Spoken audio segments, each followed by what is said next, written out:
I think you are here. Here.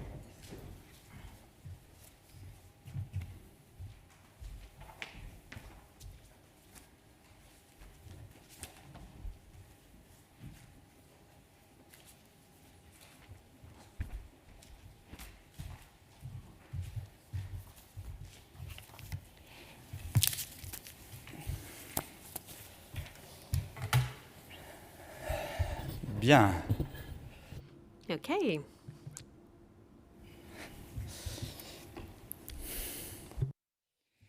Monsieur le vice-président, Vice President, Minister, Monsieur, Mr. Minister, who I believe will be arriving very shortly, ambassadeurs, Excellencies, ladies and gentlemen, it is an honor to welcome you here to Paris ce premier for the first event organized by the French presidency of the Council of the European Union. It's a hybrid format, digital mostly online, de vous but I'm happy to be able to receive you here at the Ministerial Convention Center of the Ministry of Europe and Foreign Affairs. Before we begin our presidency, beginning our presidency with this conference is not by hazard. Partnerships with Africa are at the heart of our priorities. Strengthening our trade and investment relations between the two continents is, of course, an important component. Our goal is simple. We want to reinforce the integration of value chains between Europe and Africa to meet the needs of the ecological transition of our economies. Everything pushes us to deepen these ties, the geographical proximity between our two continents, as well as the human proximity maintained by diaspora. The current density of our trade relations with Africa, the European Union, as you know, is the primary trade partner of Africa, the main foreign investor, and the primary development partner. We also share the ambition on both sides of the Mediterranean to accelerate recovery together, to together build the conditions for more resilient, fairer, and more sustainable growth. Our shared conviction is that there's huge potential for prosperity to be developed by strengthening investment and trade. But today, I wanted to directly contribute to our thoughts surrounding the EU-AU summit, which will be held on the 17th and 18th of February in Brussels. And this will also allow us to identify areas for concrete action. cette journée. We will have 3 roundtables today, and I would like to thank all of those who accepted to take part Je le disais, this very specific moment, which introducing the French presidency. The 3 roundtables will be, first of all, on the theme of partenariat économique seeing what the state of play and the current stakes are between the economic and commercial partnerships. avec les pays d'Afrique du Nord. And then secondly, focus on trade relations between the EU and Northern Africa. And then the third roundtable will focus on trade relations with sub-Saharan African countries. So in just a few words, let me come back to some of the stakes for each of these themes. For investment, major works were launched since the summit on funding African economies. And we want to increase investment to Africa at the service of the economic development of the continent. And this will, of course, also be an important element of the upcoming EU-AU summit. In terms of trade, I'm sure the partnerships between Africa and the EU has to be thought of at continental level as well as at regional level. At continental level, our goal Un accord commercial will be to set up trade relations and trade agreements from continent to continent, and this is why we are fully in favor of the African Continent Free Trade Zone to set up a domestic market for the entire continent of Africa. We also want to set up regional partnerships ainsi que sur based on shared values and the respect of the goals of the Sustainable Development Goals and the Paris Agreement. And this is the spirit behind our upcoming exchanges, association agreements with Northern Africa, and the implementation of the post-Cotonou agreements with Africa, Caribbean, and Pacific regions. For Northern Africa, over 25 years ago in Barcelona, we set ambitious goals for peace, stability, and prosperity de la for both sides of the Mediterranean.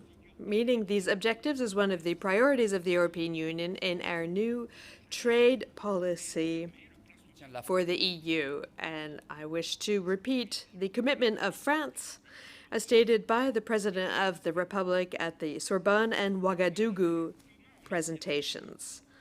travaux de la récente So we have a lot of commonalities between Africa and the EU. In October, we launched agreements to strengthen employment in this area, showing concrete cooperation and how it strengthens the resilience of our economies. And I would like to salute the success of the European and Mediterranean agreements in some sectors, such as electric cables for automobiles in Tunisia or spare parts for aeronautics in Morocco. relation commerciale demeure Our commercial agreements convaincue still have much more potential to be fulfilled, and our cooperation has to be modernized without waiting. We have to update current agreements to facilitate trade in some sectors of common interest, for example, the digital economy, sustainable development, energy, and agri-food. This is what the economic stakeholders are expecting on both sides of the Mediterranean. Further south, we also have to strengthen our commercial agreements between France, the EU, and sub-Saharan Africa to reach the Sustainable Development Goals for a more inclusive relations. Africa is at the heart of the geographic priorities of France and the European Union in terms of external trade. This is translated by tens of billions of euros of initiatives for Africa between now and 2027 to facilitate trade. Trade, just like regional integration, levier de is an important lever for growth and the economic and social development. It's essential to fight against pauvreté sous les extreme poverty around the world due to the COVID-19 pandemic. We are also committed for the better integration of Africa in international trade, and this is why we are setting up these generalized systems of preferences, accès préférentiels providing privileged access to European markets without any counterparties. We wish to better take account the preoccupations of our African partners in the negotiation of regional trade agreements notamment les services to cover services, investment, and sustainable development. And I am delighted that above and beyond current agreements, other states have said that they wish to join us in this undertaking. In parallel, développement I can only encourage public-private partnerships for social and environmental responsibility, such as the initiative on sustainable cocoa with Côte d'Ivoire and Ghana at the end of 2021. All of these initiatives to stimulate trade between the European Union and Africa compte des must, however, take into account the barriers and tariffs identified by the private sector. commerciales This has to be taken into account in the European trade policy. I will also take this occasion to open our conference by mentioning several issues which will not be addressed directly today, but are yet nonetheless strategic for the future of our partnership between the EU and Africa.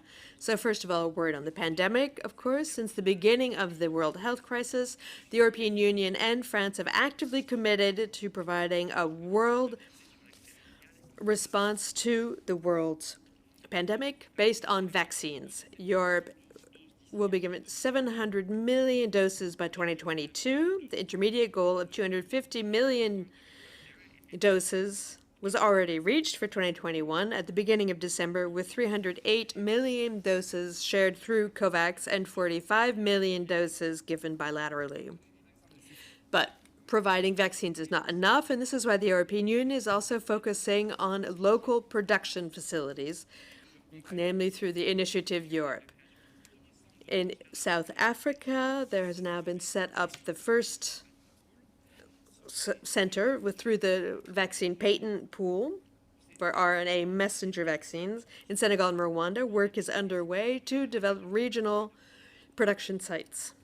Un mot enfin. And one word lastly, if I may, on the EU-AU summit, which I mentioned at the beginning of my presentation. This is a very important meeting, which will be a decisive moment for the French presidency of the EU, and more particularly for Europe. This is a transition period for the EU and for Africa, marked namely by the health as well as economic and climate challenges, where we must all work together to come up with common solutions.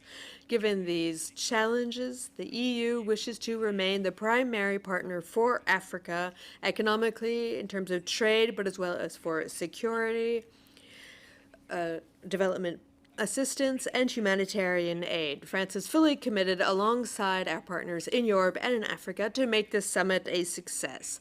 Our conference today, devoted to trade partnerships between the EU and Africa, is one of the steps which will make the EU-AU summit a success. Our exchanges will feed into the meeting of the trade ministers, which will be held in Marseille in March, to show our openness to Africa.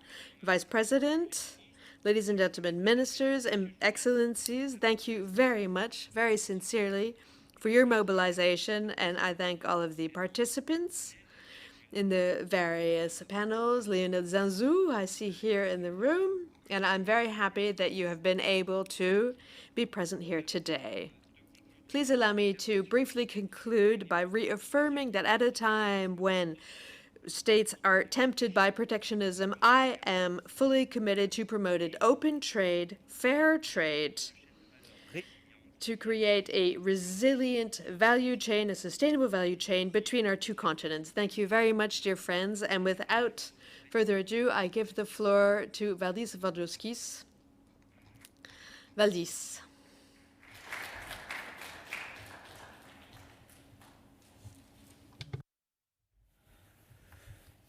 Honorable Ministers, Excellencies, ladies and gentlemen. First of all, I would like to thank the French presidency for organizing this timely event. I welcome the fact that the trade and investment relationships with Africa is a presidency priority. This approach mirrors a new EU trade strategy which was launched a year ago. Africa is our neighbor and natural partner. The ties binding us are already strong, but there is vast potential to do more. Our two continents should strive for closer economic integration while driving the green and digital transitions of our economies and societies. In this way, we can build a modern, sustainable, and mutually rewarding partnership of equals.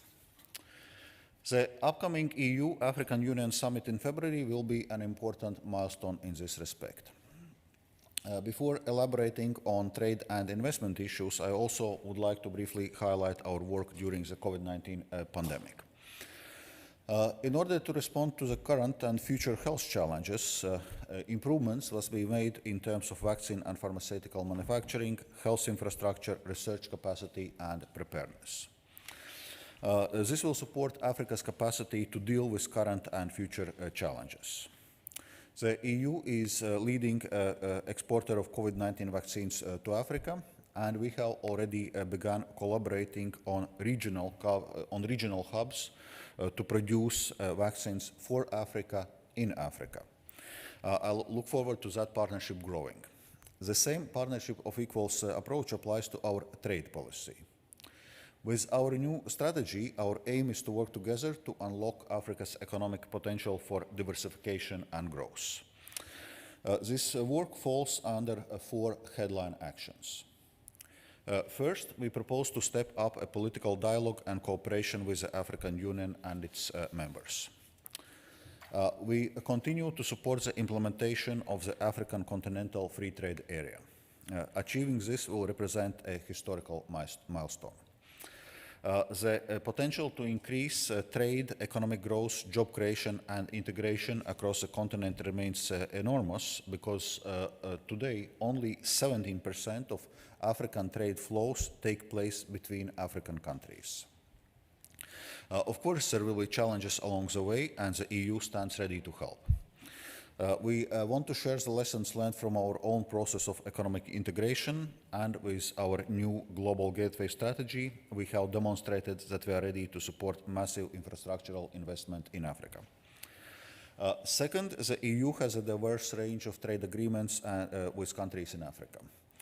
These are dynamic partnerships in which we advance step by step to our mutual benefit. Our aim is to widen and deepen these economic and partnership agreements with those African countries that are willing to do so. Third, we are keen to explore the possibility of enhancing links and synergies between EU's different trade arrangements with African countries, such as through harmonization of the rules of origin. This will also improve the resilience of our economies through diversified value chains and development of trade in sustainable products. And fourth, the EU has proposed sustainable investment initiatives with interested countries or regions in Africa. And we already started negotiations with several partners. These four strands will also feed into long-term goal of a continent-to-continent free trade area. The Commission mentions this vision in its Africa-Europe Alliance communication in 2018 and also in 2020. I would also like to add that a strong focus on sustainable development is crucial for both sides. As a good example, our cocoa talks with countries in Western Africa launched last year has proven to be a success. Furthermore, with a review of EU's generalized system of preferences, which concerns majority of the countries in Africa, the European Commission proposes to include adherence to the Climate Paris Agreement as a condition to offer generous tariff preferences to developing countries. Let me also stress that we want to work with African countries to support an ambitious WTO reform program. WTO rules and practices must be updated and improved to reflect today's realities. I believe that we can reach the right level of mutual trust to enable us to speak with one voice in multilateral fora. And I know that we have a strong ally in this respect in the WTO Director General, Dr. Ngozi Okonjo-Iweala. Finally, in order to maximize the capacity of our trade agreements to promote trade and investment, we need to mobilize business sector on both sides. The upcoming EU-Africa Business Forum, which takes place in the margin of EU-Africa Summit in February, can help us to achieve this goal. I count on the support of all EU members in a Team Europe spirit, and I count on the support of the French presidency to make concrete progress. Thank you. Thank you. Merci, cher Valdis. Thank you, Valdis, Vice President. Now I'd like to give the floor to Madame Betty Mainam, the Minister of Industrialization, Trade, and the Entrepreneurial Development of Kenya. We are honored to have her in Paris with us today. Madam Minister, you have the floor.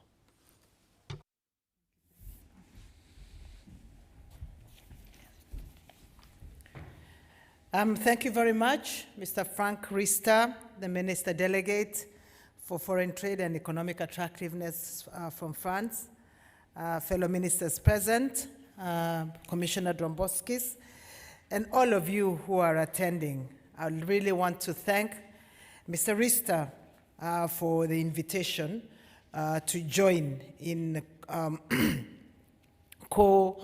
speaking at the beginning of this very, very timely meeting. I want to thank him and the government of France for the excellent coordination and the facilitation of our travel here to Paris. I'm very glad to join this very diverse gathering of representatives from government, from the international organizations and civil society to discuss how we, as African countries, can revamp our trade and investment partnership with our very long-standing political and development partner in Europe. When I was invited to introduce this conference, a few thoughts have crossed my mind. I took serious note that this is happening within the first 2 weeks of the French presidency of the Council of the European Union. It is also happening on the week of the anniversary of the full year of trading by the African Union member states under the Africa Continental Free Trade Area. And thirdly, it's actually on the month of the second anniversary since the declaration by the World Health Organization of COVID-19 as a global pandemic. And the two speakers who have spoken before me have referred to this matter of COVID and the partnership and the cooperation between Africa and Europe on that matter. This conference, together with all the planned debates by various speakers, could not have come at a more opportune time, and especially for its focus on Africa. The idea of exchanging views on how we can revamp African trade and investment partnership is itself very, very timely.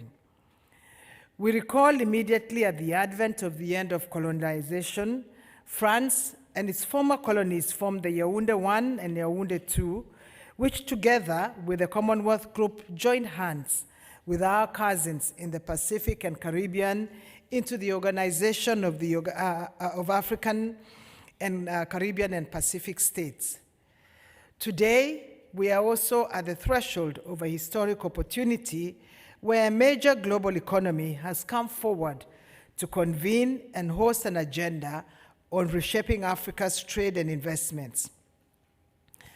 African countries collectively feel that with less than 4% of the share of global trade, they have been denied by the rest of the world an opportunity to move higher in the hierarchy of global trade and commerce. Over the last 3 centuries, our main trading partners have been benefiting from mineral and agricultural raw materials, processing them and marketing them back to us as value-added goods and service. Our intention as African countries is to reverse this trend in the small but well-determined steps that include reshaping the future, especially in intellectual property rights and technology, removing millions of Africans out of poverty by investing more public resources in small enterprises, strengthening governance institutions, and third-party negotiating free trade agreements with members of the G8 countries. Research has shown that African total exports are steadily raising the standard at $504 billion in 2018, up from $102 billion in 2001. But this accounted for just 2.6% of global exports in 2018. My presence here today serves to inform this conference that we should package a special message of hope and promise to Africa in the post-pandemic period.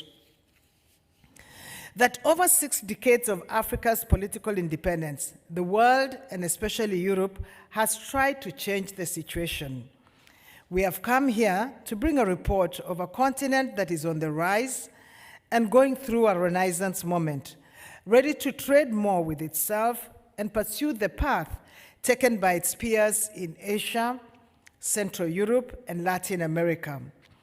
I have also come here to inform you that we prioritize intra-Africa trade and infrastructure more than aid. While Africa is slowly recovering and rebuilding back from the unprecedented challenges of the COVID-19 pandemic, we are indeed happy to share with you some of our experiences and resilience during the pandemic, which has given some African countries, including Kenya, an opportunity to bring out their latent capacity and capabilities. For example, today Kenya has nearly full capacity in the production of PPEs and is exporting more than 70 million vaccine syringes to 20 countries, including India. These are indeed capacities that only required harnessing and front-loading. I am sure that our host will give us a commercial opportunity to supply them with these medical items as a measure of goodwill and friendship. Looking at the EU-Africa trade relations and recent developments in the global marketplace, notwithstanding the growing prominence of demand from emerging markets, the EU still remains the biggest market for Africa, especially for our agricultural exports. In 2020, the EU had 28% share of both our exports and imports out of Africa. The value of Africa's exports to the European Union more than doubled between 2001 and 2018, growing from $66 billion to $153 billion. This is partly due to the conclusion of reciprocal trading arrangements under the EPA framework and greater investments in trade facilitation and regulatory agencies. Apart from trade, the EU is one of the largest investors in Africa.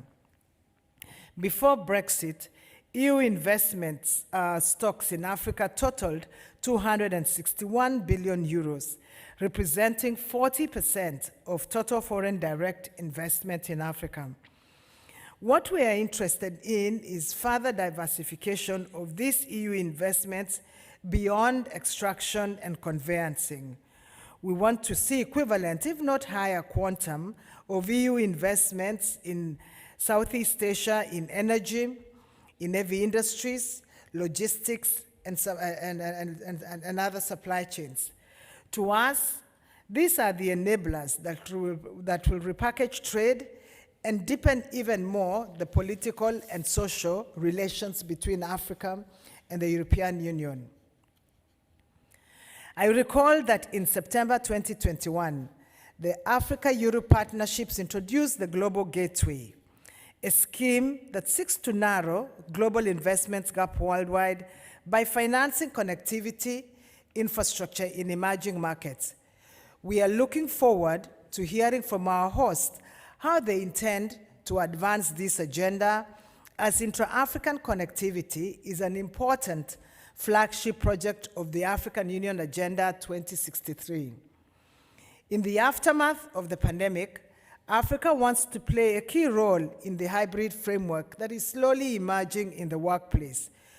We would like partners who will help us to leverage on the big size of our informal sector.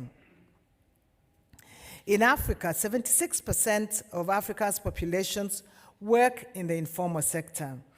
In this case, we're in the market looking for suitors who can partner with us in the ongoing economic transformation programs that are driving strategic innovations and boosting industrial dynamism.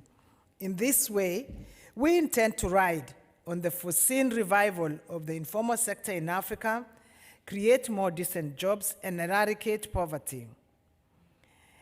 In attending this conference, we have not only come to listen to how France and the EU will herald Africa's post-pandemic recovery process, but to also discern suitable policy and operational measures through which we can transform our business and investment environment. We have welcomed from the EU over the last 10 years a great deal of packages, policy pronouncements, and promises. Reflecting on some of them, we're certain that a lot more can be done to achieve the greater promise of Africa. I recall that in Eastern Africa, we have been unable to access 2 tranches of the European Development Fund financing due to technicalities and competency requirements emanating from the EU member states. I'm certain that French leaders in this conference will want to add this problem to the ambitious program of priorities for the French presidency. Africa is looking towards greater support from the EU to grow its nascent service and investment sectors. We have no problem in conforming to universal promotion and protection of human rights, including core labor standards, gender equality, and the fight against climate change and biodiversity laws. We already have sufficient legal and regulatory framework, both in the public and private sector. In conclusion, allow me to speak to the subject of the Africa Continental Free Trade Area Agreement. This is our premier trade Bible and will, for the coming decades, shape the trade policy in Africa. To achieve the full benefits of this agreement, we are keen to hear from this conference how the EU intends to support greater policy coherence, collaboration in institutional strengthening, rebuilding of our value chains, including skills, technology, and a supportive financial ecosystem. The Europe-Africa Partnership has the potential to improve the productive and export capacities of African countries and to promote regional integration of value chains across the African continent, as well as the integration of African SMEs into global value chains. It is my belief that our partnership holds considerable potential for the future. This conference is therefore provides us with further impetus and a valuable opportunity to solidify our collaborations, to accelerate the post-COVID-19 recovery efforts, and to secure sustainable and inclusive growth for the African countries. Once again, I want to thank my colleague minister for organizing this important forum, despite the challenging times, and for the honor of co-introducing the conference on behalf of my African colleagues. I thank you, and I look forward to very fruitful deliberations. Asante sana. Thank you very much. Merci beaucoup. Thank you very much, Minister. I will now give the floor remotely to the Minister for Industry and Trade of Morocco, Mr. Rian Mazzour, who's connected to the conference via video link, and he's been with us from the beginning of our meeting. I'd like to thank him for that. Minister, you have the floor. Thank you very much, Minister. Can you hear me? Very well. Thank you very much, ladies and gentlemen, Executive Vice President of the European Commission, Your Excellencies, ladies and gentlemen. First of all, I'd like to thank the French presidency of the EU for organizing this international conference and for having invited me to it. Today, France is sending a strong signal out, meaning to highlight the historic partnership between Europe and Africa, and this 10 days after having taken over the presidency of the Council of the European Union. The trade relations between the EU and Europe are long-standing. We've had agreements that go back over 25 years, and this shows us that they are long-standing, but we also need to revisit them and renew them. It is undeniable that these trade agreements favor investments and trade between Africa and Europe. The EU is a major partner for the development of the African continent. However, we've noticed that the acceleration of different economic trends in the world, as well as the tightening of value chains and issues to do with sovereignty and the application of measures and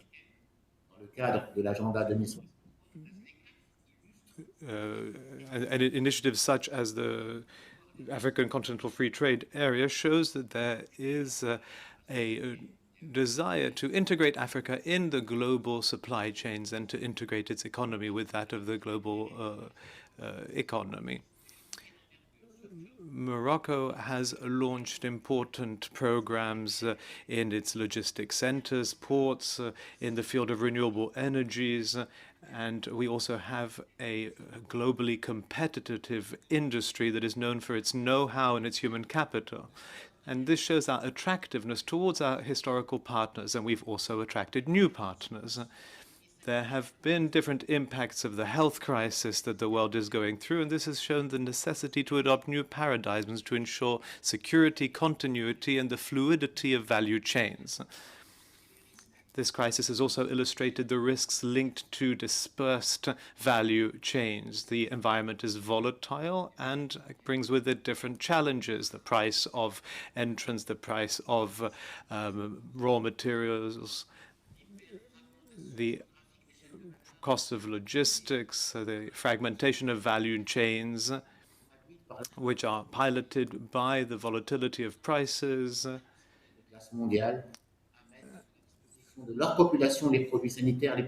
have impacted the possibility of countries to be able to provide the most basic health elements to their populations.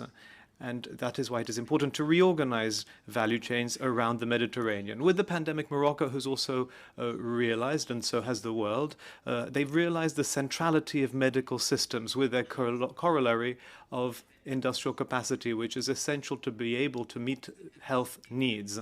The capacity of industry to protect life is at the head of all the industrial recovery programs around the world. We need industrial sovereignty of major industrial centers, and this goes beyond medical first needs elements. There is also the necessity linked to the energy transition. The European Green Deal illustrates this ambition, but it must not be an obstacle to developed trade links with Africa. Reducing carbon footprints has to be an opportunity to help us decarbonate the economy. Many African countries have already launched ambitious energy transition programs for many years. Africa is accelerating its transformation. In 2021, the African Free Trade Area was officially launched.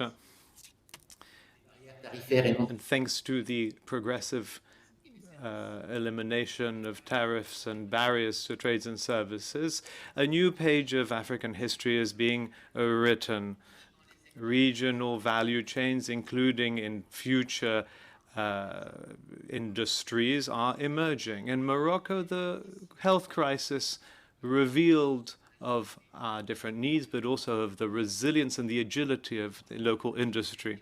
The economic recovery was faster than elsewhere, thanks to the involvement and the agility of these industrial operators.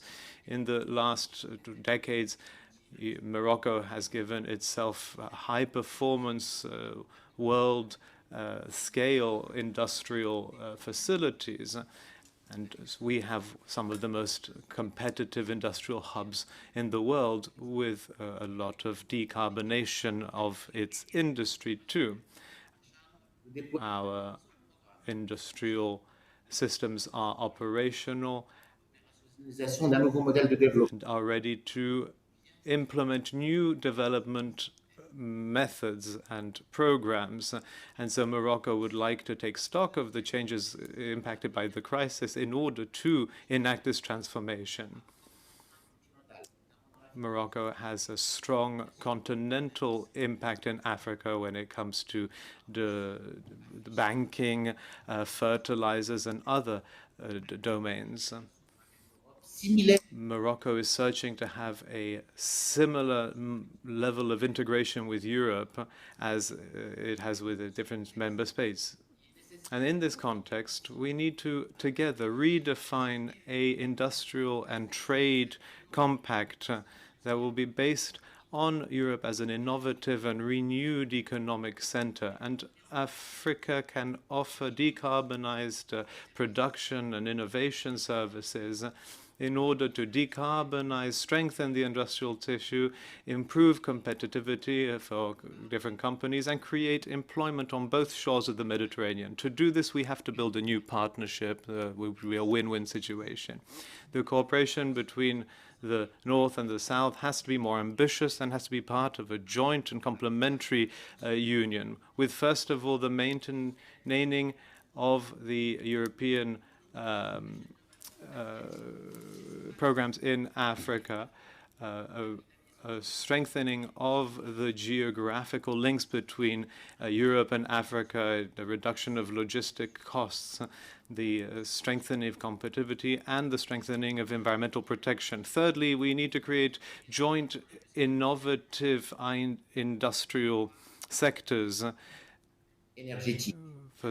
for the energy transition and for sustainable development. And fourthly, there has to be better access to the European market for African products, thanks to a change in the legal frameworks that will facilitate trade exchanges, a reorganization of the Europe-Africa axis, and more cooperation in the exchange of technical information. Fifth, we need to increase the number of partnerships in civil society and private and public sectors in order to help the exchange of technologies and development. L'émergence de grands blocs économiques n'est The emergence of large economic blocs has an impact on the economy of different parts of the world, and the crisis has shown that a reorganization of chains of values is possible, and the states have to protect their citizens and reinforce resilience of their economies. However, we need to avoid the pitfalls that could fragilize competition, but can also weaken the depth of the Euro-African cooperation. And that is why today the Euro-African partnership has to be based on a mutually advantageous basis. And this has to be a priority on both sides of the Mediterranean and to consolidate our long-term economic cooperation. The countries on both shores of the Mediterranean can count on the support and the mobilization of Morocco for the deepening and modernization of our agreements in trade and investment, which will allow us to overcome the various challenges that we're faced with together. I'd also like to wish all the participants an excellent debate, great discussions, and great work during this conference. Thank you. Thank you very much, Minister, for that very strong message. Thank you for being with us. I'd like once again to thank Mr. Dombrovskis for being here, and also Minister Meyler for being with us today. Thank you, everyone, for kicking off today's conference with strong messages and this repetition of our determination to strengthen our trade and investment relations, and for addressing the issues of trade agreements, training, talents, and funding of African entrepreneurships. All these are challenges that we are focusing on. So we will now we'll move on to the next session. We'll have a panel, and I'd just like to make it clear to everybody that I'm grateful to see online today that you can take part in this discussion through the chat function. Any questions you put there will be taken up and responded to by the organizers here through the moderator, who will be Lionel Fontaine, after hearing first from Sandra Kramer to give the introductory statement. So we have Roundtable 1 on the state of play and the economic challenges, economic and trade challenges in the EU-Africa partnership. That will be in about 5 or 10 minutes. Thank you.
Les autres parlent anglais? Oui, ça va être soit français, soit anglais. Le modérateur vous parlera de toute manière en français. Ok. Et moi, je peux répondre en français, du coup. C'est bien ça. Donc, je n'ai rien à faire. D'accord. Donc, je peux même enlever mon masque, vu que je suis toute seule. Je ne vais pas craindre grand-chose.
Bonjour à tous.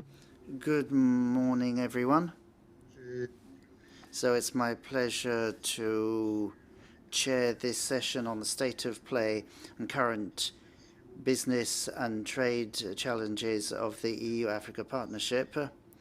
What we're doing here is organizing the first roundtable of this conference on EU-African partnerships, and it will be introduced very shortly by Sandra Kremer, who is from the EU Commission. Then we will hear from Kanayo Awani Varilevkov, Samira Rafaela, and Christian Yoka.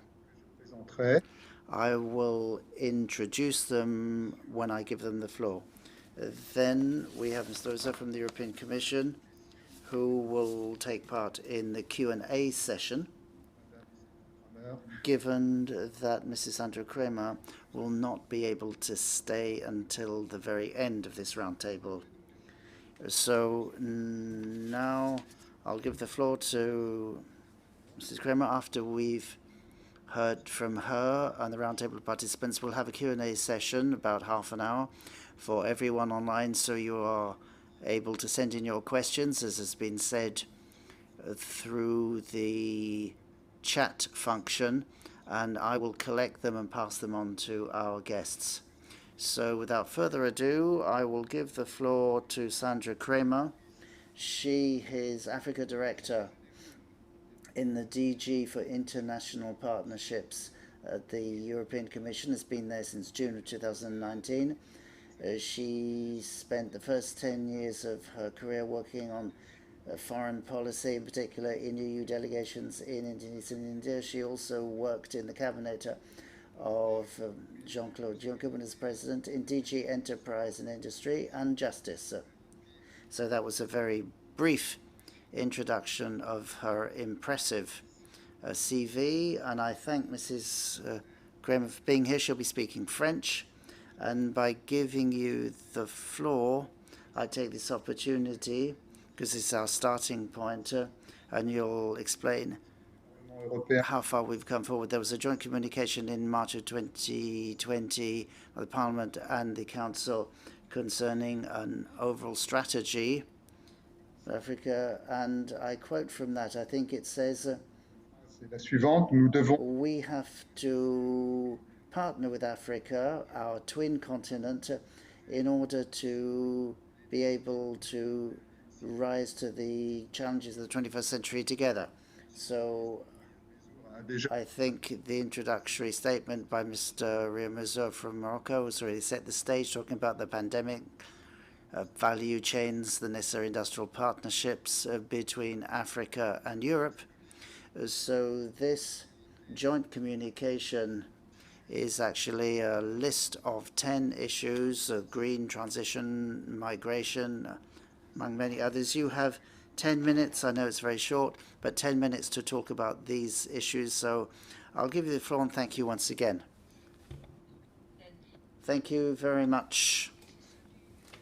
Let me welcome the initiative by DG Treasury that despite the problems of the pandemic has managed to organize this conference about the EU and Africa. I'd also like to thank you for giving me the honor of kicking off this roundtable about the continental dimension of business and trade relations between Europe and Africa. And I'm very pleased to see we have a majority of ladies in this roundtable. So Jutta Uppiluomainen, the Commissioner, unfortunately hasn't been able to be with us today, but she will be following the outcome of our discussions very closely. And all of those will feed into preparing the 6th EU Africa Union Summit to be held on the 17th and 18th of February here in Brussels.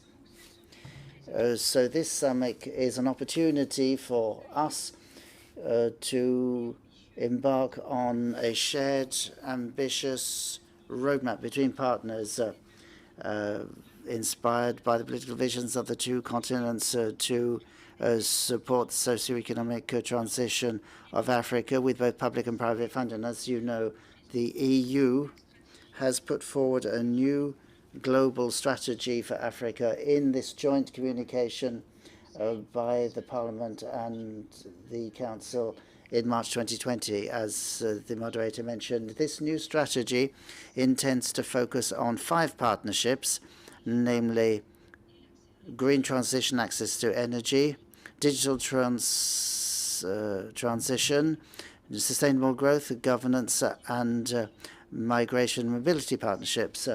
And it is a change of outlook, moving away from the traditional donor-recipient relationship, building a partnership between peers, 2 continents that are neighbors and natural partners, as has already been said by Ursula von der Leyen at the start of her tenure, by recognizing Africa as a priority. So by adopting this strategy in October 2020, and the Commission kicked off a series of multi-sector, multi-level and multi-stakeholder investment programs to stimulate public and private investments to create sustainable growth and jobs for young African people. So it's in response to this appeal from the European Council that the EU Commission is preparing the upcoming summit on transformational issues that should speed up the green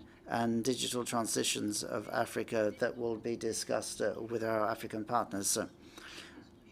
We will look at business and trade relations with the 2 continents, and in doing so we have to realize that we have now been facing a severe crisis for the past 2 years. For the first time for over 20 years, 41 African countries have entered recession. That was in 2021. The socioeconomic crisis triggered by COVID-19 has reversed the positive trend that existed in a number of African countries that outstripped global average growth. In this uncertainty, African countries are inadequately integrated and to be protected from external shocks. African governments do not have all the necessary tools to deal with the socio and economic impact of the pandemic, and the Senegalese presidency of the African Union since January made it quite clear, saying there is no Marshall Plan for Africa, but it was one for Europe after the Second World War. So what will be the challenges and economic opportunities to be seized to deal with the crisis? Firstly, we have to underscore the reinforcement of economic integration required by the continent to boost its resilience.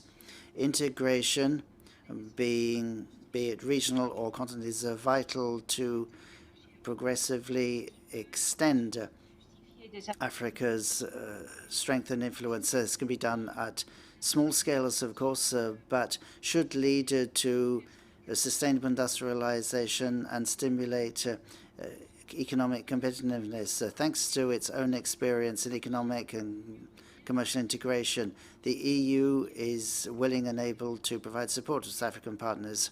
Have to remember that sometimes it's overlooked that the EU is the major business partner and investor in Africa.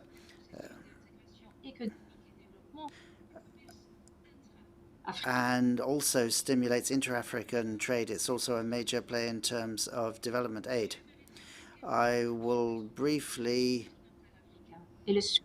talk about EU support to African integration in order to strengthen the capacity for negotiation and implementation of free trade agreements. Has already provided extensive support, focusing on the technical barriers to trade, where modernization, harmonization of rules of origin, promotion of harmonized standards, and the reinforcement of high-quality infrastructure are key prerequisites. The EU has already supported the implementation of a trade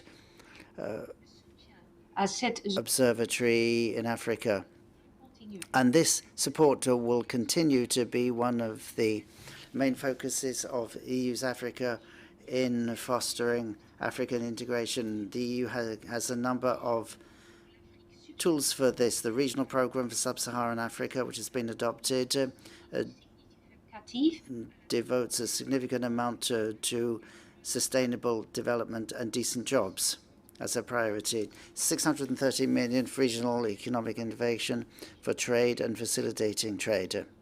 There are other parts of the regional program which will also contribute to achieving the free trade objectives on the continent, in particular digital development and green growth. We have to remember here that our support will exist at all levels, so continental, regional, leveraging regional communities, which have worked very hard in the past, and also at national level, of course. The free trade area, supported by appropriate policies and investment, has the potential to accelerate continental trade integration and set up regional and continental supply chains and transform the ecosystem of relations between the EU and Africa. And supporting the free trade area is an area in which the EU represents shared or added value and can share its experience. The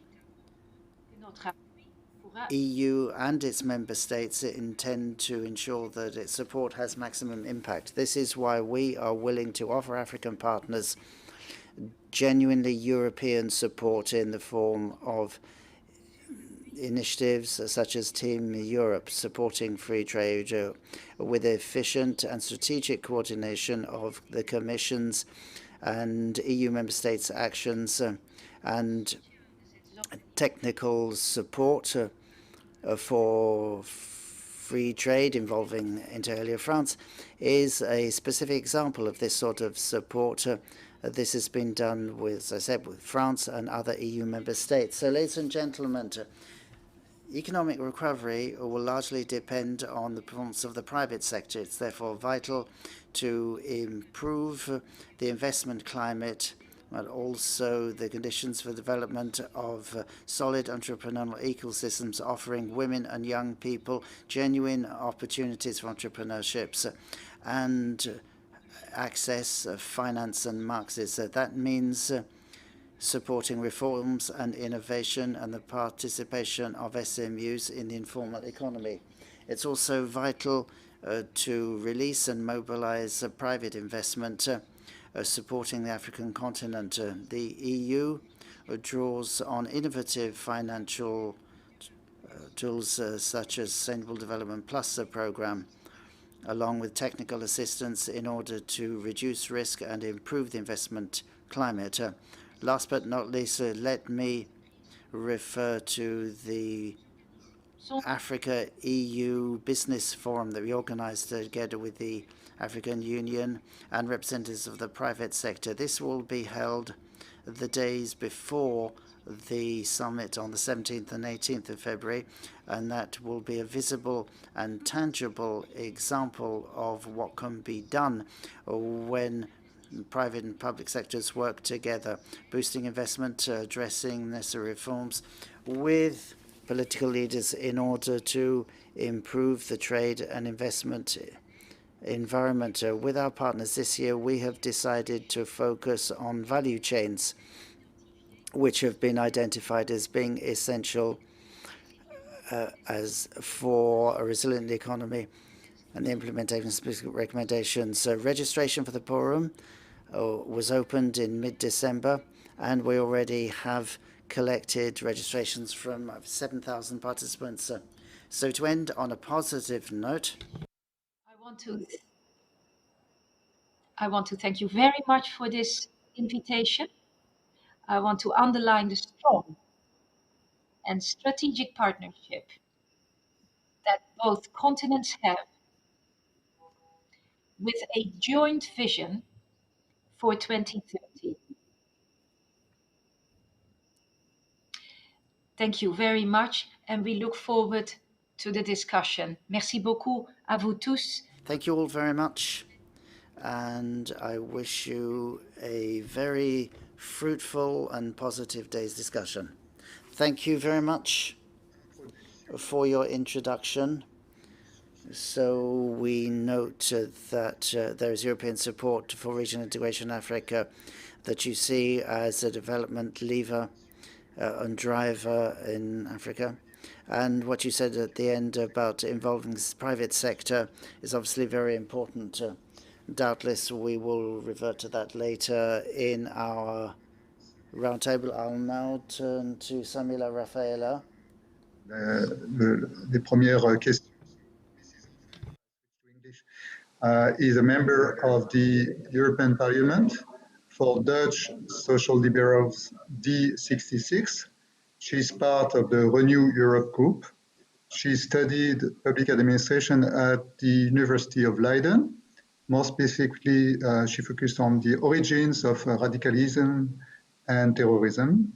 This is at this university that she became politically active as a member of the Jonge Democraten organization. In the parliament, Mrs. Rafaela is a member of the Committee on International Trade, where she is the vice coordinator for Renew Europe. She's also a member in the Committee of Women's Rights and Gender Equality. Samira is a substitute in the Committee on Employment and Social Affairs. Before she was elected, she advised the Dutch police for the Dutch police force on inclusion and diversity. She ultimately joined the staff of the Dutch police in charge of inclusive policies, and she has been elected to the parliament in 2019 as one of its youngest members. So this is just to introduce you. So this means that you are actually very representative of the new generation of European leaders with a multicultural background, a commitment to social justice, to inclusion. So let me start with a very difficult question. Relations between Europe and Africa will have to take a new direction as the African Union has launched this Pan-African integration process that has just been mentioned before. So this creates a tension between the historical preferential relations with Europe, notably in terms of trade, in terms of investment, and this new dynamic of regional integration in Africa. Do you consider that it is an opportunity to strengthen or loosen the historical ties between Europe and Africa? Good morning, and thank you very much. Let me start by thanking Minister Riester for the invitation and the French presidency for the organization. I wish the French presidency a successful 6 months. So a very interesting question, of course. Let me start with the relationship between Africa and Europe that dates back many centuries and knows different phases and chapters. So especially on trade, the European and African continent have a long relationship, so even dating back to ancient times. And additionally, in Europe, there are many people who have their roots in Africa. So I am also part of a young African diaspora in Europe that really wants to maintain and strengthen the connection between the African and the European continent through, for example, trade.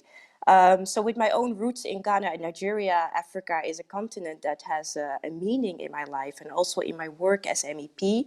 And the relationship with Africa is therefore not only a trade or investment relationship, it's also a cultural one. And it's very important to realize that we are also culturally connected and that there's also a lot of cultural capital that we need to value here. So if we discuss the EU's relationship with Africa, we must acknowledge that what our continents have is a special relationship. So former Commission President Juncker called Africa our twin continent in the State of the EU speech in 2018, and I really endorse these words. So as EU developing a sustainable and equal relationship with the African continent, that is of strategic importance. We need to realize that. So Europe must not see the development of a pan-African integration process as the question of strengthening or losing ties with the continent, but we need to look at it differently. So with a young economy with great potential, a lot of successful, talented entrepreneurs, Pan-African economic integration can contribute to the sustainable and inclusive growth. And in my view, there is an opportunity to engage with a stronger, more resilient and more interconnected Africa with an equal partnership. And we should see this as really an opportunity to advance our relationship. And the EU's Africa policy can go hand in hand with the development of intra-African trade and investment. So if we take the economic partnership agreement between the EU and African countries as an example, they have the potential to contribute to the development of regional markets and also taking into account specific regional sectors.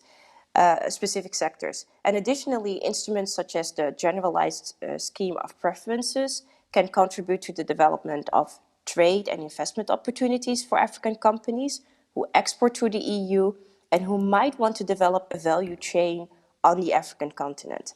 And thirdly, we have the new post-Cotonou agreement between the EU and the Organization for African, Caribbean and Pacific States that can serve also as a very important instrument to advance trade and investment relations. So I have the honor to be also the representative on the post-Cotonou for the International Trade Committee in the Parliament. And we must be mindful about potential negative consequences under certain conditions that these instruments might have on the intra-African trade. But this is really the conversation that we need to have, making sure that we respect values, we respect standards, and create this equal understanding and the equal partnership.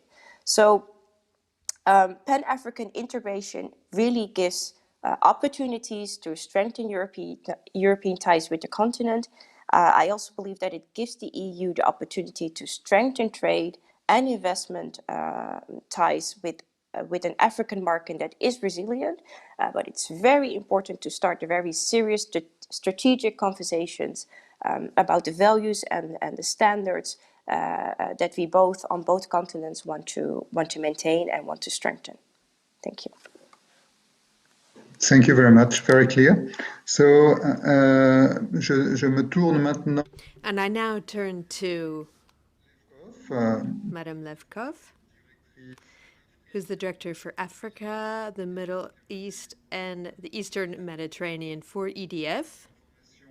She was trained as an engineer in the telecoms and has carried out her entire career at EDF, and she was given the Women in Industry Award in 2019. So, Madam Lifkoff, your company has expressed in the framework of its CAP 2030 strategy its willingness to set up work in developing countries where energy is a major challenge, and especially in Africa. So the impact of the climate on the development of Africa is at the heart of the preoccupations of the African Union,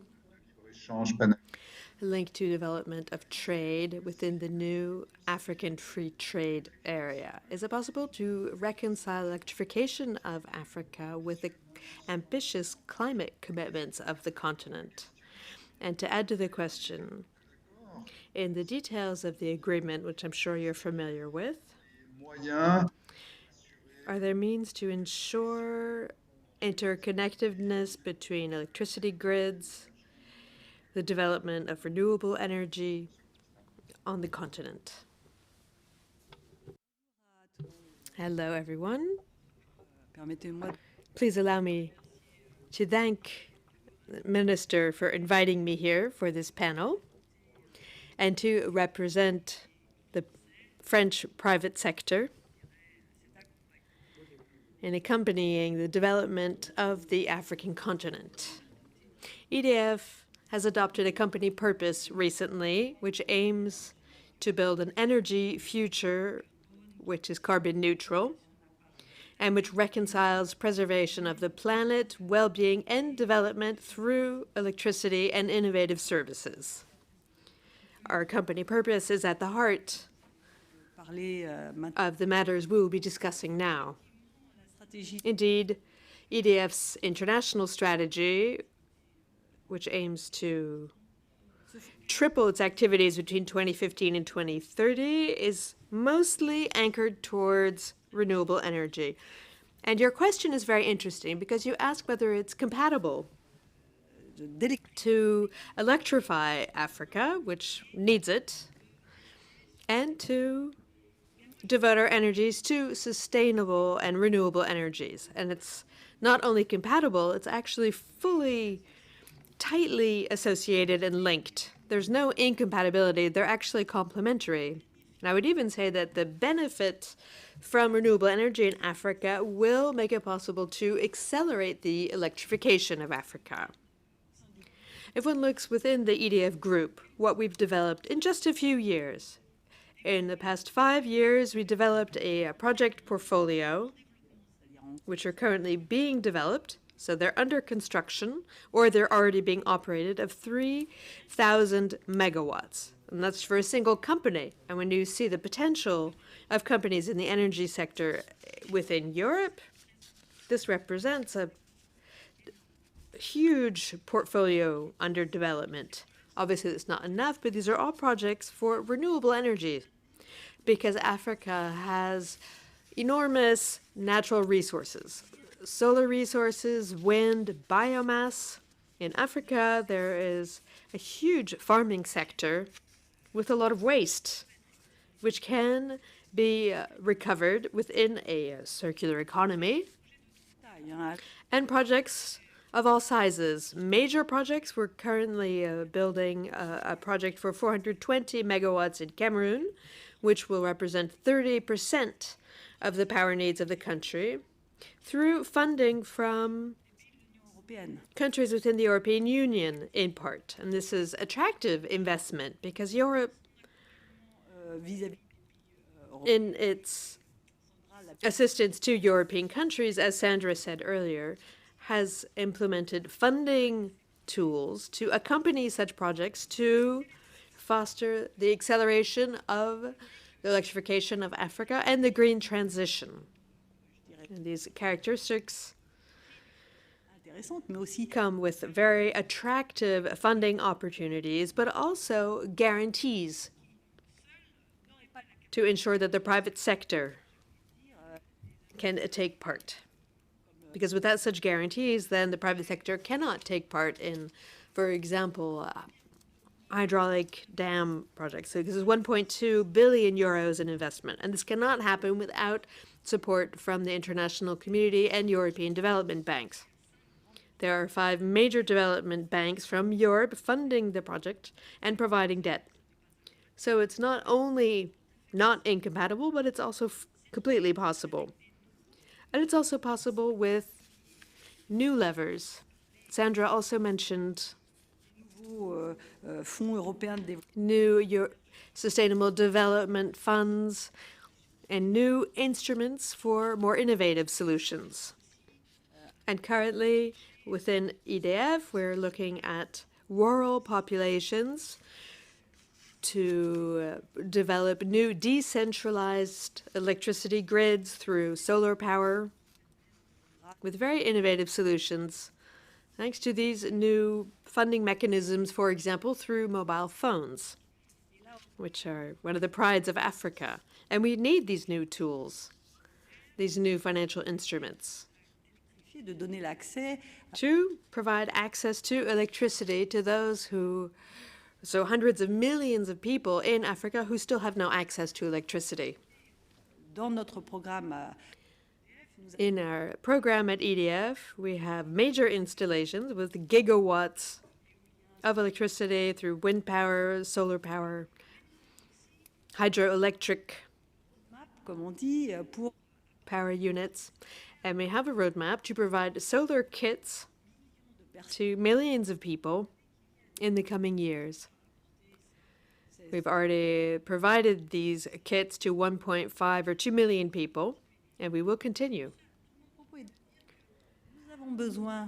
I'm here to say that we need such programs. We also need this single African market, which will allow us to accelerate progress, and for private investors such as ourselves will allow us, we can't go from door to door for 54 countries each with their own set of regulations.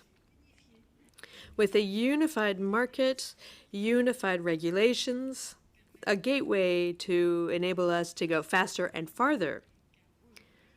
This is what we wish for, because what's currently a hurdle for the development of Africa is no longer a question of funding, it's red tape. It's the fact that decisions take a very long time to be made, that it's extremely complex and changes from one country to the next. But altogether, between the African Union and the European Union, with assistance from the private sector, we will be able to ensure the ecological transition and development of the electricity grid in Africa. I will now give the floor to Kanayo Awani. Mrs. Awani is Managing Director of the Intra-African Trade Initiative of the African Export-Import Bank. Until her appointment in 2019, Mrs. Awani was Director for the Trade Finance and Branches Department at Afreximbank. She also worked for Citigroup, and she obtained a Master of Public Administration from Harvard University. And so my question for Madame Awani, she can see that there's a major financial aspect to the financial integration, which based on trade finance. So my question is whether this financial aspect could limit progress for developing trade within Africa in terms of intra-African integration, and what actions are being undertaken by your bank to avoid that trade finance become an obstacle for the development of African commerce.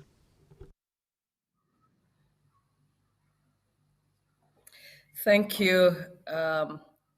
Thank you very much. Let me start by thanking the organizers for giving the bank the opportunity to participate in this important. And before I answer your question, let me, sort of provide some sort of background about the bank and what it does. The bank was African Export-Import Bank was created 28 years ago, in 1993 to be precise, whereby the founding fathers of the bank were clear that the bank should serve as an institutional vehicle for the realization of an economically integrated Africa through the financing and promotion of intra and extra-African trade. The main objective of creating the institution was one that will bridge the financing gap and help Africa diversify its trade. It is meant to do so by financing intra-African trade and extra-African trade, with particular focus on South-South trade, but as well as value addition and exports, value-added exports. The bank does so through three main instruments. It provides credit, so trade and project finance essentially. It provides risk-bearing instruments such as guarantees, but it also provides trade information and various forms of advisory services. It operates on the basis of 5-year strategic plans. And the previous one that just ended in 2021 was dubbed Impact 2021, Africa Transformed. The strategy was hinged on 4 pillars, the main one being the promotion of intra-African trade, which we termed as the arrowhead of the strategy. The second one is to promote industrialization and export development. The third one is to maintain our trade finance leadership. And the fourth one was continue to perform in a sound and efficient manner. That's regarding our financial performance. The current strategy started in 2022, ending in 2026, is essentially to extend and consolidate on the gains, of our previous priorities. The bank also, just prior to that last strategic plan, created an intra-African trade division, speaking to your need for finance, which is probably the first. It's a group which is probably the first on the continent, essentially to focus on intra-African trade. Its goals is to finance, promote, and facilitate intra-African trade. There are other departments that focus on extra-African trade, which is trade between Africa and the rest of the world. They provide trade finance and other forms of financing. We also have a dedicated department in line with our strategic plan that focuses on export development and industrialization, value-added exports essentially. And then it's important to add that we also have an equity fund, which is a subsidiary of the bank. We call it the Fund for Export Development in Africa, FEDA. FEDA is our impact equity fund, set up about 2 years ago to help to close the gap on financing in Africa, not just through debt, but also through equity. At the time, numbers keep getting thrown around that the financing gap in Africa, trade finance gap, is about $110 billion. And FEDA was also joined the mix to see how we can close that gap. We place a lot of priorities on intra-African trade and implementation of the AfCFTA. We are unrelenting in ensuring that the AfCFTA succeeds, and therefore there are a couple of things doing to ensure that we support the AfCFTA and that Pan-African Trade Agreement. We are of the view that the AfCFTA is critical to the economic recovery. It's even more of Africa. It's even more so in the context of COVID-19. And if I may quote the Secretary General, Mr. Wamkele Mene, the Secretary General of AfCFTA, he says that implementing the AfCFTA is probably the best stimulus for a post-COVID-19 Africa. And if I may quote him, he says, many countries in Africa do not have the monetary policy space, not the fiscal policy space, to provide large bailouts in trillions of dollars for economic recovery. Therefore, for Africa, the stimulus package is the actual implementation of the AfCFTA. Increase in intra-African trade is what will drive economic development post-COVID-19, and that's the end of the quote. You know, the benefits of the AfCFTA are clear to us. It creates a market of 1.3 billion people, you know, combined GDP of 3 trillion, the biggest, we've heard it over and over, the biggest market, free trade area, a number of participating countries after the WTO. That is, it's also what spurs the other benefits around the fact that it will create opportunities to deal with the issues of market fragmentation that so, you know, bedevil the continent. The lack of economic scale, the last speaker talked about, you know, a unified market, unified regulation, the scale that was non-existent because you're dealing with atomistic states, the reliance on export of primary commodities, intra-African trade will give us the unique opportunity to industrialize because we cannot sell primary commodities to ourselves.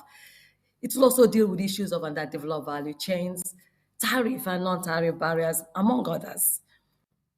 Trade finance is indeed one of the main challenges affecting the development of trade. It is even more so in the context of intra-African trade. Why do I say that? Intra-African trade is considered to be higher risk. And that's why banks like us and other development partners are focused on ensuring that we try and build capacity to provide the trade finance that is required to deal with, particularly intra-African trade under the AfCFTA. If I may refer to a survey that we did with the African Development Bank last year, it revealed that even before the pandemic, unmet demand in trade finance declined significantly from its peak of $120 billion in 2019, but it still remained unacceptably high. The report also shows that SMEs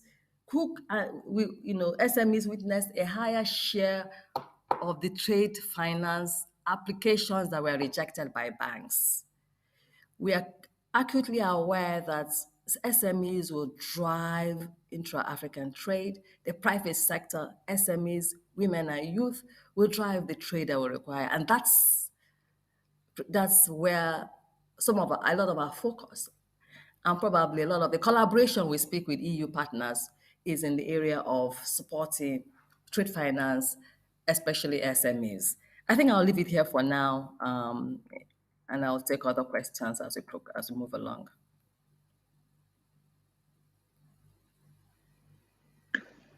Merci beaucoup. Thank you very much.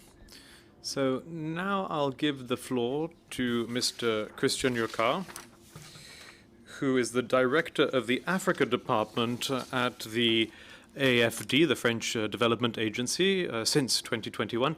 He was previously a regional director for Eastern Africa, also at the AFD, and he had that function until from 2018 to 2021. And before that, he was the regional director for Equatorial Guinea, Cameroon, and Central African Republic.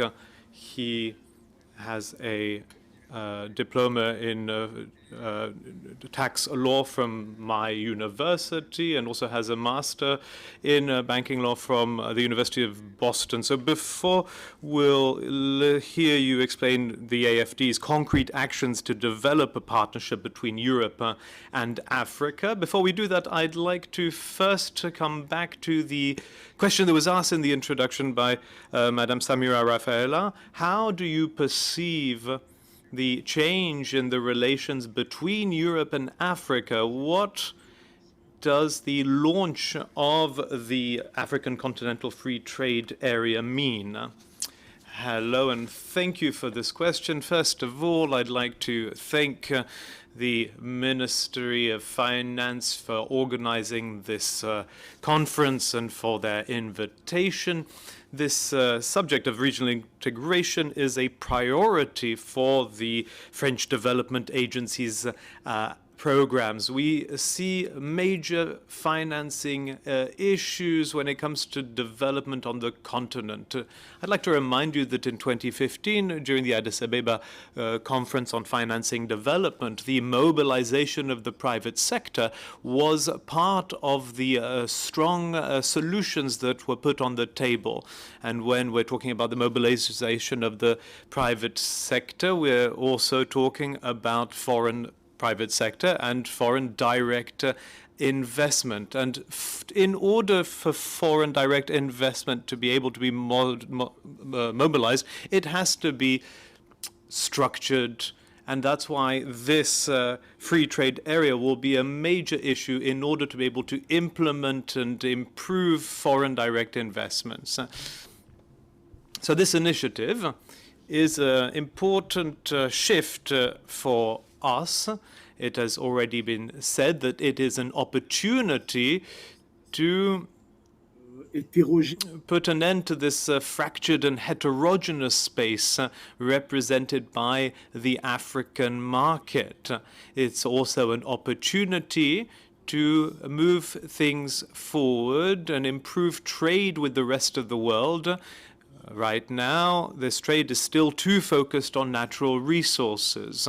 Intra-regional trade will allow us to foster the exchange of processed goods.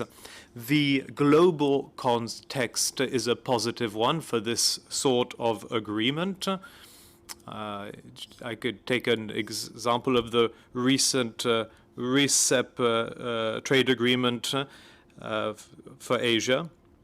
And the pandemic has shown us how important it is to develop regional value chains and to secure our supplies.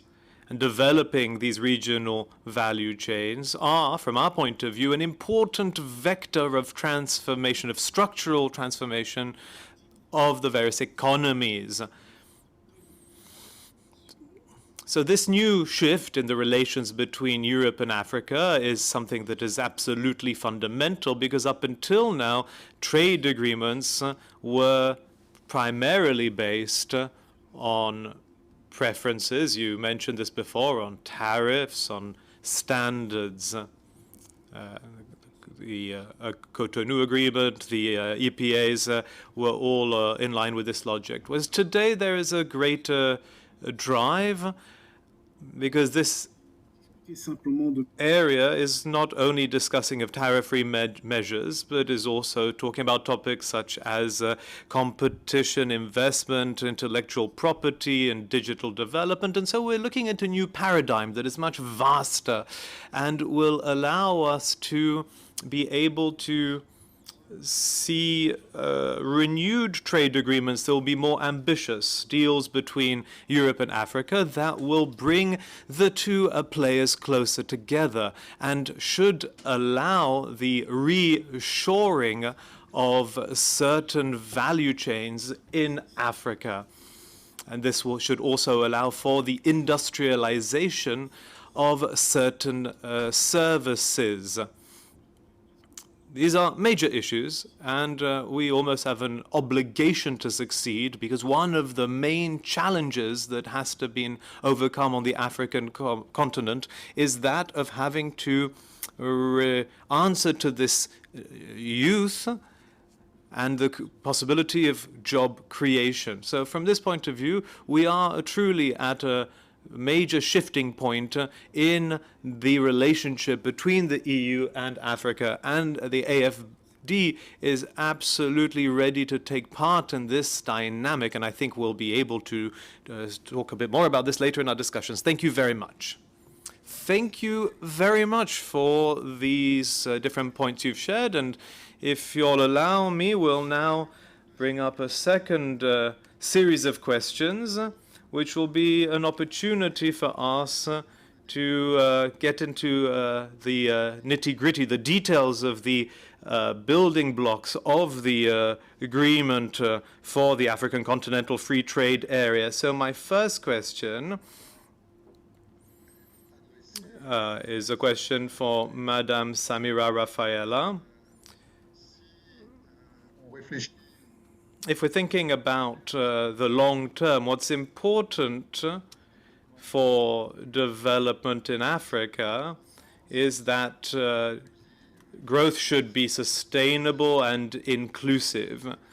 So the question that I'd like to ask you is, do you think that the agreement of African Free Trade Area, the way it's been designed, will it allow us to reach this objective?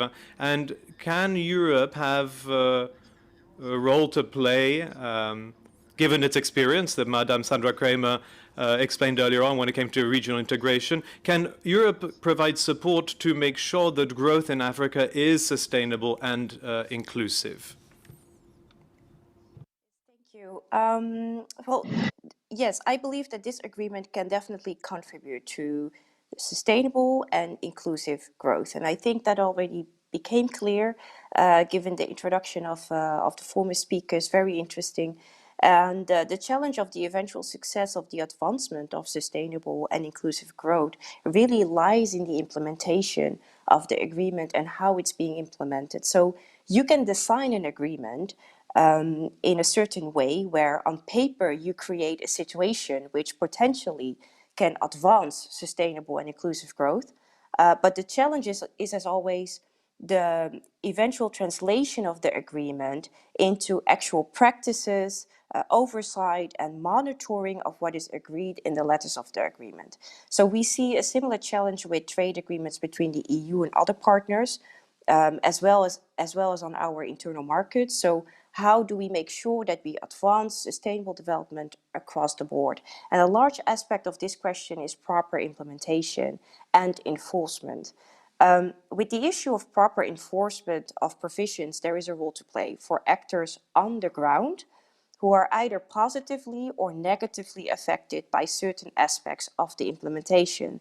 So the civil society can put forward examples of how implementation can improve or what technicalities in practice need some modification or assistance. And that also means that we really need to think strategically and wise about the target groups that we need to include here.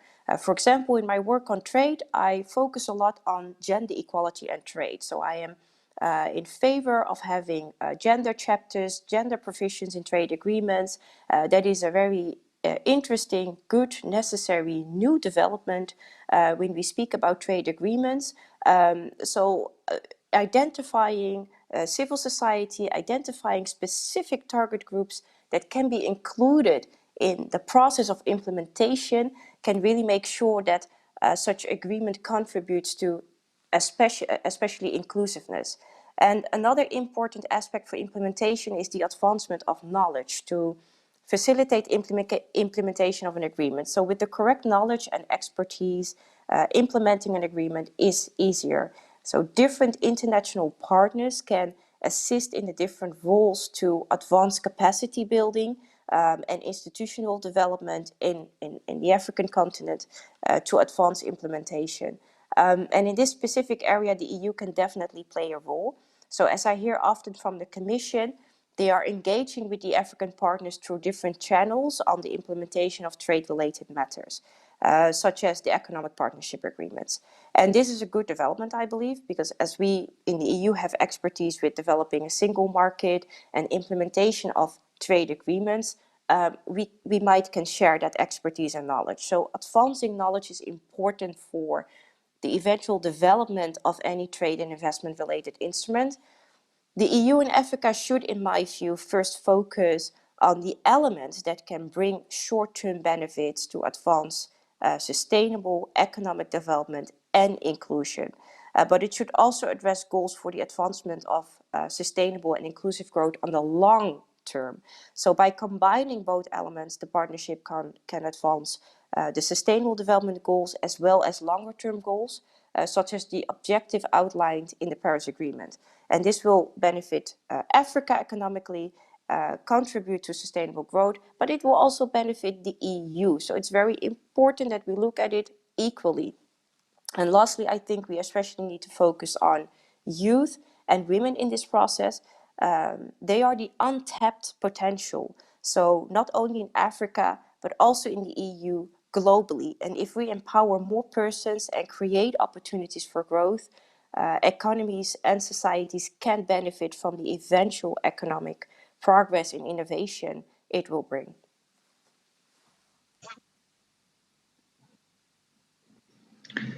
Merci. Thank you very much. We're now going to talk about the private sector, and I've got a question for Madame Valerie Levkov. Madam Levkov, do you think that the trade and investment agreements in their current makeup, do they take into account, do they sufficiently take into account the interests and realities that companies are faced with, especially services and network companies? Thank you for this question. Now, of course, the agreements as they exist today do meet a lot of our needs, as long as they're implemented collectively in all their diversity. There's a great number of them. They're sometimes very complex as well. But so we have the first issue, which is that of being able to operationalize these agreements. I listened to what Samira said very carefully, and I think that beyond the more technical topics of deployment in service and network companies such as ours, the issues of competence is very important. And I agree with her on this point. We really need to work on developing competence, on developing skills. Making the best use of the youth is important, and that's all they're waiting for. They want to contribute to the development of their country. And so we have a role to play to train them to improve these skills. So what we can do is finance these skills, to find these young people, to direct them to these training centers and to train them. So network operators, such as the company I represent, employs a great number of people. There's lots of activities on the field that take place in all the different territories, even places that are very isolated, very far away from skill centers, from training centers. So this is a topic that's very close to our hearts. If you take a project such as Natigal, which is a dam project in Cameroon, at this moment, there are 3,600 Cameroonese who are working on site. They have been trained through the work that they're carrying out there with our support in the field of quality, health and security. And so the question is, how can we make sure that tomorrow these employees will be able to use the skills that they've gained from this project on another project? So we're talking about long-term sustainability. And this goes hand in hand with the topic that we're talking about today, because the topic of a single employment market seems very important to me, because on the other side of the border, there might be another project that will need this community of well-trained workers. And they'll be trained at the highest European and global levels when it comes to respecting labor laws and humanitarian laws that respect sexual equality. So I think it's very important that we have a sustainable long-term action to make sure that the workers who are working on these large infrastructure projects are really able to be supported long term, and so that they can have access to a stable employment that will lead them to extra qualifications in the long term. A second important topic for us in the infrastructure companies is a unified regulations. Infrastructures do not end at the border. In order to develop energy in Africa, we need to develop networks. We need to develop dams that are in border areas. Rivers don't stop at the border either. And it's very complicated today to be able to carry out these binational or trinational projects. It's difficult when it comes to the technical regulations, when it comes to the rules for financing, when it comes to taxation and employment, as I just mentioned. So yes, the agreements as they exist today are already helpful, but we need to go further. In all the sectors, we need to have a holistic approach to make sure that what we are bringing forth beyond the projects, the electricity that we're creating when it comes to environmental issues, human, ecological issues, social issues, that the countries can benefit from all these things. Thank you very much. So yes, on the one hand, skills, training, the mobility of the workers, and on the other hand, the harmonization of regulations. Very important points. Well, now I'd like to turn my next question to Madame Awani and ask her a question related to the non-tariff barriers. So this is something goes hand in hand with what Madame Lefkow said about harmonizing regulations. In this enterprise, this project of regional integration, we could scrap all the different customs duties between the different countries, but this will not solve the problem of creating a business environment that will be fluid enough. And so it's important to think about reducing non-tariff barriers. We know that this is one of the goals of this agreement. Do you think that this objective can easily be reached, or will there be difficulties that will have to be overcome? No, let me start by saying that I agree with the issue of non-tariff barriers being an issue. You can remove the tariffs, or the tariffs all you want. You have to deal with the non-tariff barriers.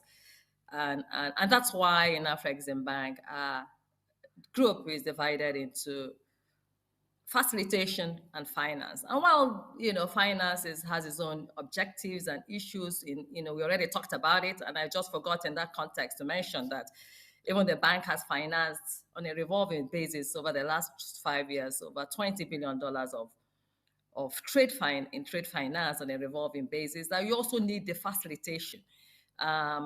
And that's why we have another group that does the facilitation to work with the AFCFTA Secretariat and other strategic partners out there to address non-tariff barriers.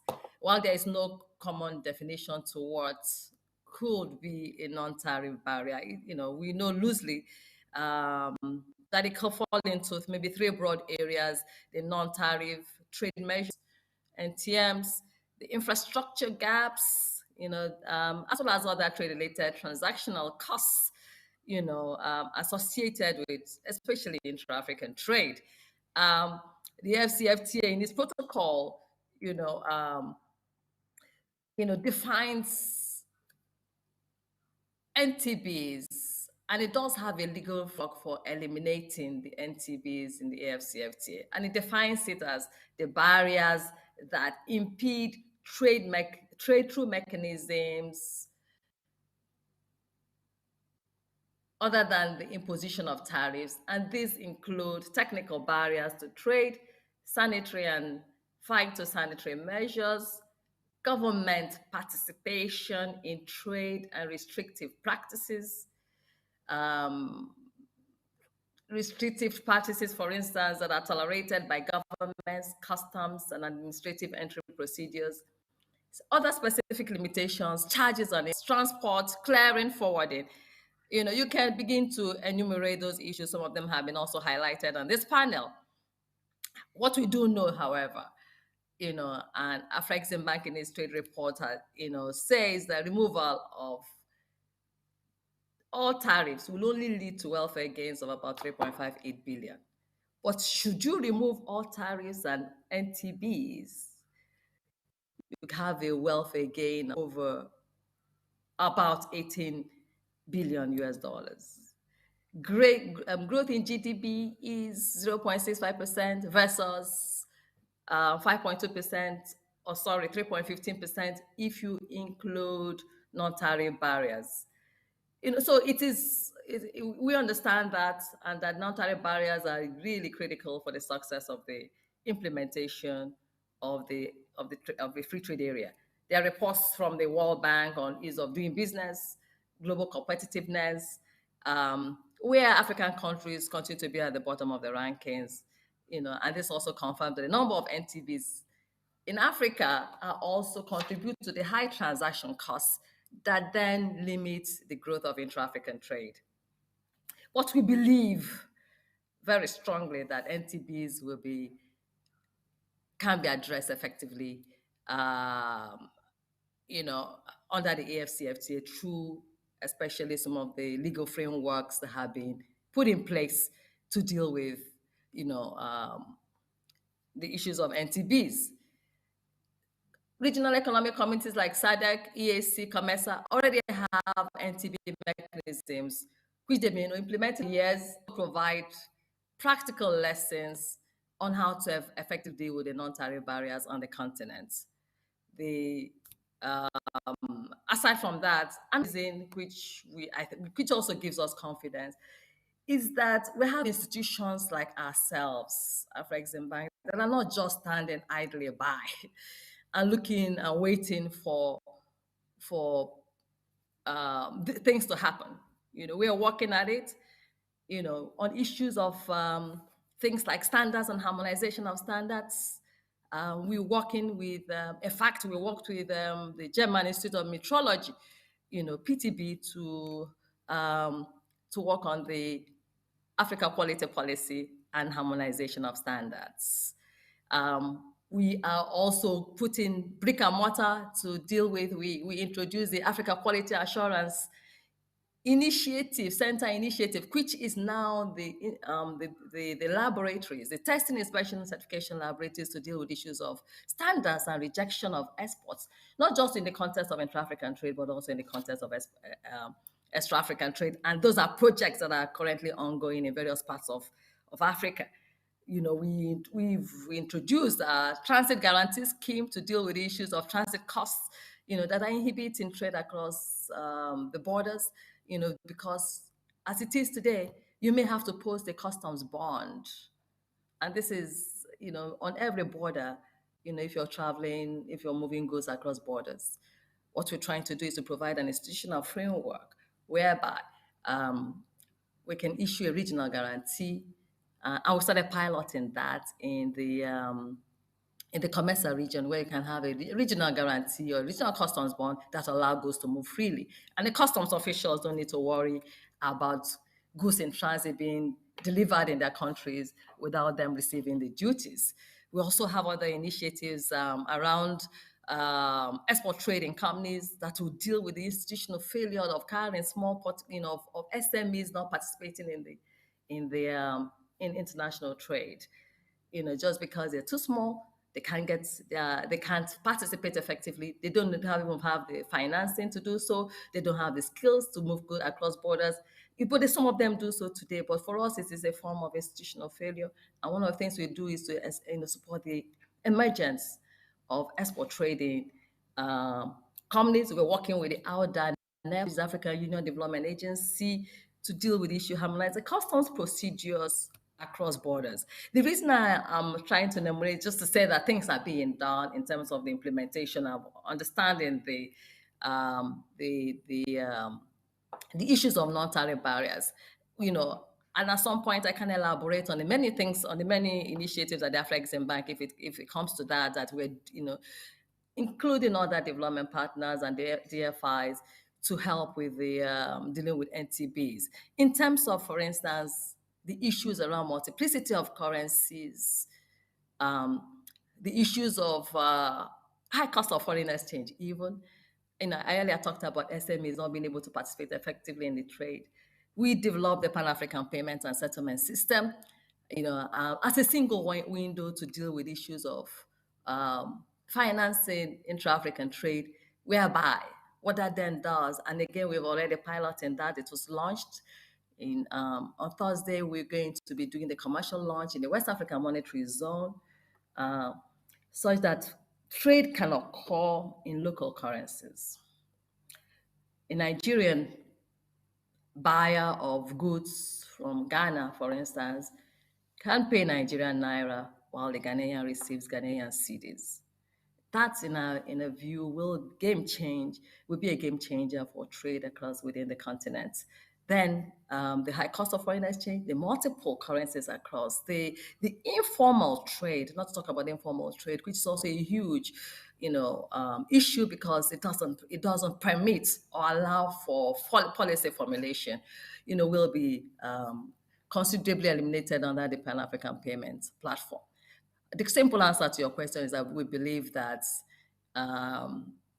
we're optimistic about those reduction of non-tariff barriers, and organizations like ourselves are actually actively working hard, to ensure that that happens.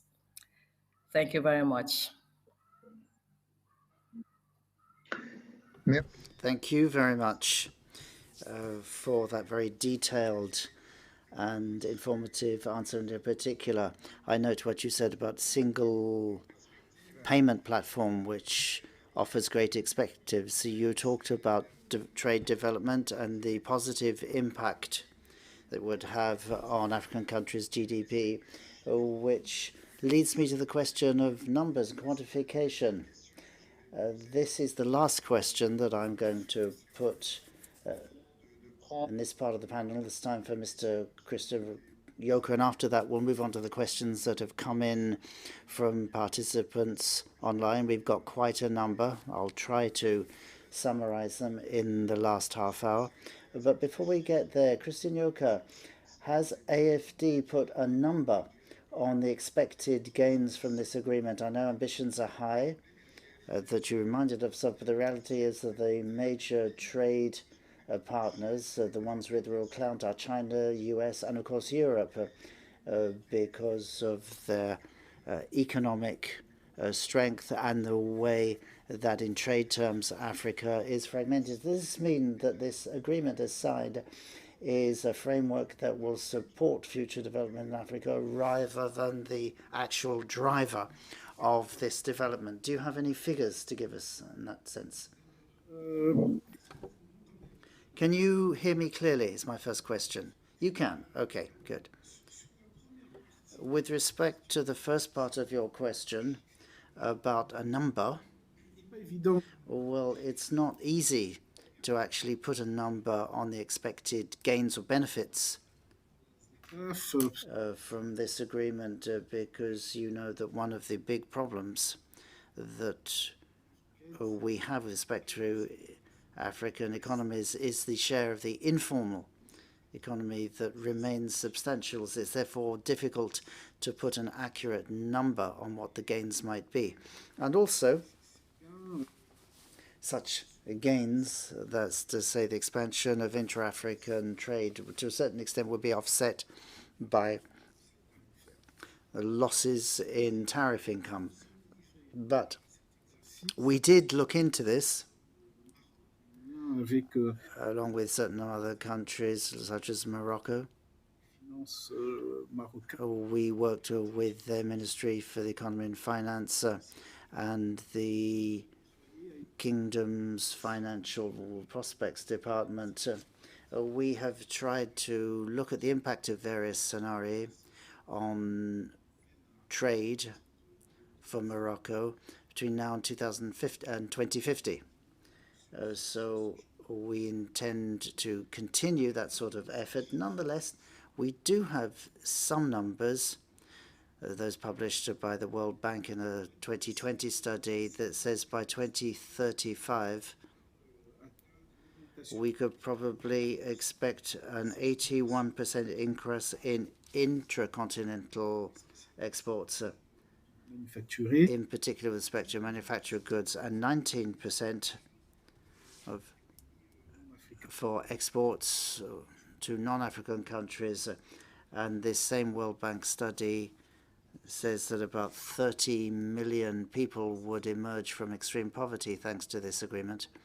And also the income of about 68 million people could be substantially increased by at least $5 a day. So we do have some quantification, but you have to be careful when using these numbers because I've said that there's a very large informal sector to the economy. As for the other part, is it a driver or just a framework for development? I would say it's both. because we are looking at a framework for fostering development, as I recalled for you. This is not just a simple trade agreement. It goes beyond that. And in that sense, it is a strategic development instrument because it seeks to remedy a certain number of serious problems, the cost of transport and logistics, and just regulatory convergence by harmonizing standards, settling the problem of intellectual property rights. It seeks also to improve investments by facilitating them. And we have also worked on the consolidation of trade corridors. Bamako, Dako, for example, Nakala, Malawi, Mombasa, Nairobi, Addis Ababa. Various trade corridors are being looked at. So you can see that we're talking about an initiative that aims to have a wide-ranging effect. It involves infrastructure investment as well as investment in or improvement of institutional frameworks. That's about governance, which is very important, on top of all the directly trade-related aspects, such as tariffs or NTBs. And the result of this is that this framework is conducive to development, but also a driver development. This is why we've decided to get involved in it. Some of the parameters, I have to say, are actually prerequisites for this zone to operate efficiently, because it's not just about removing barriers, because that will not lead to an immediate improvement in trade. We have to make sure that there's security for investments. We need to work on the business environment, of course, that's vital. And if that's not at least a prerequisite, it's certainly something that needs to be done in parallel to shore up and improve the chance of success in the area. And one of our speakers earlier, I think Valérie, was talking about the importance of working on skills and skills development. This is clearly something that we're aware of with respect to the power and electricity sector. We have, in a country like Ethiopia, supported a training center project, for example, and we are hoping that all of this will flow into a long process of improving investments, making them easier to make. We need to work on agro-industry, harmonizing phytosanitary standards, for example. That's very important. Or in pharmaceuticals. There are a number of initiatives that are underway in Egypt, Tanzania, and South Africa, of course. And we need to work on this regulatory and standards framework. So in answer to your question, I would say that this agreement does provide a favorable framework for development, but at the same time, it is in itself a development driver that requires our support. Thank you very much. That was a very clear answer. So I think we can now move on to taking the questions that came in through the chat from our online participants. There's quite a long list of them, and I'll try to form them into little groups and give the floor to various speakers. We have the head of the strategic partnerships with Africa and ACP countries from the European Commission, and he's head of task force for the post-Cotonou partnership, and he will be able to answer some of the questions that relate to the Commission and its partnerships. Those that Mrs. Kramer would have answered had she been able to stay. So I'll give you now the floor to start. We have a general question about how this agreement will change the paradigm for the EU and Africa, but it's more specific, actually, this question. There are 2 points. There's a participant who is asking about NTBs on manufactured goods, which are a barrier, an obstacle to African exports. So how can the EU help there? And then there's another participant who asked a related question about SMUs here in Europe, which are finding it difficult to operate on the African market. And this person wants to know whether there are any support mechanisms to help European small businesses to be on the African market. So the first thing is about difficulty of accessing the European market because of NTBs on industrial or manufactured goods. So for the African companies, and then the mirror image of that, the difficulties of European SMUs accessing the African market. What can you tell us about that? Okay, thank you for that invitation. So I'm standing in for Mrs. Kramer, who's my boss, after her introduction.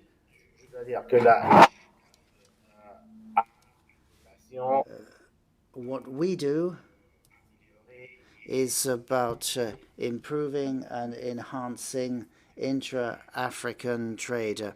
We are not there to facilitate a trade between Africa and Europe. But there are some things that we do that are related. I know that we heard about intra-African trade being about only 70%. If you look at Europe, most of trade is between European countries. So that being said, the support that we provide at institutional level is one thing.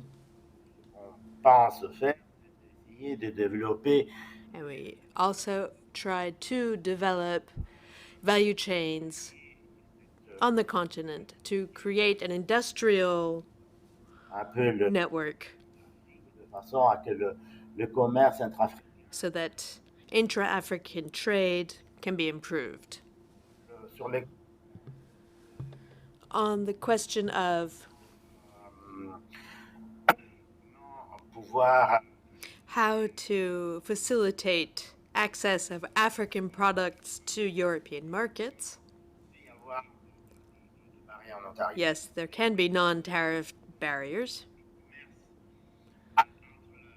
Trade between Europe and Africa is essentially governed by 2 trade agreements. First of all, everything except weapons for the less advanced countries.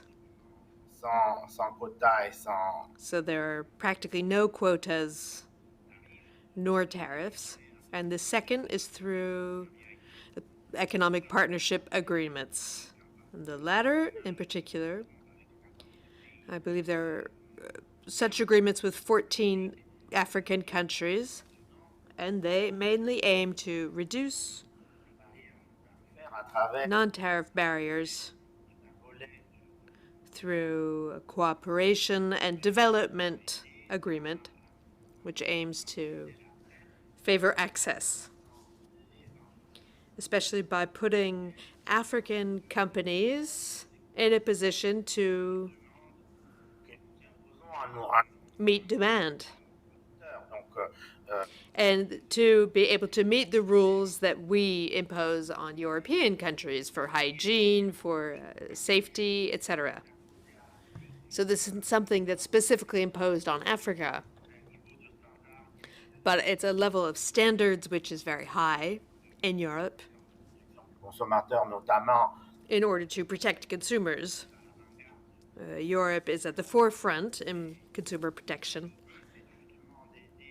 And the goal is therefore to help African producers to meet those regulations, to be able to export to Europe and elsewhere in the world. So that's one thing. On the second point, it's true that Justement, les petites et moyennes entreprises peuvent avoir SMEs can face two main problems.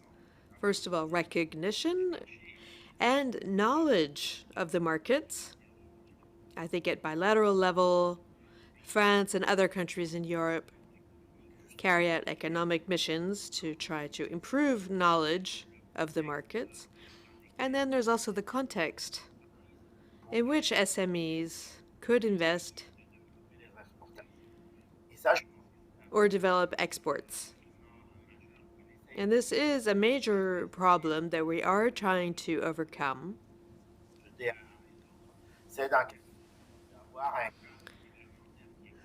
But this entails a very clear regulatory framework.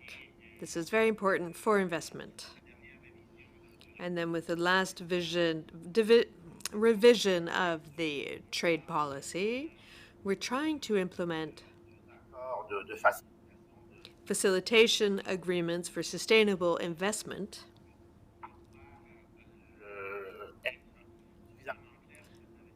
clear enough for investors. Because if you look at Africa, there's a huge number of investment codes, investment agreements, which is a problem and creates imbalances for foreign investment. And lastly, another thing that's missing is an arbitration system if there are any disputes. And this should be common to all countries rather than having a single arbitration system per country. Merci. Thank you. So there is a sector what's being mentioned repeatedly in the online questions, and this is the agricultural sector. So the agricultural sector is a priority. There are major stakes for employment, for fighting against hunger, for climate change adaptation. So this is a question I could ask of all of you, but I will perhaps first of all ask Christian Yoka. What actions has the French Development Agency taken in this regard? And I will then ask Madame Samira Rafaela. So again, a question on the agricultural sector, talking about the agricultural exception in international agreements. Because as you know, this is a dimension which is quite systematically invoked by the European Union. So should this also extend to Africa? There's also the question of subsidies to African farmers' associations. So Mr. Yoka, and then Madame Rafaela, if you will. You can also answer the question on this agricultural exception and farmers' associations in Africa. Mr. Yoka. Thank you. The agricultural sector, for years now, has been a key sector for development assistance for the AFD in all regions of the continent, but with strong specialization in the Sahel area, but not only. We also intervene in this sector in a variety of segments, from training in agricultural practices, as well as setting up farming organizations. And then in a much more specific answer on this topic, we have mobilized a funding vehicle for trade capacity building in the agricultural sector for exports, and especially geographical labels. to add value to specific products linked to their place of origin. Another important aspect are our actions in favor of agroecology. You mentioned climate change, and this is a very important work strand for us. And in this domain, the AFCFTA intends to set up a protocol for gender. But unfortunately, there's no protocol which links the environment and the climate, whereas this could be relevant for a sector such as agriculture. So in the capacity building program for trade, we're targeting specific countries, certain varieties of pepper in Cameroon, coffee in Zambia, dates in Tunisia. So through these programs, agriculture is, of course, a very important area for us, which we will continue to provide assistance to. Thank you very much, and thank you for the concrete examples. Madame Rafaela, how do you envisage the future of the agricultural sector? Where does it stand in international agreements and on this important topic, which is development assistance? What can be provided to African farmers' organizations? Yes, thank you. So this is, of course, a very important sector to speak about if we speak about the European Union and the Africa strategy. Taking into account that, according to the World Bank, these are the latest statistics that I have, 23% of sub-Saharan Africa's GDP comes from agriculture.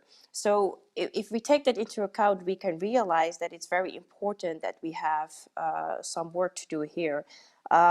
So in terms of the good practices when it comes to agriculture, but also the promotion of green initiatives, and especially because we see also in this sector very important groups working in these sectors like women that we need to support. So we need to remain into conversation with the African continent, making sure that the standards that we speak about, the values that we speak about, are of an equal level and are also realistic in terms of enforcement and in terms of respecting these standards. So what I say in this specific area, when it comes to the green aspirations and the agricultural sector, is that it's equally important that in enforcing its standards, it does not have unintended consequences. This is what I consistently say. So what I'm urging for and what I support the EU and Africa together to do is to really look for methods, but also respecting local methods that can comply and apply also to the situation specific in African countries, is to build on, I would say, a strategy specifically in this area where complications, barriers, challenges can be discussed, and also in terms of the approach that we can take to tackle these. And specifically what I find important when we speak about the agricultural sector and Africa, is that we have different kind of methods that are a mix of the agricultural production and international trade. So I would say we are still not there. I think it's, to be honest, also sometimes a very sensitive topic to discuss, but I started with very serious numbers that make it very clear that the agriculture sector is highly significant for the African continent. And what I find very important in this regard is that the local methods are being respected, and is that we talk about equal standards that can be equally enforced. That's the challenge here. And I think that we still have some steps to make in this regard.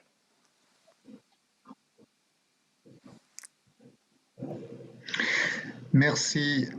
Thank you.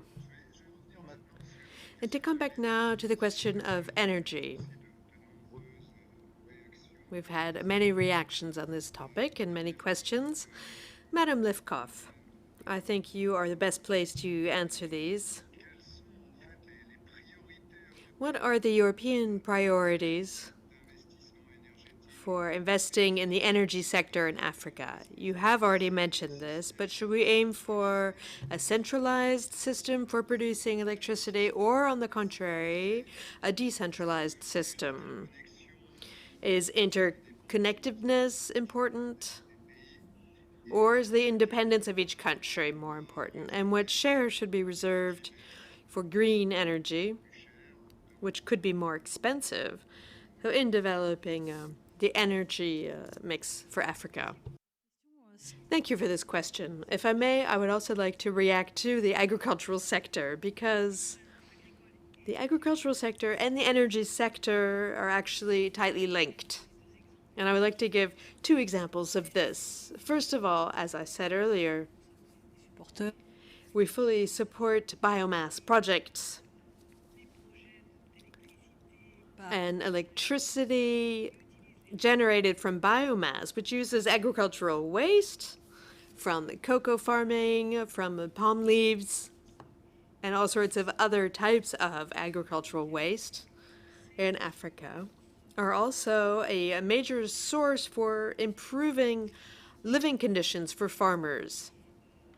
There's a project in Côte d'Ivoire. We will be paying small farmers who bring us the leaves from their palms, and will be increasing their income by 20%. So for 12,000 small-scale farmers. And through projects of this type, we can contribute to the sustainability of the farming sector in Africa. A second example, again in the energy sector, these are projects we have with a Kenyan startup that we are assisting.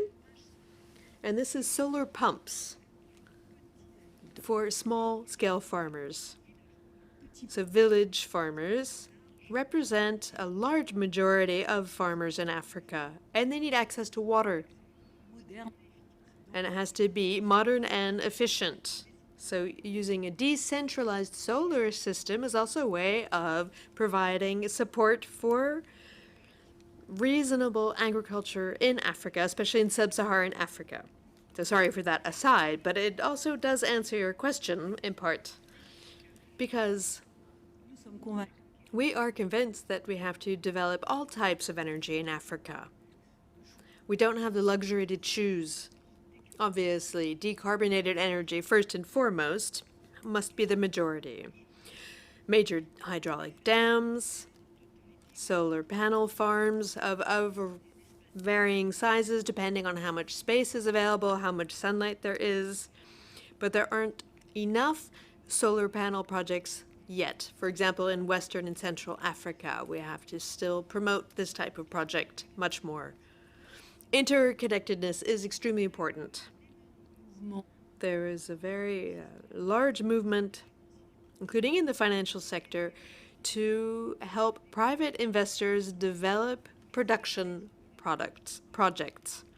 But if the grids and the infrastructure for distributing this electricity are not developed and are not solid enough, then we will have major problems. There are already a few projects in Africa which were designed, but yet they cannot export or they cannot distribute the electricity because the grid isn't up to date enough. So I'm launching a very important appeal to you all, a solemn appeal to all stakeholders in Africa and in Europe to focus more on infrastructure for distributing electricity. In many African countries, there are national electricity distribution and commercialization, which are fully funded by public funds, whereas these countries' coffers are empty. So this leads to old installations, a lack of skill to be able to manage these grids, manage the electricity companies. So there's a loss of energy, loss of electricity through massive fraud as well. And this is a very important sector that we must collectively invest in because it's a huge economic loss for these countries. And this is a hurdle to promoting the electrification of Africa. Thank you.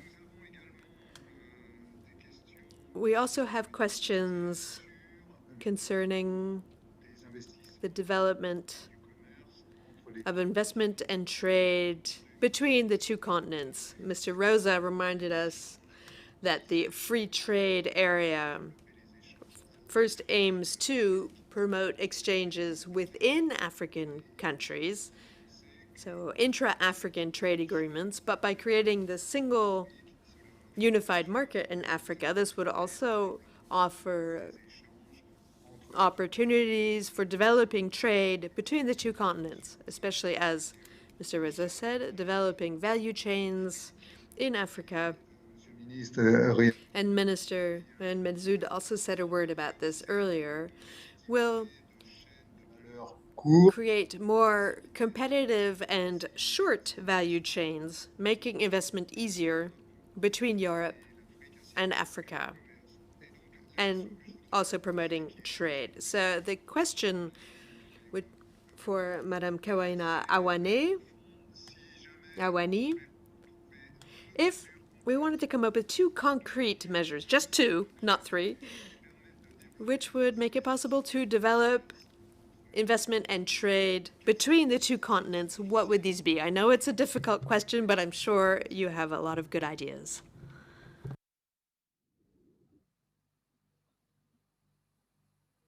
I think the ideas I have are actually more intangible. I think there needs to be a change of attitude and an understanding that it is a competitive environment. It is true that Africa will seek investment goods from outside of the continent in the time being, but those goods are available everywhere, not just in Europe. I think for me, there needs to be a change there needs to be a paradigm shift. And I think the earlier speaker, Sandra, Ms. Kramer, said it. It needs to move away from old methods, old thoughts, because Africa is no longer standing by and waiting for things to happen, to a new paradigm of partnerships, understanding that those goods or those skills or those capacity that Africa needs doesn't necessarily have to come from one continent or the other, that there is a huge vista of opportunities from across the globe. For me, it's a change of mindset, a change of attitude. Our European counterparts need to spend more time in Africa to understand Africa as well. So it's this knowledge, it's almost like a knowledge, and then there's also understanding that it will no longer be the old traditional methods of doing stuff. I remember, if I use the COVID-19 scenario to give an example, we didn't wait for COVAX, we didn't wait for aid. Institutions like ours in Africa stepped up to do $2 billion of guarantee to be able to support Africa with vaccinations, $400 million of vaccination that was procured from Johnson & Johnson. So for me, I think my 2 words will be intangibility, a change of attitude, actually to walk the talk of genuine partnership. And secondly, an understanding of Africa. People need to put boots on the ground, and it's going to be a coalition of the willing. Thank you very much.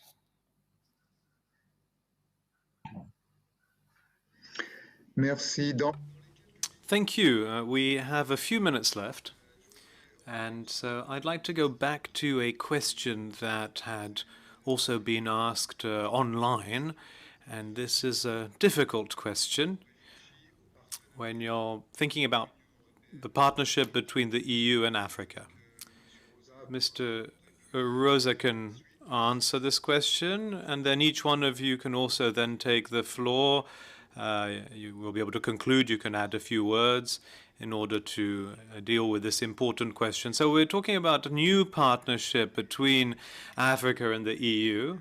So the idea is to put both continents on a level playing field. And the question that's been asked to us is this really possible, given the differences with the levels of development between the EU and Africa? How can you make sure that this time this partnership develops itself in the true spirit of equality and on a real level playing field between the two continents? I think it's a very tricky question. And Mr. Rosas, if you could tell us what is the vision of the Commission on this topic, and then we can do a last few questions.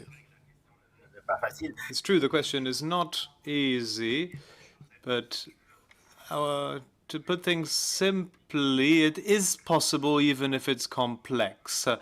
And the answer that the EU is trying to put on the table at the next EU-AU summit goes in this direction, meaning that we're trying to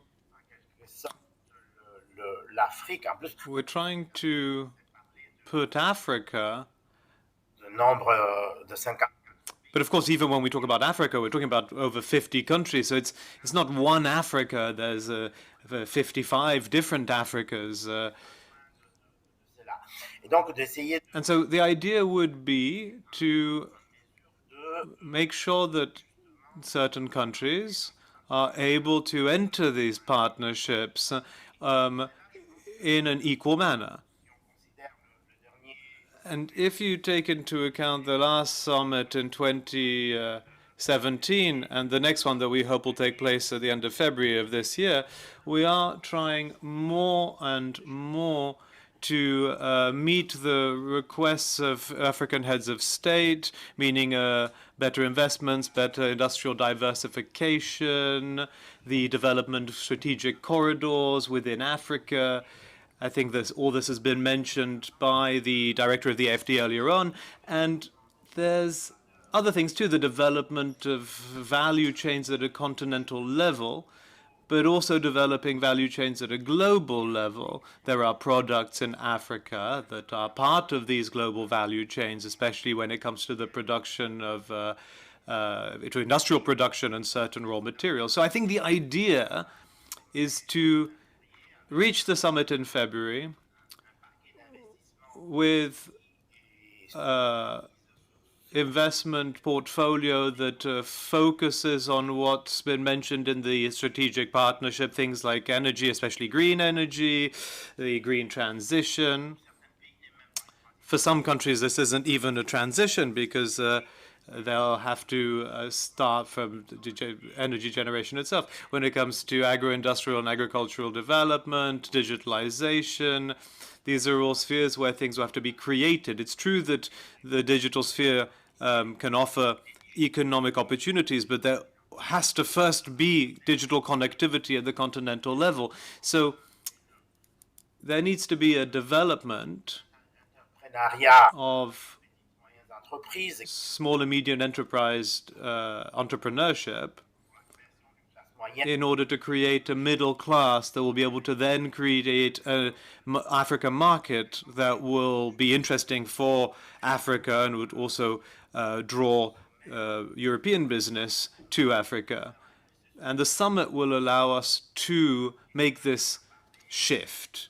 I think we've already mentioned it, but what we need to do is to move forward in these different sectors. Of course, we also have to remember, as COVID has shown us, that there's the importance of two elements, which is the education and health systems. And these are necessary as well to create a sort of autonomy of Africa in certain fields. This strategic autonomy has to be rebuilt. We've seen that this was something that was really highlighted by COVID. We've been working on this because an autonomous Africa is also in the best interests of a autonomous Europe. Thank you very much. Madame Rafaela, One sentence to wrap up on this topic. The level of development are indeed there, but that should not hold us back in creating an equal partnership. So I would say we need to work on 4 very important actions. That is, first of all, start with a different mindset, seeing each other as equal partnership. That's really important, that we are going to change the mindset, especially in the way we look at the African continent. Then, of course, we need to actively engage civil society, making sure that they can give us very valuable input in terms of implementation, in terms of standards, but also take away unnecessary trade barriers. We need to start identifying these, which we are already doing, but it's time to really make that a reality, take away the unnecessary trade barriers. And then the untapped potential. I mean, that's also very important that we identify, analyze where the potential is. I've mentioned already the youth, women, make sure that we invest in these groups and make sure that we consolidate this potential. There is no one-size-fits-all approach to Africa. We have to tailor policy to countries and regions, taking into account the development of the intra-African trade and resilience of the economy. Thank you.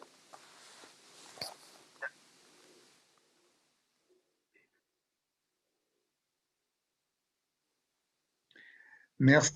Thank you very much. Madame Levkov. One sentence, please. Well, for me, it's quite simple. The partnership is essential for our activities in Africa. I'm very proud to be able to say that all our projects in Africa are developed in partnership with African entities, either a public-private partnership with a government, or we have partnerships with Pan-African groups, or African SMEs, or even African startups. So partnerships are really essential and crucial if you want to succeed in Africa. Awani, last sentence on this topic, please.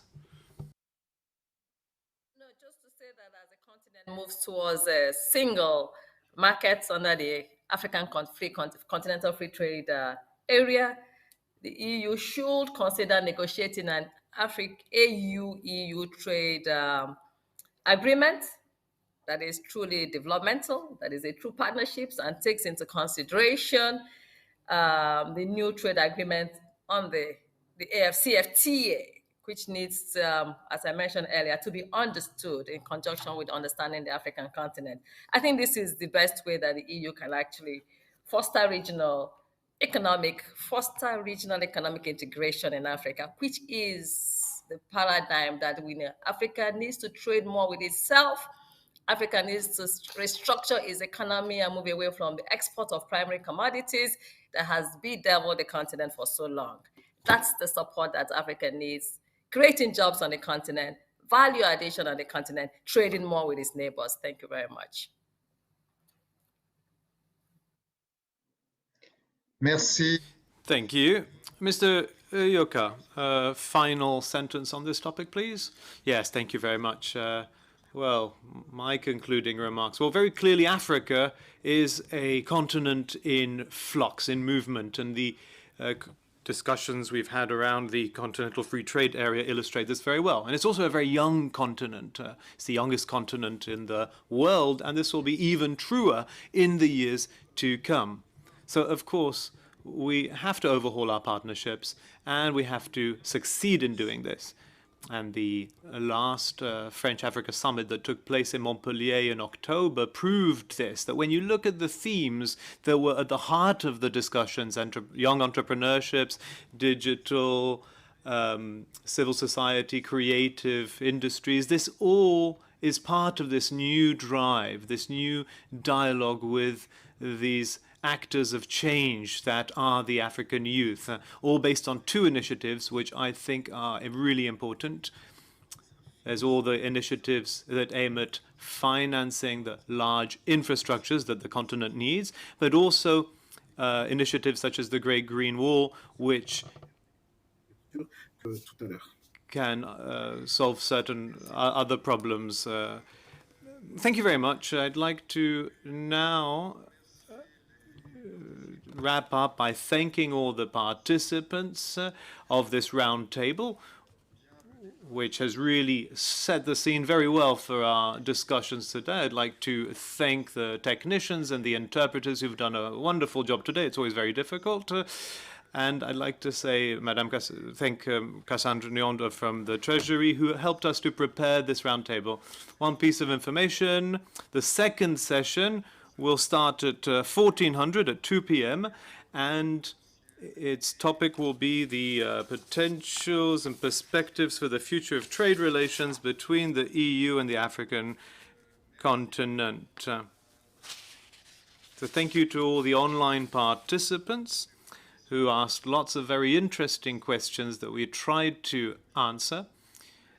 And so I'm going to say goodbye for now. And please, we're inviting you back to the roundtables from 1400, 2 p.m. Paris time onwards. Thank you very much.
des deux besoins.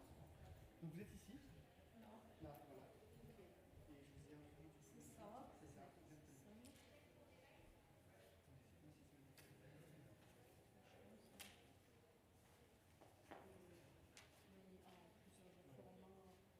Lisible.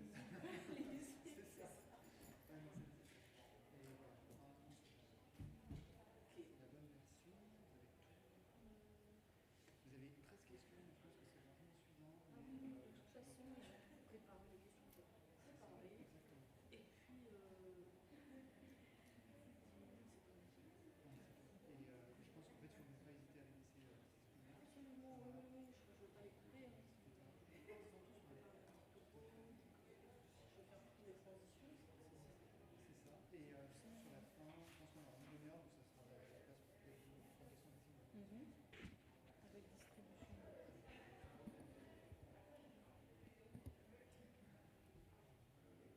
Oui, je confirme le titre de monsieur.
Ça, c'est aussi du geste sous trois formes, par possibilité. Voilà. En tout cas,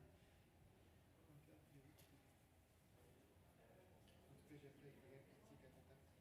Enfin, bah oui, je suis négative. De toute façon, j'ai l'impression que. Oui, la France entière est en contact.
demander sur le fond, mais sur l'organisation, parce que c'est un mystère énorme et qu'on est tout petit. Donc ça, c'est très compliqué de faire matcher les deux. Très compliqué. Exactement.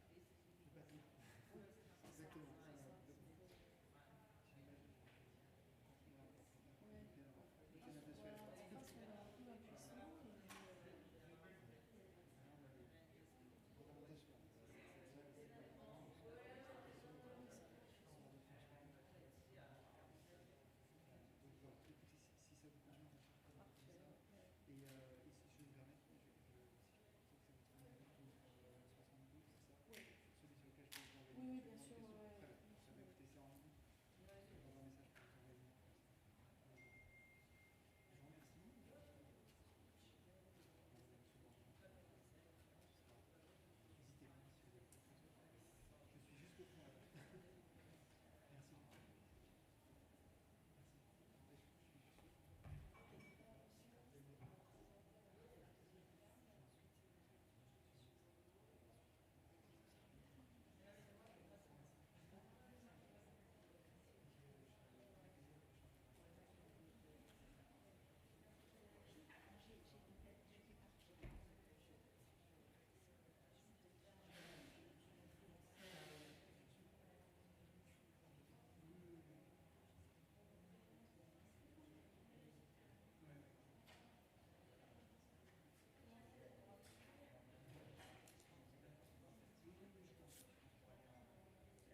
Bien.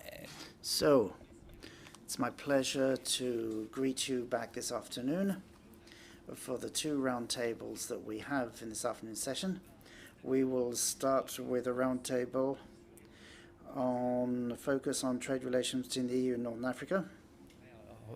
Tout d'abord, remercier. So let me start by thanking Jean-Louis Borloo, who's with us here today in the conference center of the Ministry for European and Foreign and European Affairs. He was a former minister in this capacity, and this first roundtable moderated by Dorothy Schmidt, whom I thank for being here as well. She's a research worker at the French Institute for International Relations, so I'd like to thank the people who will be speaking. Firstly, to start the roundtable after Jean-Louis Borloo, we have Nasser Campbell, who's Secretary General of the Union for the Mediterranean. And in the panel discussion, we will have Mohamed Sami Agli, President of the Algerian Confederation of Citizen Employers, Patricia Ovier, who's with us here, who's a professor at Aix-Marseille University, Léon Deveau, who's main advisor to Director General of DG Trade and acting director of DG Trade, and Mohamed El Khatani, who is CEO of Attajri Wafa Bank, who is connected online from Morocco. And obviously, I also welcome all of you who have tuned into this roundtable. So thank you for being with us in this afternoon's work. Now hand over to Jean-Louis Borloo. Thank you.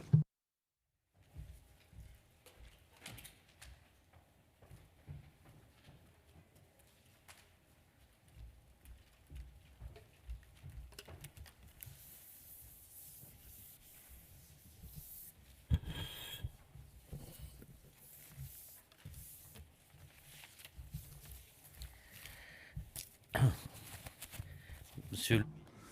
Minister Frank, ministers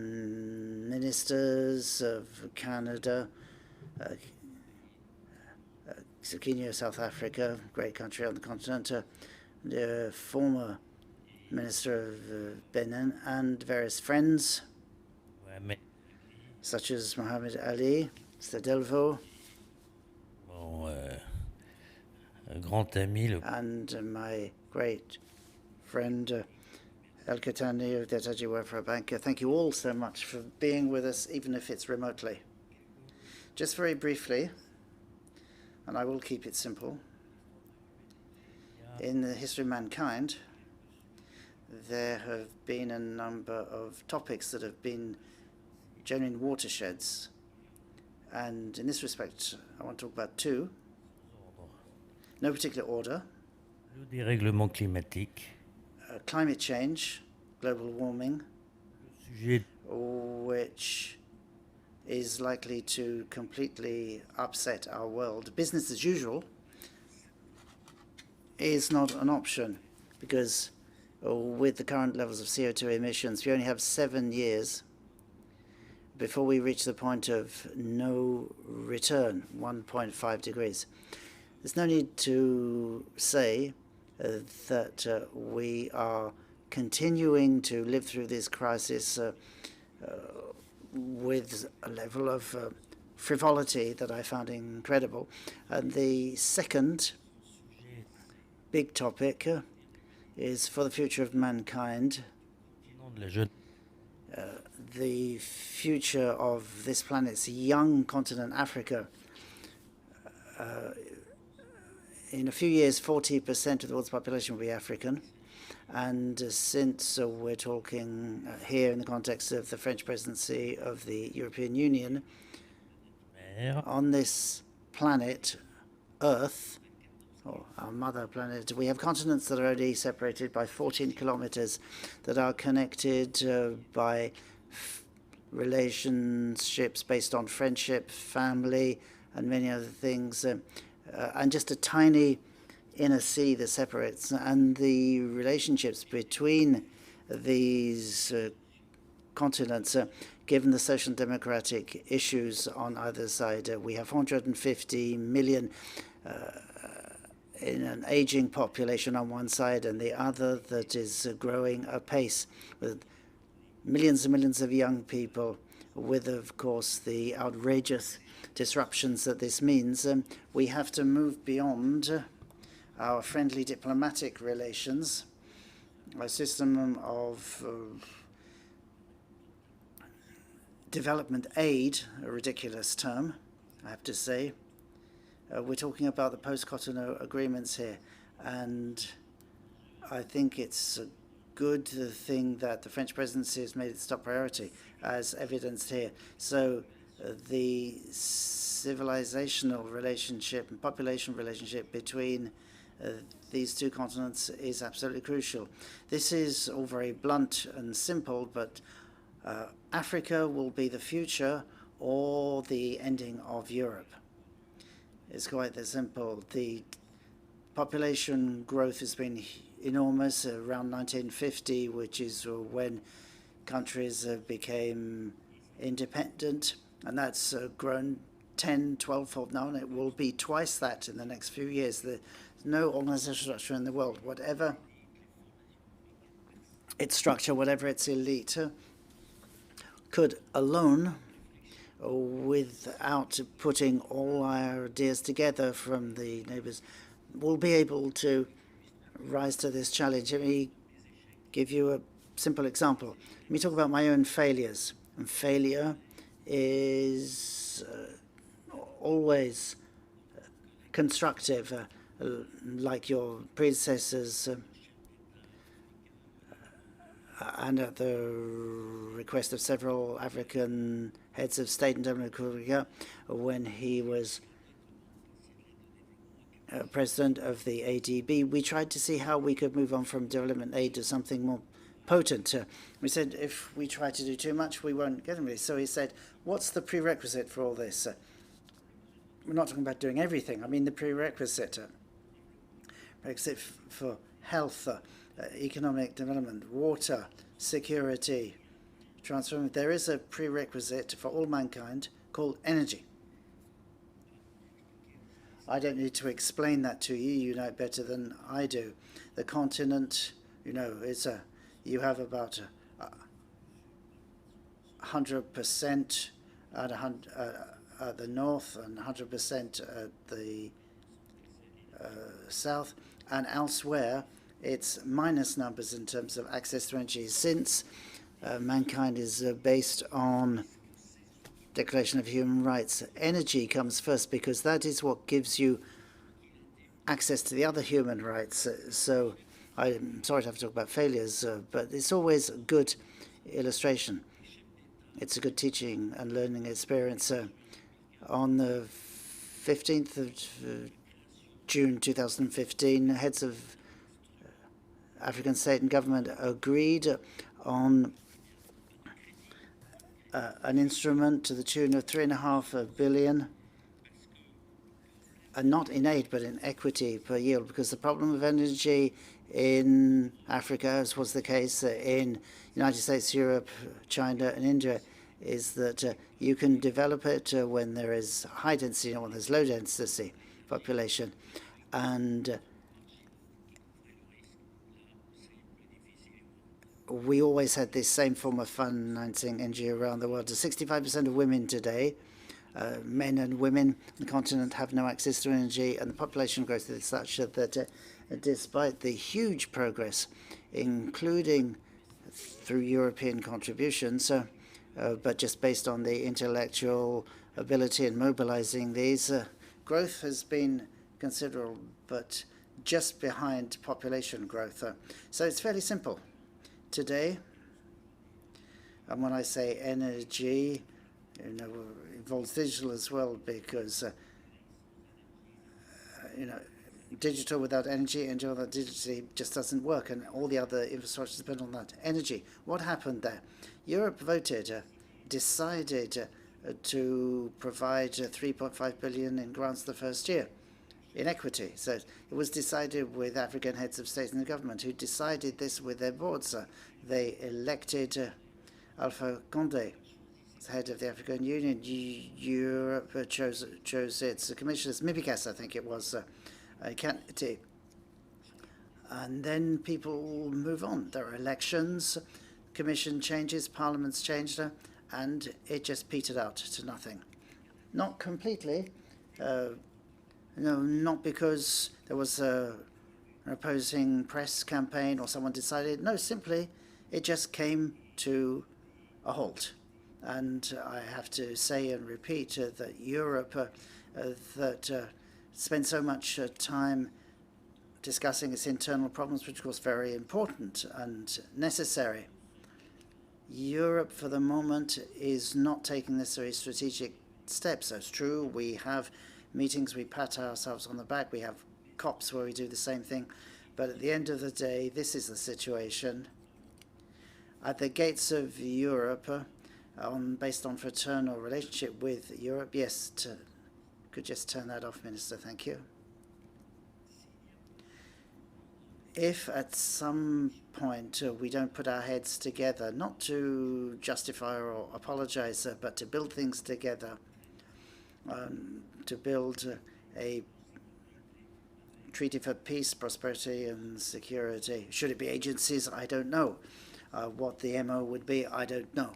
But unless all this is done, if we don't consider we have a shared destiny and that we rely on each other, and that African demand needs to be organized, not dispersed, if we don't have this big political step forward, the political momentum, okay, I'm French, so I tend to think my country is important, but I see it as a joint connecting an Anglo-Saxon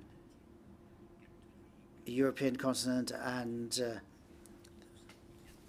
Africa, because France is half Latin, it's half southern, and we have North Africa with Morocco, which is an older brother, but then there's France, Spain, Italy, Portugal, Romania, Greece, that have a greater understanding of these issues. I think there's a greater cultural sensibility there. But if at the end of the French presidency, we haven't laid the foundations of a team chosen by the African Union and one chosen by the European Union, and which could get together and coolly and calmly look at these issues for a couple of years, identifying the genuine organizational operational issues in full respect of each other's identity. If that's not done, you can call it whatever you like, but if we don't seriously take this bull by the horns, I'm absolutely certain that Europe will not protect its position because our young people will not accept our own failure, because there will be a reversion to European identity and the migratory pressure will be unbearable. What Africa can provide in terms of imagination, digital development, brotherhood, all these great qualities that I think are declining will finally disappear.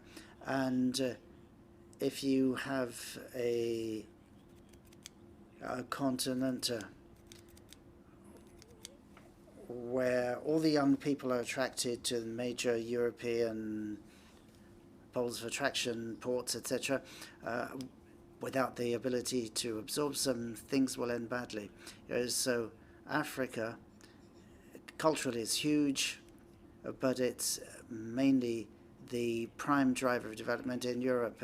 Economic specialists, economists talk about proximity elasticity growth.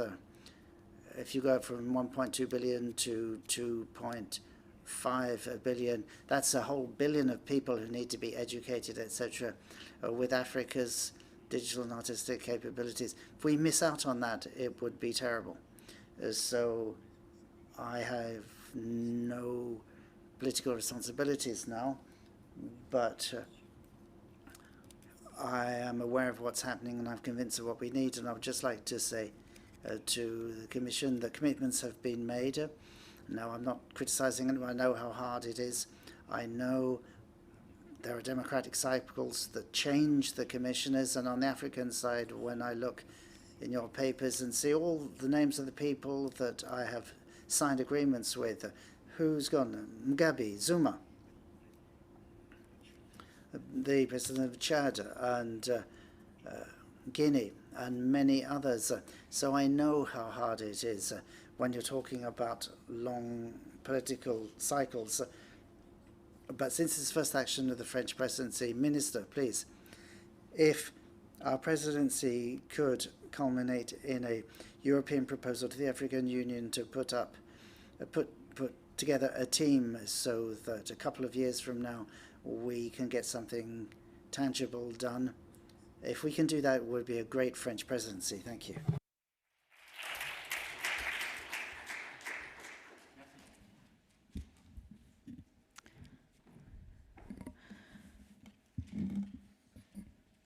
Bonjour à tous. Good afternoon, everyone. Thank you very much for being with us today, either in the room or in front of your computer screen, probably more the latter than the former. We will be looking this afternoon, looking at the relationship between EU and Africa, talking about the potential and outlook for the future trade and investment relations with the EU and African countries. And in particular, we're going to start with a message from Nasser Kamal, Secretary General of the Union for the Mediterranean, to thank you for being here. And this institution, as you probably know, was founded in 2008. In 2008, at a conference organized by the then President of the French Republic, Nicolas Sarkozy, as part of the French presidency that we had at the time. Your Excellencies, ladies and gentlemen, let me start by thanking the Delegate Minister, Mr. Frank Riester, for inviting me to speak in this significant conference that is one of the first events of the French presidency of the EU Council. Ladies and gentlemen, fostering regional integration in the Euromed region is one of our priorities. And it's clear to everyone how strategically important this is. This is why I've been tasked with a report on this that was drafted and presented last May. So we have identified 5 key areas. The first is trade, then finance, infrastructure, movement of persons, and research and higher education. In addition to these conclusions in the report, there and the key indicators that enable us to measure the level of integration of these sections, we have decided to monitor the achievements, and this report produces recommendations aimed at achieving greater integration. I would urge you to read the report on our website. According to this report, foreign trade is 35% of the region's GDP, more than 20% of world goods trade in 2018. Our region is one of the most important markets in this area in the world, but at the same time, we have one of the lowest levels of economic integration in the world. Integration has been uneven, even if there has been progress achieved everywhere, but it's unequal across the region. If we look at the trade figures, we can see that European Union accounts for 95% of exports of goods in the region, and 70% of the freight traffic in the Mediterranean is between European ports, and only 15% involves North Africa and Europe. And only 5% of trade is between countries in the region, Middle East, Northern Africa. Those figures speak for themselves. Another major challenge for the integration of this region, which also affects trade, is a structural weakness of infrastructure, which is insufficient for transport and the energy grid. The Middle East, Northern Africa needs more of 7% of its annual GDP in investment in infrastructure for maintenance and construction. However, several regional initiatives are being developed to connect the electricity grids and promote commerce of electricity in our region. And this is a crucial argument for our region, where the concentration of solar power plants, for example, could generate 100 times the electricity consumption of Northern Africa and Middle East. Ladies and gentlemen, one of the lessons that we've drawn from the pandemic and its consequences is the absolute necessity to relocate in order to create shorter value chains that are less fragmented. Africa and Europe have and continue to suffer from their dependency on the value chains thousands of kilometers away in vital sectors for the economy. We have to relocate and reconcentrate the value chain to go from a world global chain value chain to a regional value chain. We have to draw the lessons from our experiences and work more closely with our neighbors to favor greater integration and to foster interdependency, which will be beneficial to all. In this area, bigger is definitely best. We have to create economic zones for trade, for investment, to face these new challenges. Ladies and gentlemen, Northern Africa is the unavoidable pathway in terms of geography, but also in terms of politics between the European Union and Sub-Saharan Africa. The enter into force of the Continental Free Trade Zone, and this is now a reality. But there is still a gap to be breached to fulfill the potential. Because between our countries and Europe on one hand, between Northern Africa and then between Sub-Saharan Africa, did not take into account services. And we really have to close that gap and integrate services into our free trade agreements. And Northern Africa must also continue structural reforms so that the business environment is even more attractive. And we have to look to the future and improve our relations for technological and ecological transitions. Ladies and gentlemen, our upcoming summit between Africa and the African Union and the European Union, which will be taking place this year, between the 17th and 18th of February in Brussels, must be the occasion to establish open dialogue around these themes. The future of both of our continents is intimately linked. And many people in Northern Africa have understood the importance of co-development. And we have to encourage the other countries in our region to join this momentum and to realize the full potential of our partners. Altogether, we have to come up with alternatives for a better integration of the region in Northern Africa to compensate for the very low volume of exchange in goods and services. And we have to reduce tensions in our region, because this can only be deleterious on trade. But I regret that I cannot be with you today to speak about all of these crucial stakes in person, crucial for us in the Mediterranean, also in Europe, and the natural, human, and geographical and economic ties between our two continents. I hope that you have a very rich debate and that you'll come up with new pathways to link our continents more closely together through the development of relations in the Mediterranean. The Union for the Mediterranean is the only organization bringing together the 27 European countries and the 15 countries south of the Mediterranean, and we are here for you to actively contribute to the integration of Northern Africa and Europe.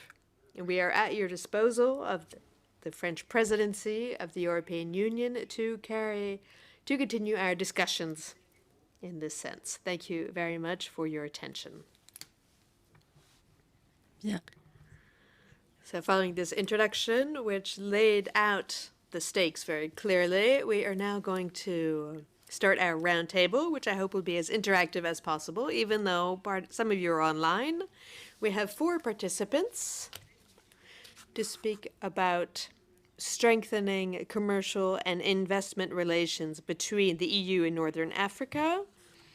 The goal, of course, is to show the results of 25 years and the free trade agreement. So what has gone well, what hasn't gone so well, where the gaps still are. We have an economist who will be speaking first, Patricia Augier. I will then give the floor to speakers from Northern Africa who will tell us about their expectations, about their hopes, and perhaps their demands. So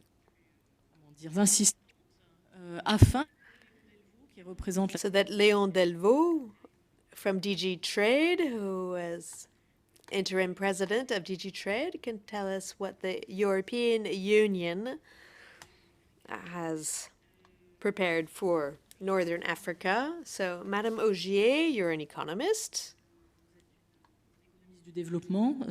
specialist of development in the Mediterranean region. You long coordinated the FME's the FEMAs on partnerships in the Mediterranean region, and you took part in the European Commission's assessment of free trade agreements. And I think you also drafted a working report on production chains, on supply chains, and shortening these supply chains in the post-COVID era. Patricia, you have the floor. Thank you, Dorothée. First of all, I would like to thank the organizers and the minister for this invitation and to give us a chance to talk about these topics, which I have worked on significantly. So the first point is to take stock of these agreements. But first of all, one must remember that these association agreements have mostly entailed unilateral lowering of tariffs by the partners in the Mediterranean, because it's already a free trade zone for the European market for industrial goods.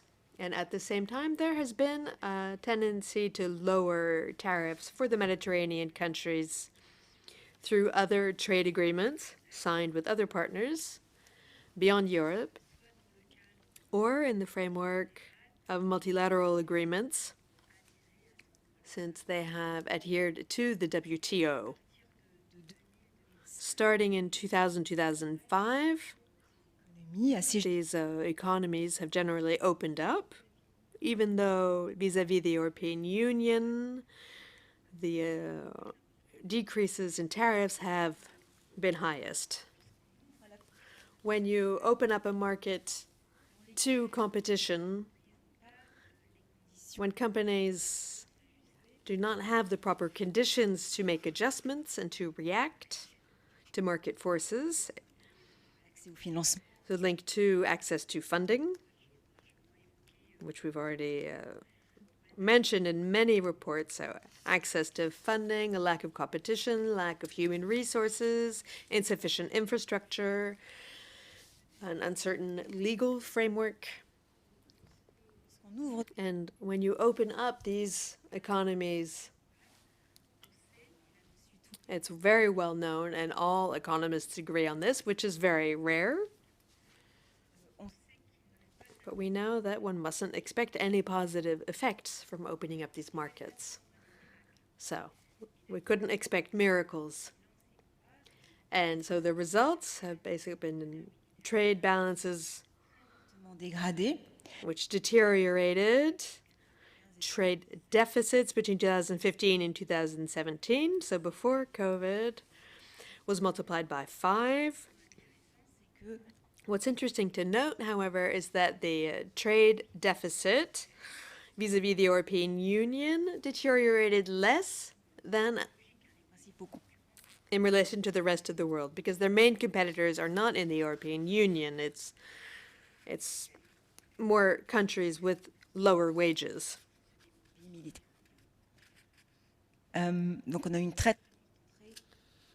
So Chinese products basically invaded the markets of the Mediterranean countries. We've also observed, since these association agreements, are growth rates which are insufficient. On average, they were at 4%, which could seem quite good, but actually, no, it's insufficient because of the need to create jobs. So unemployment continued to rise steeply, with participation rates which are extremely low. And the Mediterranean countries are the countries in the world which have the highest number of people who are excluded from the job market. First and foremost, women, but also young people. And it was also insufficient because it didn't make it possible, which was one of the goals of this partnership, the European Mediterranean Partnership, but it did not make it possible to lessen the gap between lifestyles. On the contrary, there was an increase in the differences in GDP per capita between Europe and the Mediterranean region. And this difference increased even more due to the pandemic, reaching unbelievable levels of difference. Et puis, un autre élément aussi. And another component is that there hasn't been any progress in terms of regional integration, whereas that was also one of the objectives of these association agreements. So maybe I'll give the floor back and then I'll take the floor later. So we have 10 minutes per speaker, so if you would like to come up with some proposals from the outset. Plusieurs éléments. There are several elements.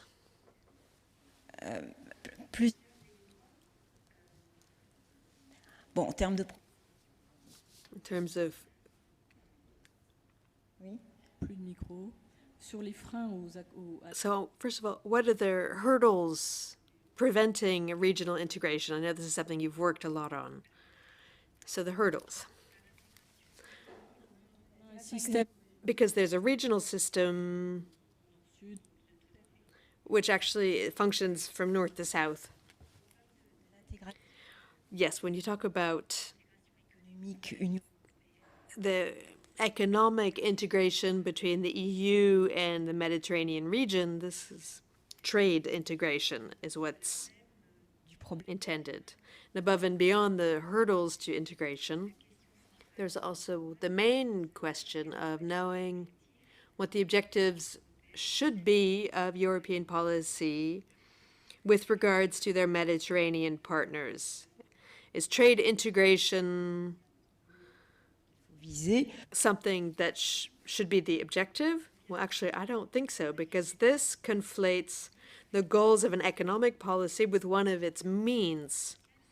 Trade integration is a means to an end, but it's become the goal. And in my view,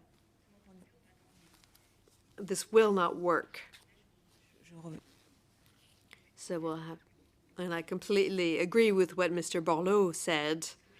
We have to reassess the objectives of this EU strategy.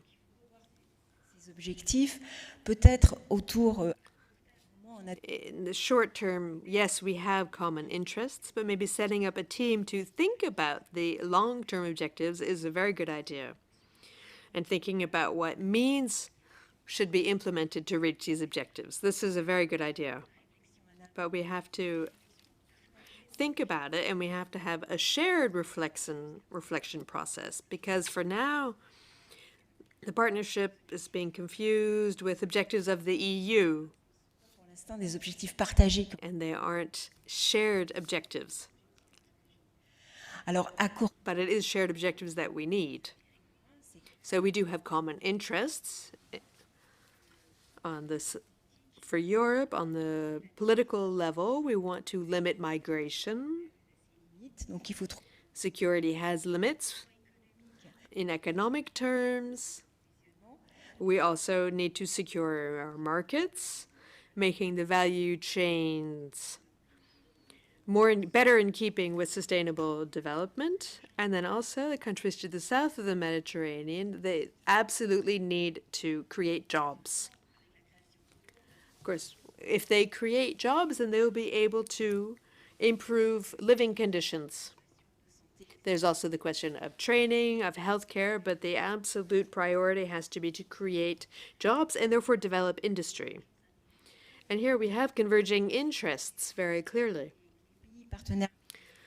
And our partner countries in the Mediterranean have to become a significant supplier for Europe, but not in any conditions.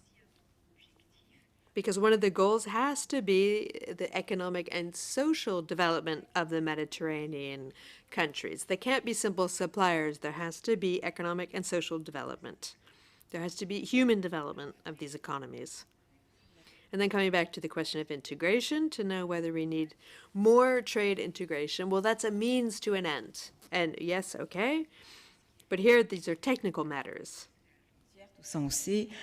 Yes, we do have to reduce tariffs. We have to harmonize measures we need. But we have to think about the consequences of all the actions we take.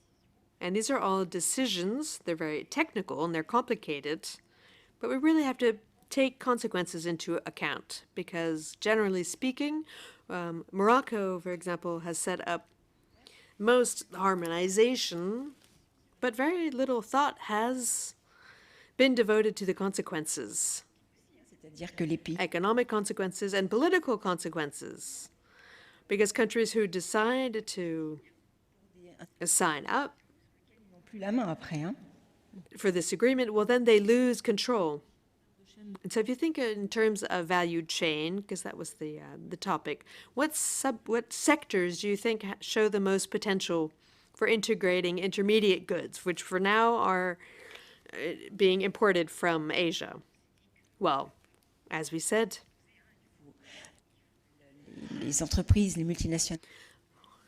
European multinational firms have to secure their supplies. They have to shorten the value chains. And so we've attempted to identify which sectors and which products could seize immediate opportunities to substitute some of their intermediate goods, which are coming from countries which are very far away, mostly China, by Mediterranean suppliers, which would meet this double objective of diversification of suppliers and shortening the value chain. And these sectors or these products, at the same time, are also immediate opportunities for increasing exports for Mediterranean countries. So having identified this was done with a colleague from Sussex University, Mike Jurek, and we did this work and highlighted the intermediate goods that were imported by the EU from developing countries, from distant developing countries. The criteria we used was more than 7,000 kilometers distance from Brussels. That was the criteria. And that are also exported by Mediterranean countries. And we found that between 400 and 500 products per country. We didn't do it for all Mediterranean countries. We did it for Algeria, Tunisia, and Morocco. And Egypt as well. So we found between 400 and 500 products per country that would satisfy this double constraint. These products, they belong to a dozen different sectors, chemistry, pharmaceuticals, fertilizers, and so on and so forth. And these products and these sectors, these products are immediate opportunities for potential substitutions, since European multinationals can buy them and Mediterranean companies produce them and export them. So there is an immediate opportunity where these products are concerned. So it would be well worth working a bit more on this topic. Yes, it's probably worth looking at your study too. We're quite impatient to read it. Now, we'll get back to this a bit later, but first of all, let me repeat that all the people who are participating online, they can also ask questions during the roundtable. We'll soon reach the end of our introductory statements.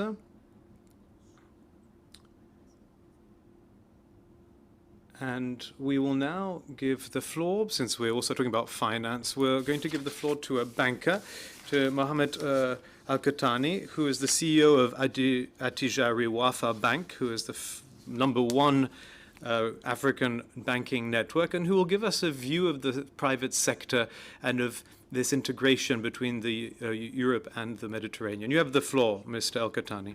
Thank you very much. First of all, I also forgot to say that you are also taking the floor as the head of the France-Morocco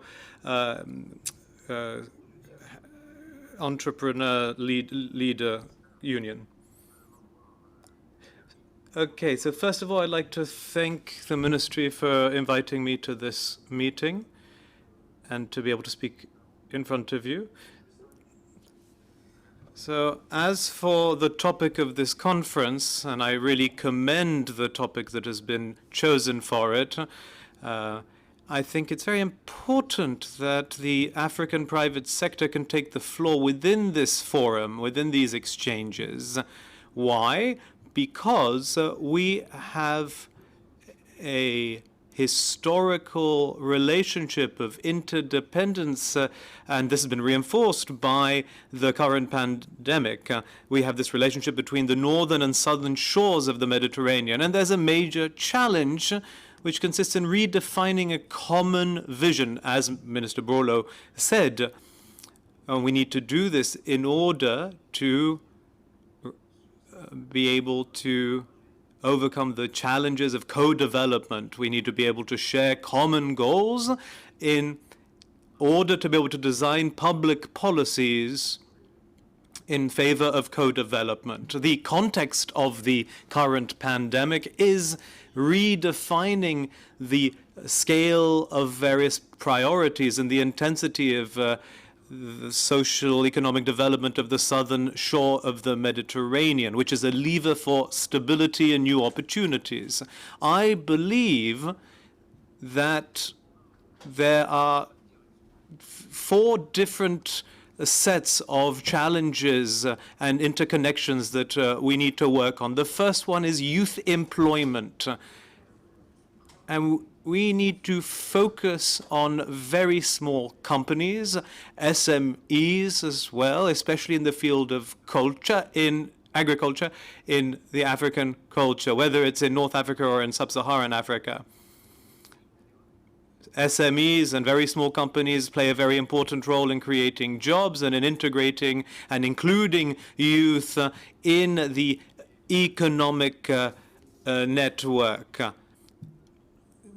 Entrepreneurship strategies and employment strategies are an important lever that Africa will have to work on in cooperation with the EU. The second fundamental factor that will influence future years is a sustainable and well-managed urban management system. Why? Because in the decades to come, given the demographic growth that Africa will experience, we need to put in place well-managed urban systems in order to deal with issues of mobility, of social mixing, of digitalization, of energy, especially when it comes to energy efficiency.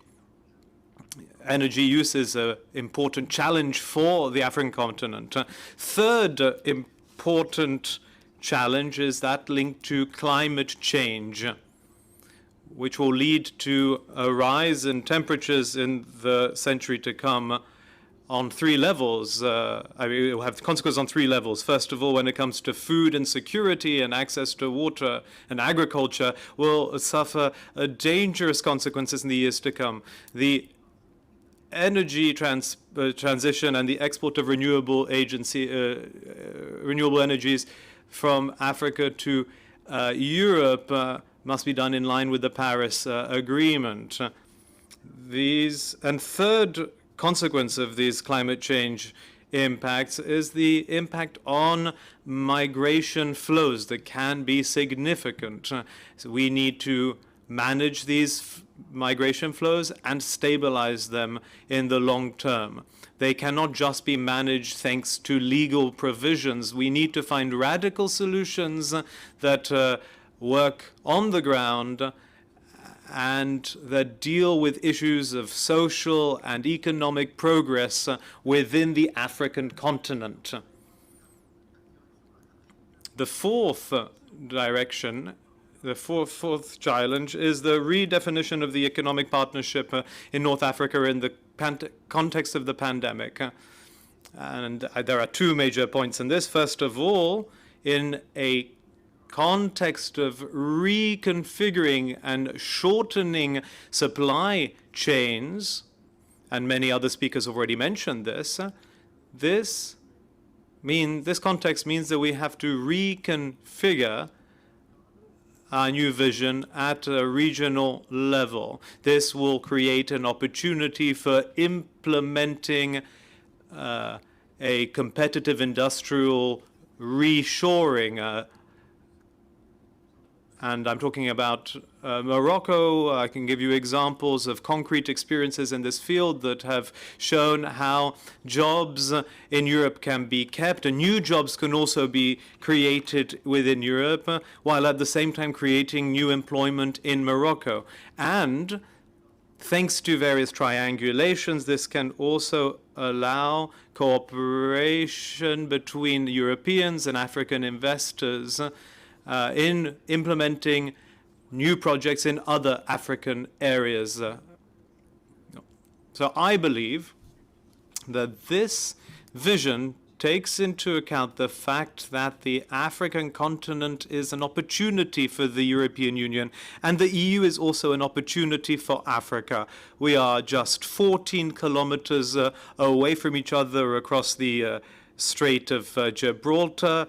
That's only 40 kilometers wide, and there is a huge potential for development that is represented by the African market, especially as we are implementing the new African free trade area. And so this is an opportunity and a true solution for the various challenges that the EU is faced with, but also for the challenges that Africa, as well as Africa's youth, are faced with today. But what is needed is the sharing of a common, clear, transparent, and a vision that is in full solidarity between the two shores of the Mediterranean, the north and the south shore.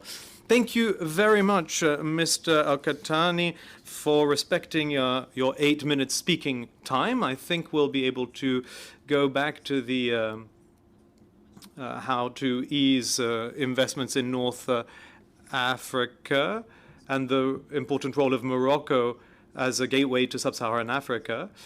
We had the opportunity to have lunch together during the break. You didn't have this opportunity in front of your computer screens, but we talked about an important topic, which is using existing data to analyze from a quantitative and qualitative way the impact of the Euro-Mediterranean agreements. And Patricia was telling me that in Morocco it's much easier to do such studies because we have a critical data mass, and there is also transparency when it comes to accessing this data, which makes the research much easier. So now I'd like to turn towards Mohamed Sami Agli, for him to be able to tell us what's happening in Algeria. We'd like him to talk to us about what's happening when it comes to SMEs and very small enterprises. You're the president of the Algerian Confederation of Citizen Employers, and so you have a few minutes to tell us what you expect for these French relations and the future of Euro-Mediterranean relations. Hello, and thank you to all of you, to the organizers, for inviting us to this very prestigious conference. I am in full agreement with what was said by Mr. Bourleau earlier on. Today, our fates, our destinies are interconnected, and we need to create a solid partnership that will be long-lasting, a partnership that will have to be improved and updated, and that is above all based on a win-win foundation. We cannot move forward today with the current South-South relationship without dealing with issues of fairness and of overhauling the African economic paradigm. Unfortunately, we've always seen Africa as a supplier or a supplier of raw materials or as a client to sell to. And we need to see how this partnership can be used as an opportunity to create sustainable, long-lasting companies that meet the needs of economic development and those of the youth. All these challenges are something that we are responsible and accountable for when it comes to the generations to come. There are relations that exist currently and have to be strengthened, and there are also many weaknesses that have to be dealt with in a responsible manner and in a very frank manner so that we can move forward. The partnership with the EU, when it comes to my country, Algeria, this partnership, if you take stock of it, was quite unfair because we saw that the level of investment was not very significant, whereas the trade flow towards Algeria was very, very high, whereas the trade flow in the other direction from Algeria to Europe was very low. So that was a very unfair relation between those imports and exports. So I hope that with the French presidency of the EU, this question will be put on the table. What is the sort of partnership that we want to have between Algeria, Europe, and Africa? The population of Africa will double by 2050, and most of it is made up of young people who have needs. They belong to the world thanks to social networks, and it's a youth that impresses the world. We saw this in Algeria in 2019, how our youth civic responsibility impressed the rest of the world. And so these challenges that we'll be confronted with in the future, how can we work together in order to create bridges and to create sustainable relationships? There are important sectors which I think we need to focus on. There are strong points on when it comes to industry, to youth, to the internationalization of local companies and helping them be able to do business with Europe and helping them to strengthen themselves and to take root in a long-lasting manner in Africa. I'll give you the example of Algeria. We have a strong economic model.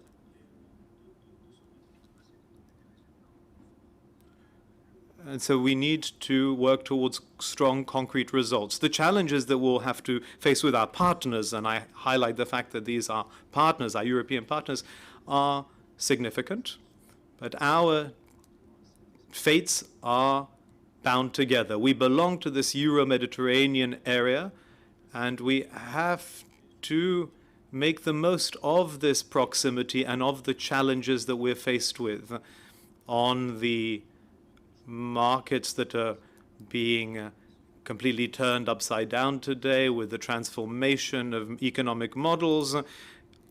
These transformations are accelerating because of the pandemic and its impacts. Also, the issue of co-production is something that is on the table today, that is something that's real, and it is in our interest to develop co-production together so that the production centers can be moved closer to the markets and the production centers. Key sectors such as agriculture, agrofuel, there are major transformations that have to be carried out and industries that have to be strengthened. The manufacturing industry could focus on Europe since it's a market that's only a few hours away, and so Africa could supply it within a few hours and at very attractive prices. The mining industry in Africa is one of the most important mining areas in the world. Also, petrochemicals is also an important part of tomorrow's economy. Digital technologies, all these different sectors and all these different services are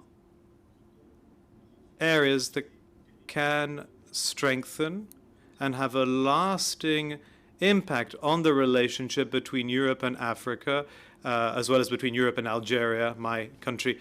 This relationship has to be led by companies and by CEOs. And we have many good examples of great company leaders today, but above all, we have many wonderful SMEs in Algeria, in Africa. There's about 85 to 98% of companies in Africa are made out of SMEs. So it's in their favor that we need to maximize financing resources and strategies in order to help their business. These companies have a very significant impact on local economic development. It also has an impact on security issues, on sovereignty issues, on food security issues. All these questions, all these issues will have to be taken into account by the partnership that will be overhauled, this partnership between Europe and Africa. These issues have to drive this partnership.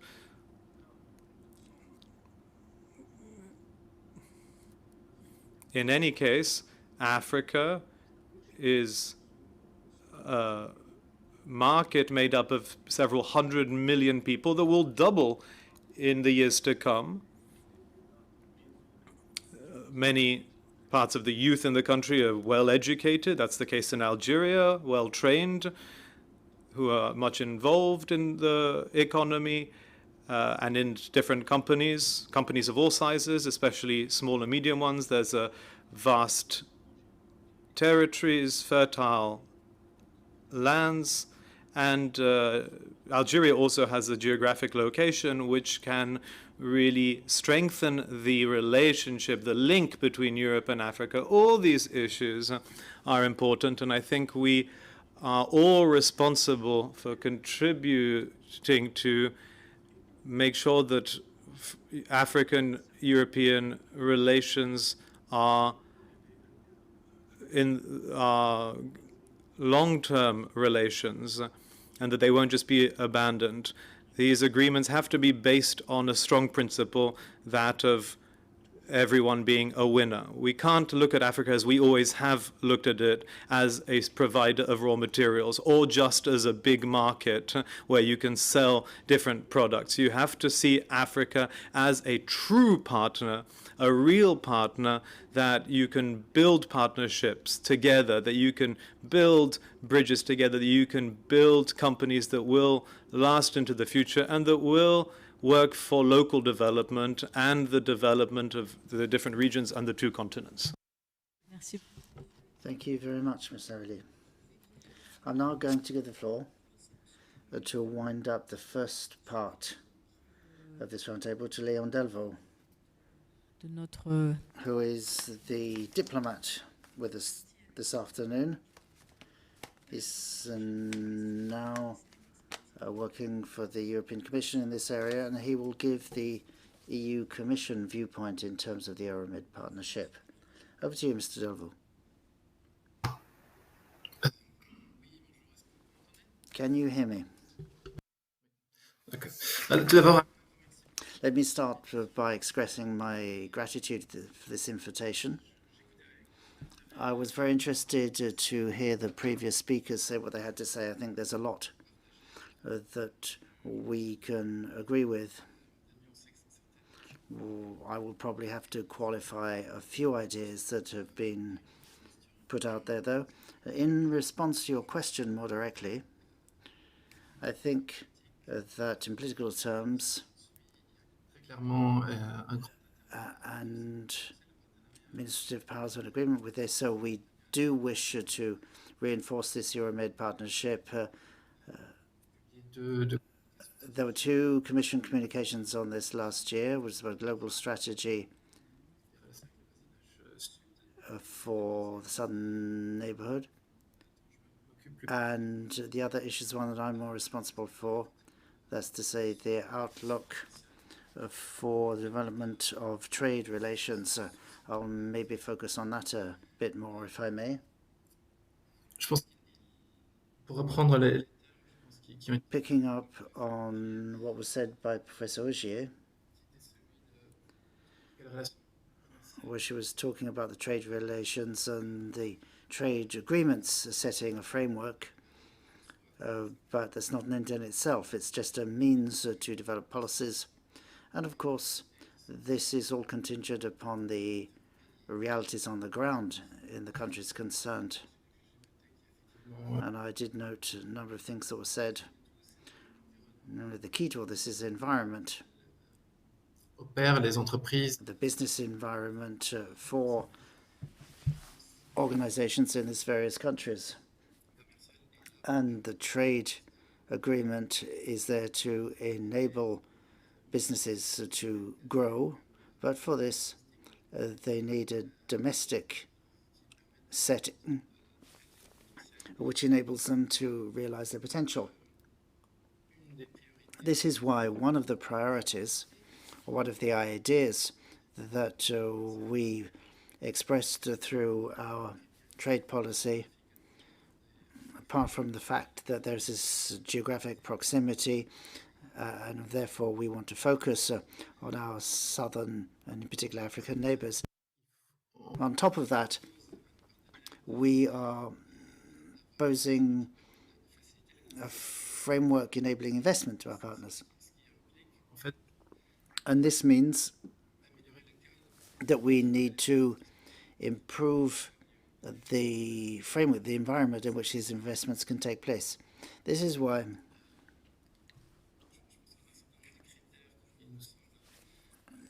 we need to take into account a certain number of key criteria.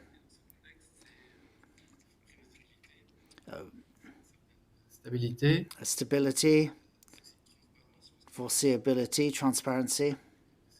I think this is something that one of the previous speakers said. I think it was Mr. Ogier who talked about the data available, more in some countries, less in others, and all this is part of transparency. The rule of law that needs to be fully complied with. So it's the acknowledgement that these are necessary prerequisites for development by a country that enables us to propose possible improvements for the investment environment to the partner countries. And then more specifically, in our strategic approach, in North Africa sub-region, there's a focus on Tunisia and Morocco,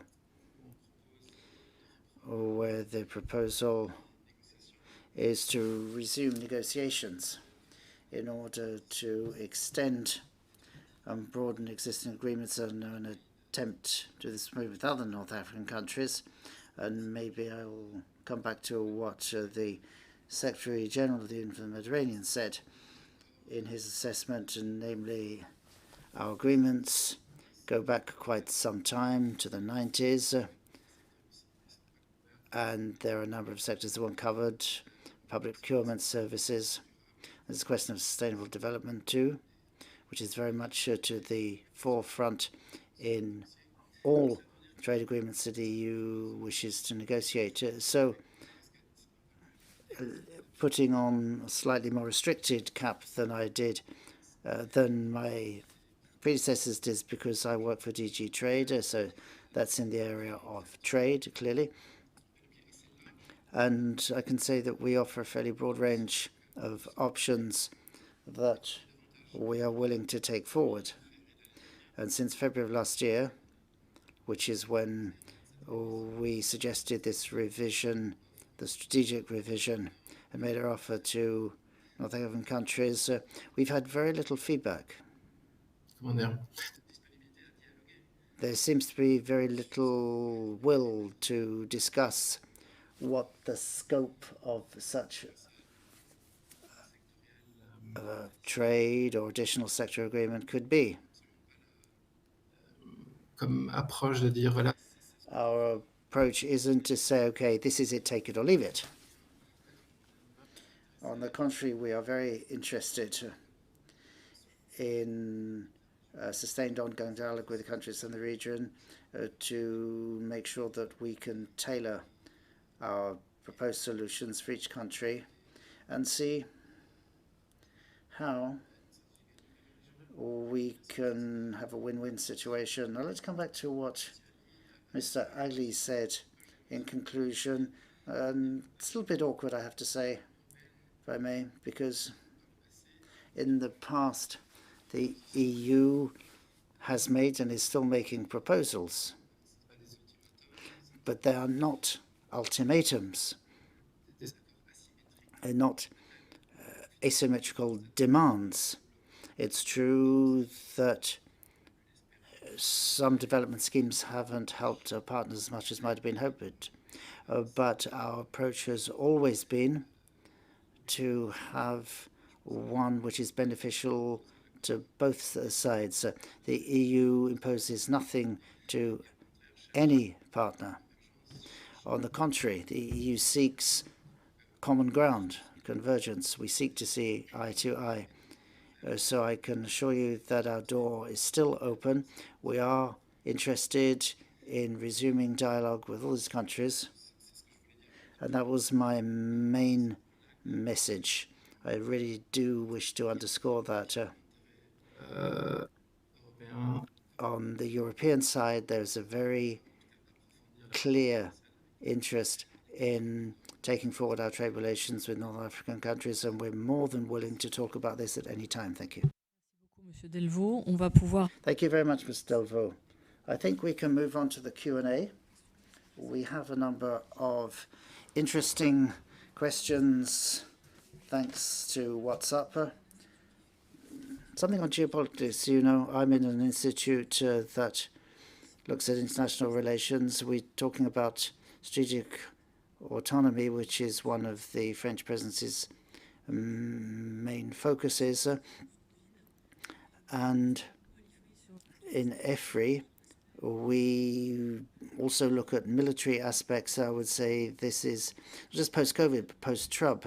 It's as if we'd had a series of traumatic experiences or certainly profound changes that have taken place, leaving us under obligation to engage in this virtuous circle that we've been talking about for the past 25 years, because that's what happened in Barcelona with the Euromed agreement. It was clear that our fates were intertwined, but we feel the geopolitical tectonic plates shifting, and more than ever, Europe and Africa must be in a mutually beneficial relationship. Let me come back to the question of strategic autonomy from the trade viewpoint, and I'll hand back to Patricia Auger, because there are questions about the sectors that have been identified by this study that was talked about, indicating possible substitutions. Could you quote us a few examples,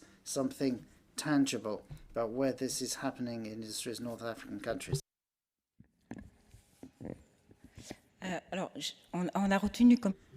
As I said, there are about 400 or 500 products per country that were listed in about 15 sectors. I haven't got the study and I can't remember it by heart, I have to confess. I never remember what I wrote myself very well, to be honest. But I think as far as products are concerned, I can't tell you exactly. I know that for sectors, you've got chemicals, pharmaceuticals, fertilizers, essential oils, plastics, glass, aviation cables, vehicles, which I think covers probably 90% of this study. But in any case, it will be published at most a month from now, probably less. And then we'll be able to look at the deals that was done for FIMIS and CMI. And it will be published, available on the website of CMI very soon. And if you're interested, I could, of course, send it to you directly. So we will obviously provide you with these lists of products if you so desire. So, for the new value chains, what are the prerequisites in terms of industrial standards? What is the responsibility of governments, north and south, or in the hands of an institution like the EU or its Commission?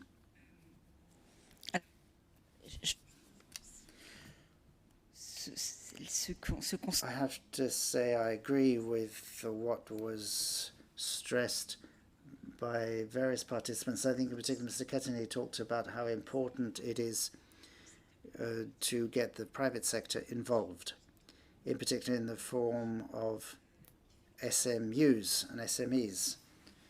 It's obvious that nothing can be done without getting everyone involved, drawing on all the strengths. So talking about the private sector on both sides of the Mediterranean with very strong support, of course, from the EU, countries and international organizations. So what we require is what I call a general mobilization. And then, as far as the EU strategy is concerned, personally, I will be for a shift in perspective vis-à-vis our neighbours to the south and Africa in general. To date, our neighbourhood policy has been one that, if anything, was pretty much a trade policy. That was the spearhead of it. And I think that we need a change in that respect. We need a more ambitious policy, one that's broader. I feel that Europe needs to bring in industrial policy that includes Mediterranean countries and Africa in more broad terms. Mr. Delvaux, you talked about a framework to facilitate investment. Okay. No doubt in these countries we need to push reforms through, but so far the system of incentives for reforming in the south are based on business indicators, and that's very limited. I think basically we need to rethink our policies and strategies within Europe or global organizations vis-à-vis North African countries. We know there are limits to doing business and there are indicators, KPIs there that are meaningless. So when you go and talk to the companies, we know that there's a huge difference between the theoretical vision on paper and what is happening on the ground. So why not reinvent a system for incentives to the investment framework involving Europe, Mediterranean, and Africa that would be very different from what we've done so far. We need to move on from what we've done in the past. I think we need to have incentive schemes to support European investors to go south. This will obviously be a strong development driver for these countries, and we mustn't have just any old investment. We need genuine incentive schemes whereby these investments have the greatest possible external impact, creating ecosystems around industries and sectors and the multinationals that go to invest in those countries. And we have to get this right from top to bottom. But I think it's very important to move beyond our usual blinkered view. We have to be more imaginative. And we have to ensure that these policies have genuinely and tangibly positive impact to grow employment industry in those countries. I don't have any solutions just off the top of my head, but I'm sure we need to include industrial policy in our priority actions for African countries. Well, Mediterranean, African, when I say African, that includes the Mediterranean part of Africa, obviously. So what you're saying is we need a more strategic approach by Europe. Well, yes, Mr. Delvaux, I'm sure you would agree that this strategy has to be designed in cooperation with the partners. Obviously, I'm not saying that Europe is imposing its will or its choices, but the neighborhood policy wasn't really set up through consultation and consultation. The actions proposed were from the countries, but it was a European strategy behind it. There's been little room for deciding on priorities together. So, where we will find the new policy for European countries in a document where we can see that there is a change that is desired, change in outlook. But at the same time, in this document, as a clear strategic choice, there's the green transition and digital transition. Green transition, obviously, because environmental issues have to be cross-cutting and mainstreamed everywhere. And digital, well, that's a means of achieving these goals in these countries. But as has been said, there is hugely increased poverty, and what will become urgent as a security problem is food security. So prior to digital, not that I underestimate its potential to boost an economy, but before we get to that stage even, there are other things that countries might think more of a priority than digital. When you look at the requirements, obviously you need digital, but you can't forget food security, public health, etc., and of course job creation.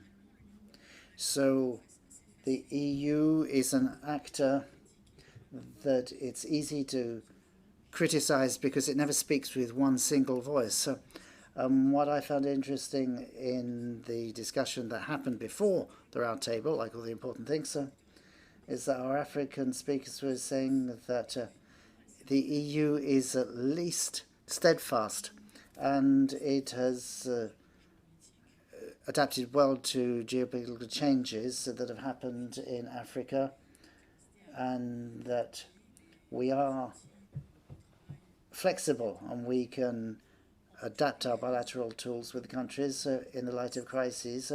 But the EU, nonetheless, remains a donor that provides public development aid at a substantial level. Obviously, there's something else, because here we're talking about trade.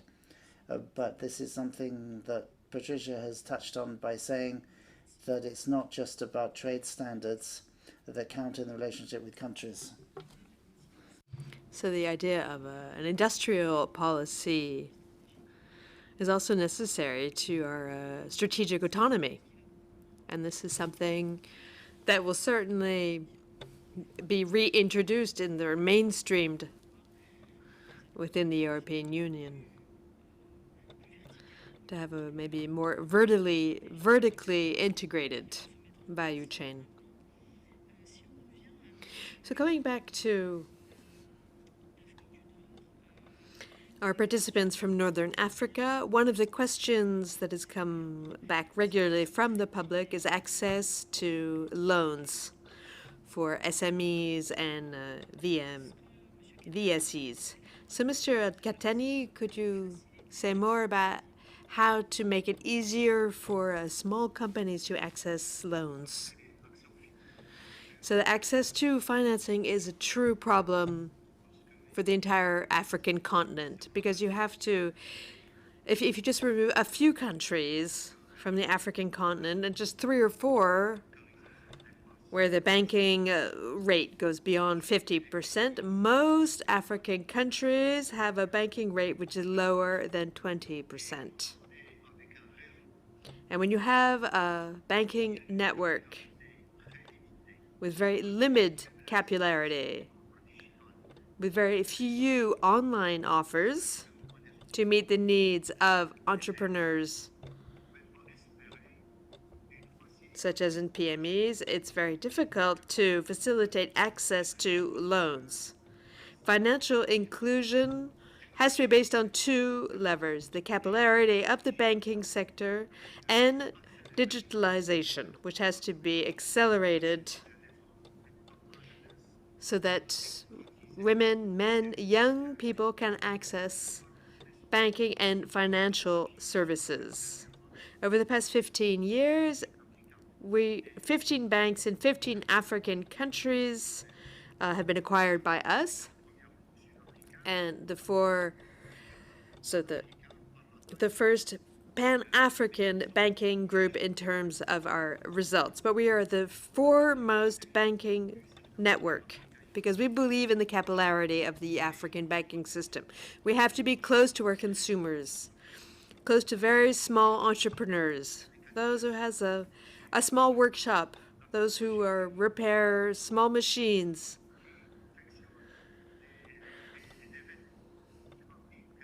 tailors, shoemakers. For this, you need a physical network because the entrepreneurs, above and beyond access to financing, need accompaniment. They need advice, they need assistance, and they need training. These are people who generally leave school very early, but have the intelligence and have a taste for adventures and for taking risks. They get started with very few means, but they don't have the necessary knowledge to know how to run their businesses. And this is the role of banks, especially Pan-African banks, local banks.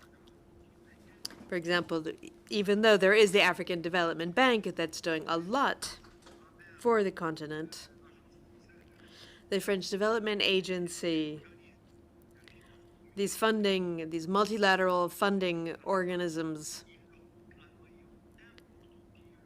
are lacking proximity, and that's the role of local banks. And over the past 20 years, we've developed a strategy for developing local banks accompanied by digitalization. And I assure you that this has make it possible to create hundreds of thousands of very small companies, which has led to an increase in jobs. And if there's an area where the European Union must focus their efforts, first of all, inclusion. How can we help African countries to create the necessary capacity to facilitate inclusion and integrate those who are left by the wayside, who want to set up businesses, who want to join the modern business system and financing system. And when you talk about relocation, co-location, this cannot work if you don't solve the problem of energy, because even if you have the willingness to set up a fertilizer factory or a pharmaceutical company, plastics company, textile company, you still need electricity. And electricity, well, we have to develop capacity, especially in renewable energy, because there's a huge amount of potential. But the European Union and the African continent have to cooperate to develop capacity.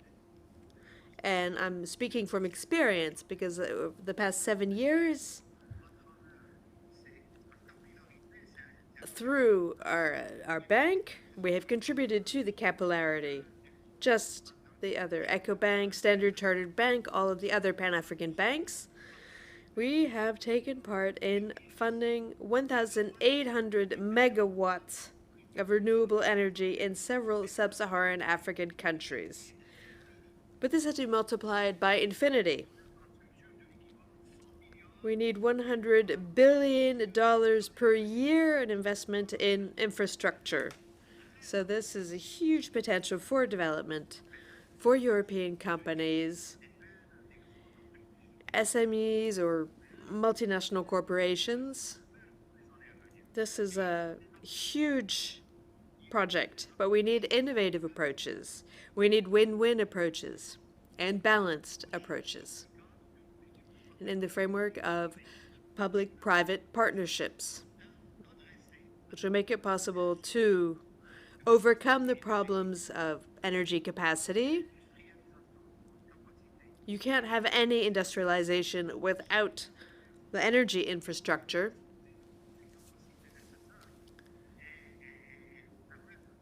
We need that capacity to be able to re-industrialize the country, the automobile sector and aeronautics, agri-food, and creating SMEs to produce intermediate goods.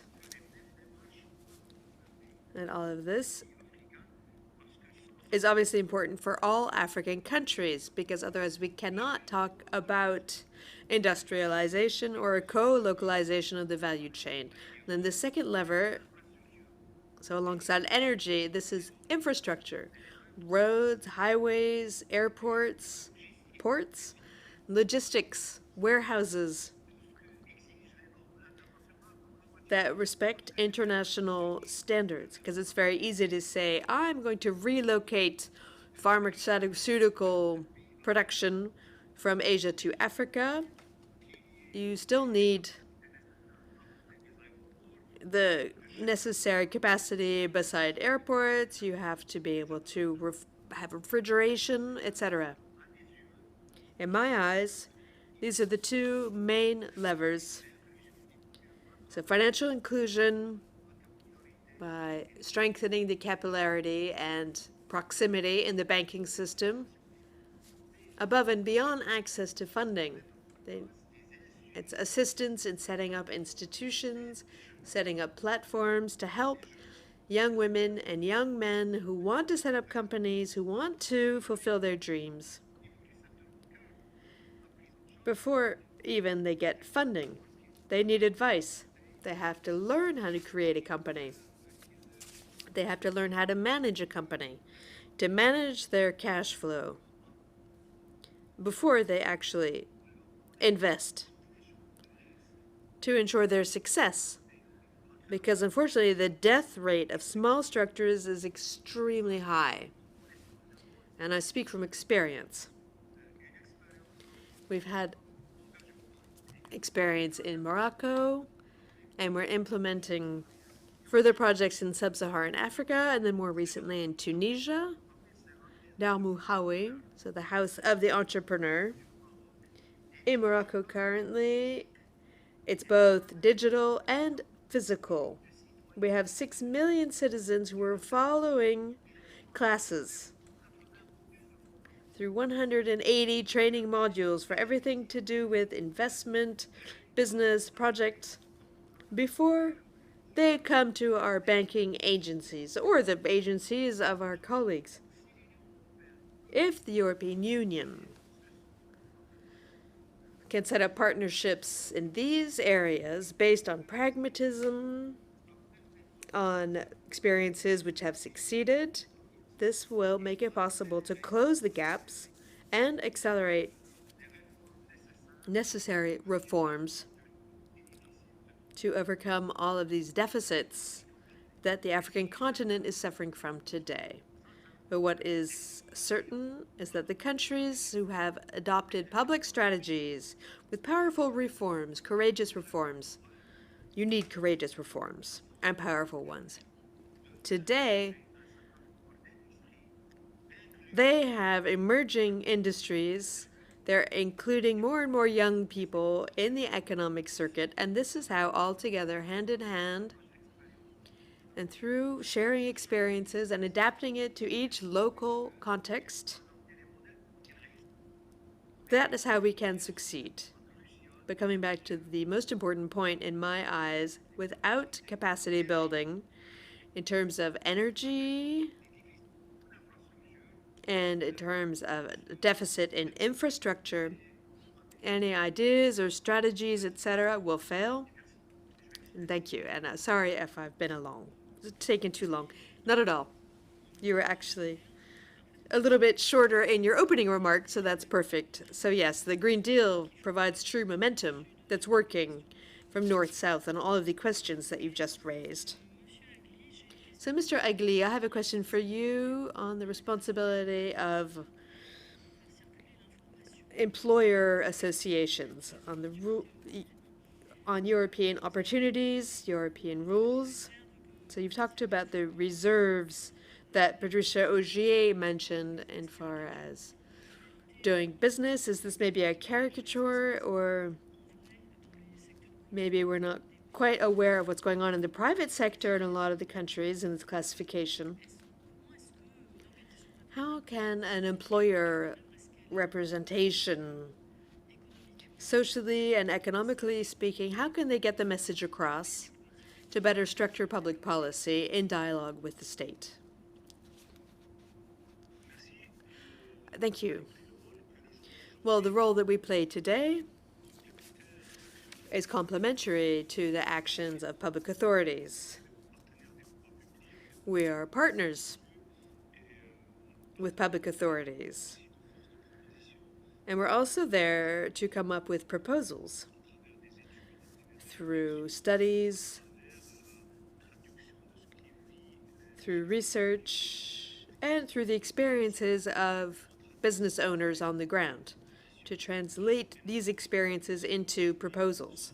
And a lot of the proposals tabled today are then translated into the regulations, into legislation, thanks to the contribution of business leaders. I completely agree with what was explained by Madame Ogier on the important role played by these various instruments and the various classifications and rankings, such as doing business. And this is why I think we have to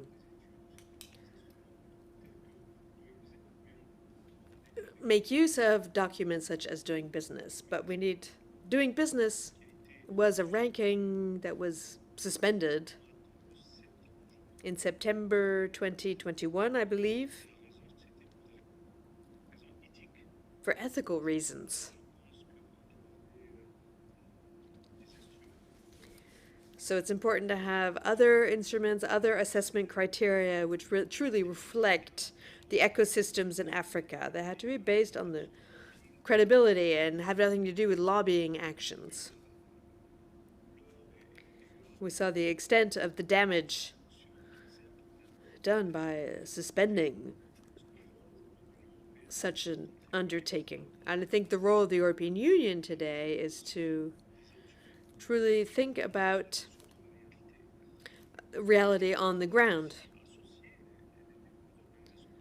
and to call upon employer organizations in doing so. We played a crucial role because the question of business is central to the economies of the entire region, as well as in Europe. In Algeria, the question of businesses in the economy is central.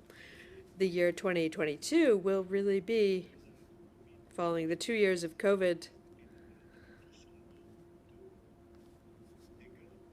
with all the damage it did,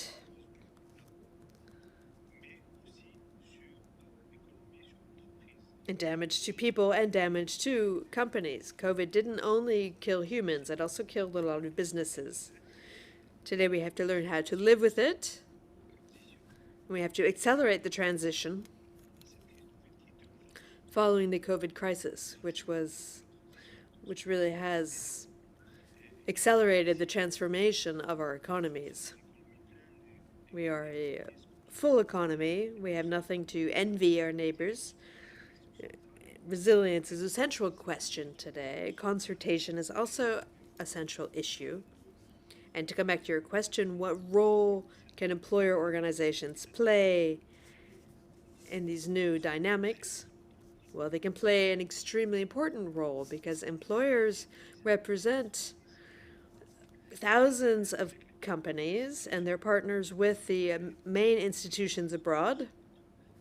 We're partners with the MEDEF, with the in Italy, in Spain, in China, Middle Eastern employer organizations, as well as elsewhere in Africa, Utica, Mauritania, Côte d'Ivoire, etc. And sharing experience is very important.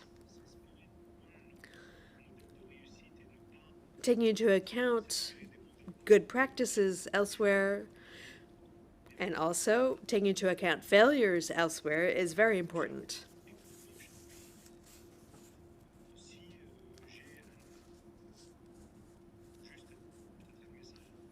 If I have a message to share in terms of our own experiences on a daily basis as employers in Algeria, the importance of the economy, of course, is there.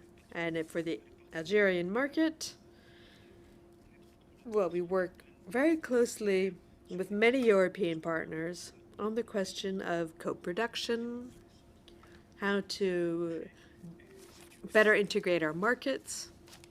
And I think this will be gaining in importance in the near future. There's also the importance, and here I will take this occasion of the fact that France is currently president of the European Union and can therefore play a very important role in revising trade agreements, in correcting agreements. And the relations with the African Union is considered asymmetrical by the expert. It's more a trade agreement than it is an industrial agreement. The standards are not favorable to businesses in the South. And so on questions of co-production, on questions of energy, hydrogen, green energy sources, African countries must and can play a true partnership role. They can be reliable and strategic partners for producing energy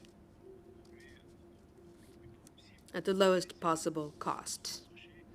And our markets, I think, can play a very important role in these areas. On the question of the diaspora, how can we capitalize on the diaspora in Europe and how to truly leverage this important community to strengthen the economies on both sides of the Mediterranean.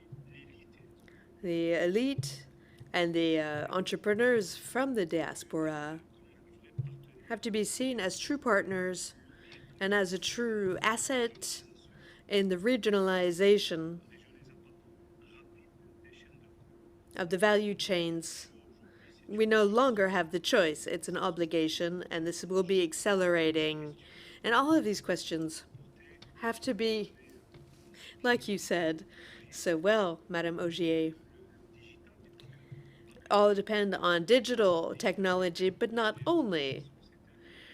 So digital technology is a lever for growth, and it can be a locomotive for change, but first and foremost, we have to bring humans back to the center in all of our undertakings, all of our thought processes for our common future, which is not, we no longer have the choice. Our destinies are completely linked, and our futures are intertwined.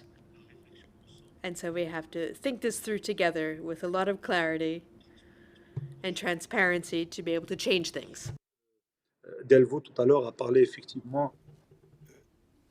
Mr. Delvaux earlier on said that no one's here to impose anything to the other party, but of course no party can impose anything on the other party. But I'd like to take this opportunity, since France is now presiding over the European Union, that we must be able to compensate for these inequalities when it comes to the trade flows between the two shores of the Mediterranean.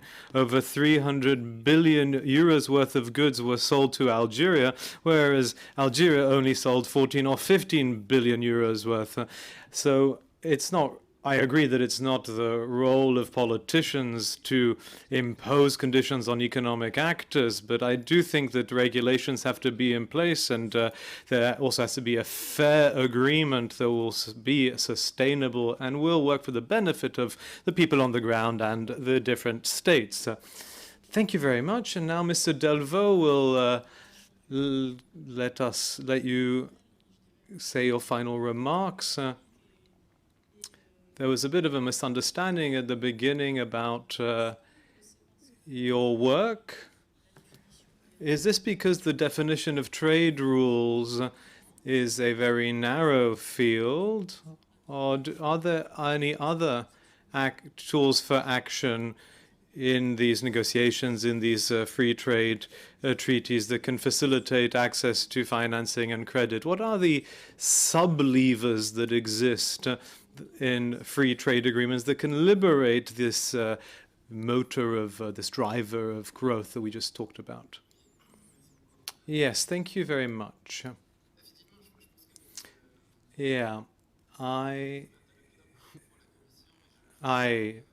represent the Commission here, but I must also admit that my skills are quite limited at DG Trade. Mainly work on negotiating trade agreements. And France has really highlighted the implementation of these agreements. There's also the idea of projecting European standards beyond its borders. I'm talking about the debates on the famous mirror clauses. So Madame Roger mentioned earlier on the green transition and the digital transformation, which are two major axes of the trade overhaul. But this is not really what we do at DG Trade. The fund is managed by another service of the Commission services that aims to stimulate growth in certain industries in the southern neighborhood. And its scope is much larger than the elements that DG Trade brings to the table. So that's the first point I wanted to mention. Secondly, when it comes to reshoring, which is a very interesting topic, I just wanted to highlight the fact that I really agree with Mr. Al-Qahtani's analysis. The environment and infrastructures have to be created to help in reshoring, to guarantee more predictability that can incentivize reshoring. This can help create the right momentum.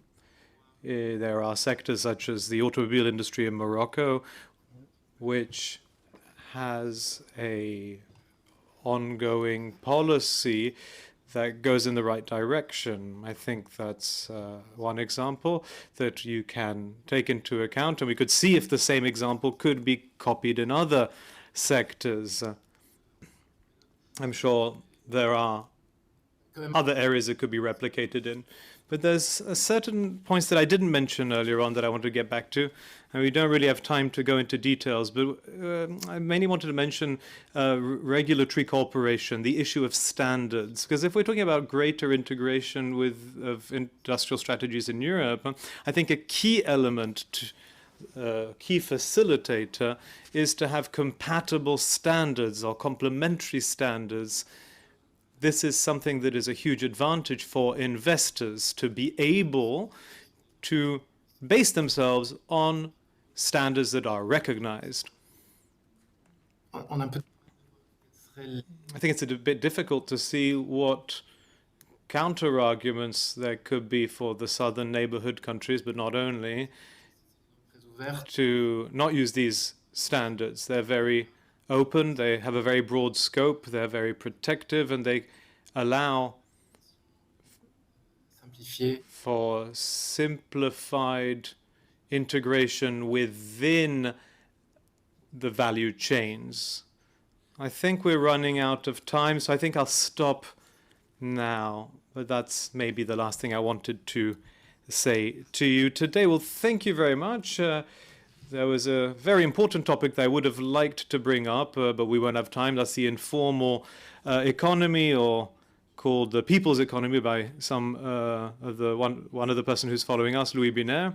Thank you very much for this roundtable, which has really set the scene for this discussion in a very real way.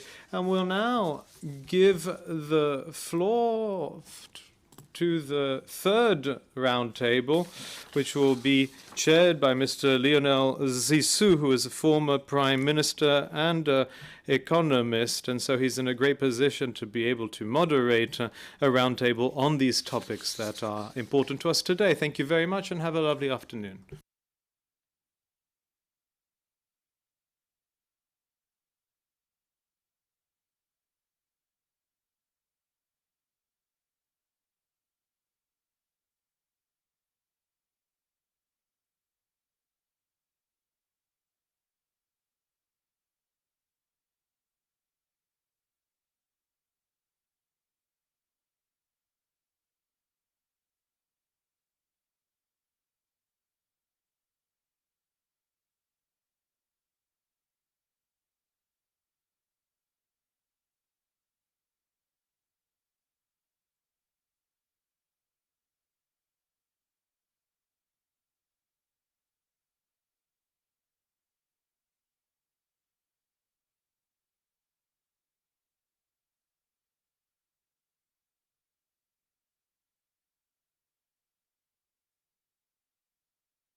I think we are connected with the sound.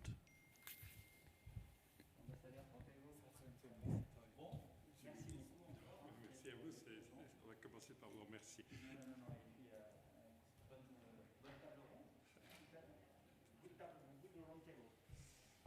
Allez.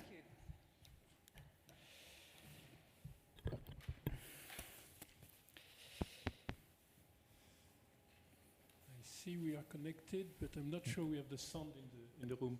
Ah, non. Bien, écoutez, on va, cher Lionel,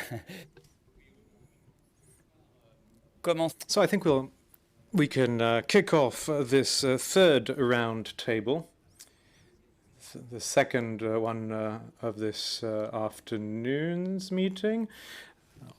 And this one will focus on trade relations between the EU and sub-Saharan Africa. We have the privilege and the opportunity to have Philippe Larochelle with us, who will give us some introductory words. Thank you for being here with us. And then the round table will be opened by Maria Martin Pratt, who will present the different topics and themes of the discussion. She is Delegate Director General of DG Trade at the EU Commission. And I'd like to thank her for being with us online today. And dear Lionel Zinzou, thank you for being here with us today. You've been with us all day, and thank you for moderating this round table. You are a former Prime Minister of Benin, you're an economist, and you're the leader of Terra Nova. Next to you, there is His Excellence, the Ambassador of Côte d'Ivoire at Belgium, Luxembourg, and the EU. Thank you for being with us, Ambassador. And at your side, there is Madame Phumzile Langeni, who is Presidential Investment Envoy for South Africa, and she is also the chairperson for AfroPulse Group. And online, as part of this roundtable, we also have Their Excellency Jean-Omer Bereziki, who is Ambassador to Madagascar, to Belgium, and representative to the European Union and international organizations in the Benelux area. And we also have Mr. Patrick Poirier, who is Vice President of Cocoa for the Simoy Group and President of the French Chocolate Syndicate. He's also the President of Alliance 7, the multi-professional food union. Thank you very much for being with us online today. And thank you also to Aissata Lam, who is Director General of the Mauritanian Investment Promotion Agency. So for this last round table of the day, I'd like to thank you all for being with us today, for joining us online as well. And I'd like to remind you that you can participate in our debates using the chat function in the communication system. And without further ado, I'd like to give the floor to Mr. Olivier Laouché, and then we all kick off the round table. Thank you to all of you.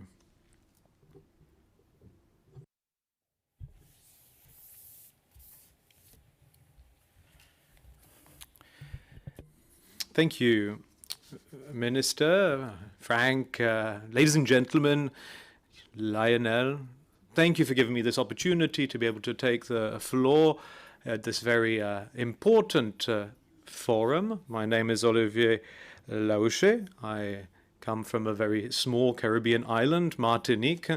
For those of you who don't know it, it's the land of Aimé Césaire, of cassava, and of the best rums in the world. which explains the very close ties between Martinique, France, and the African continent. I'm here especially because I'm the co-founder of and the CEO of the Trace Group. This is a group that's devoted to Afro-urban culture and youth. I've been based in South Africa, where I live with my family. In a few years, Trace has become a reference in the field of creative arts in Europe, in Africa, in the Middle East, in Asia. We edit and produce TV channels, radio channels. We work on online platforms. We create content for Netflix, for ourselves, for TV5, for Canal+. And there are over 300 million people around the world who listen and who watch and who engage with our content. Now, I think I'm a real product of the union between Africa and Europe. My roots are African and European. My father is a descendant of African slaves, and my mother has great-great-grandparents who were owners of slaves and who came originally from Europe.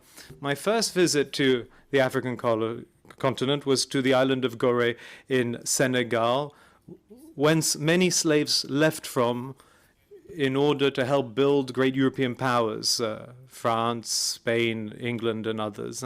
And when I discovered this place, this port of no return from which millions of slaves left from, I cried on that day, and I understood that my existence and my mission on this planet would always be connected to this history. If I'm reminding you of this reality, it's because the topic of our forum today is not only related to a circumstantial fact that France is the president of the EU for 6 months.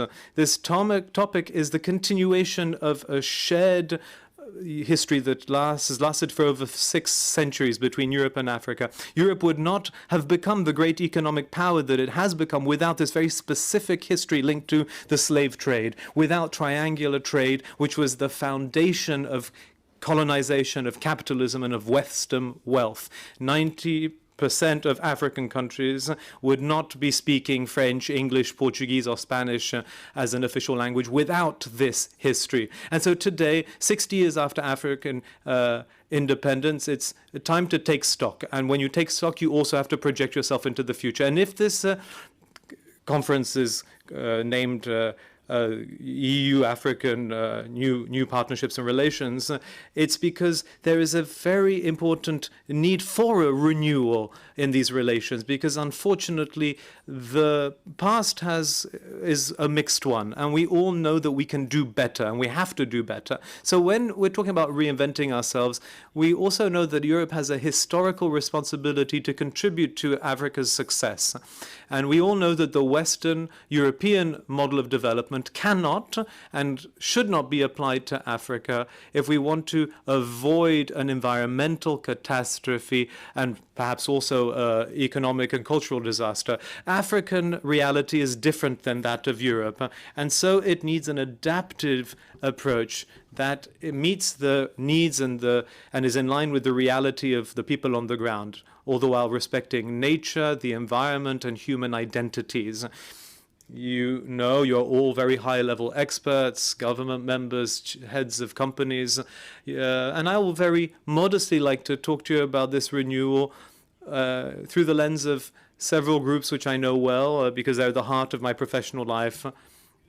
And I think they could also be at the heart of the renewal of the trade relationship between Europe and Africa. These 3 groups are youth, creative and cultural industries, and small private companies. Let's start with youth. Youth in Africa represents more than 50% of the population.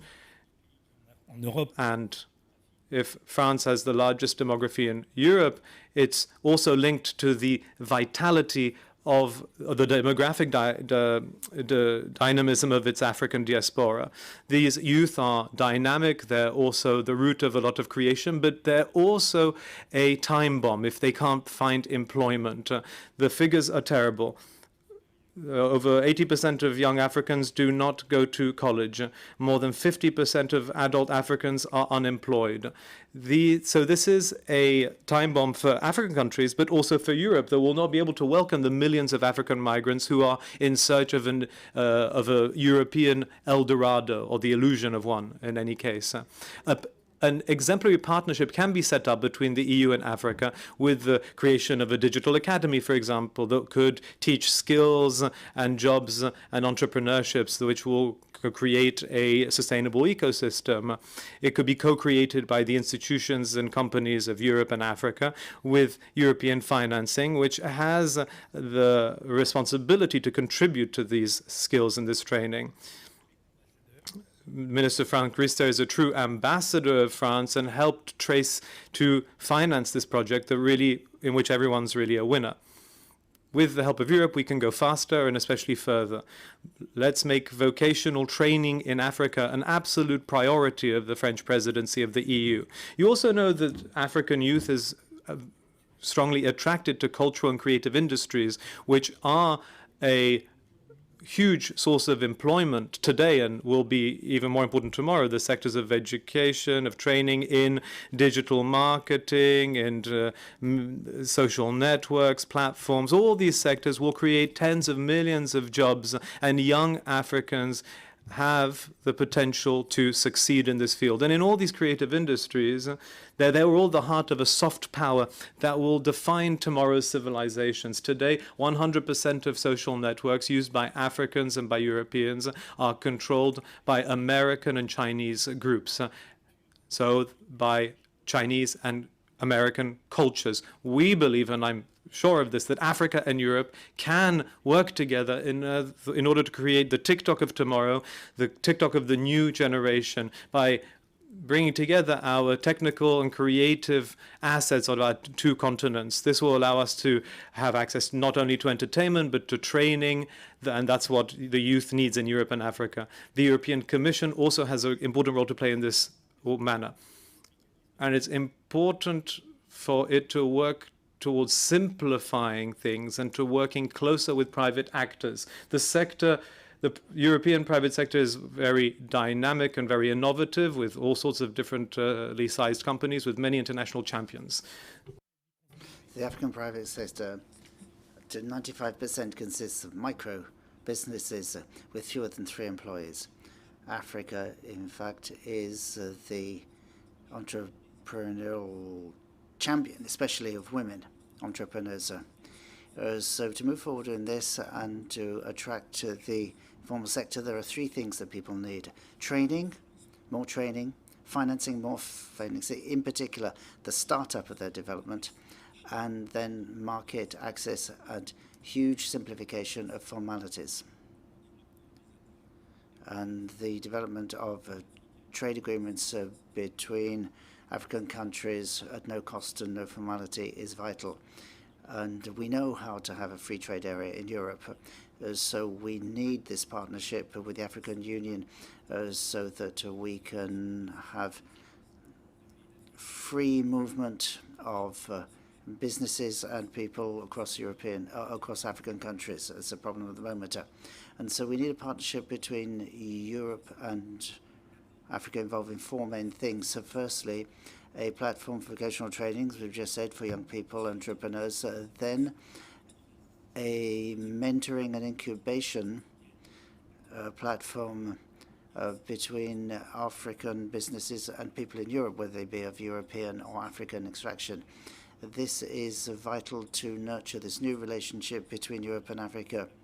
These businesses want to and can play a major role in supporting African development. The diaspora population is usually bi or tricultural. They are trained and motivated. We should use these people.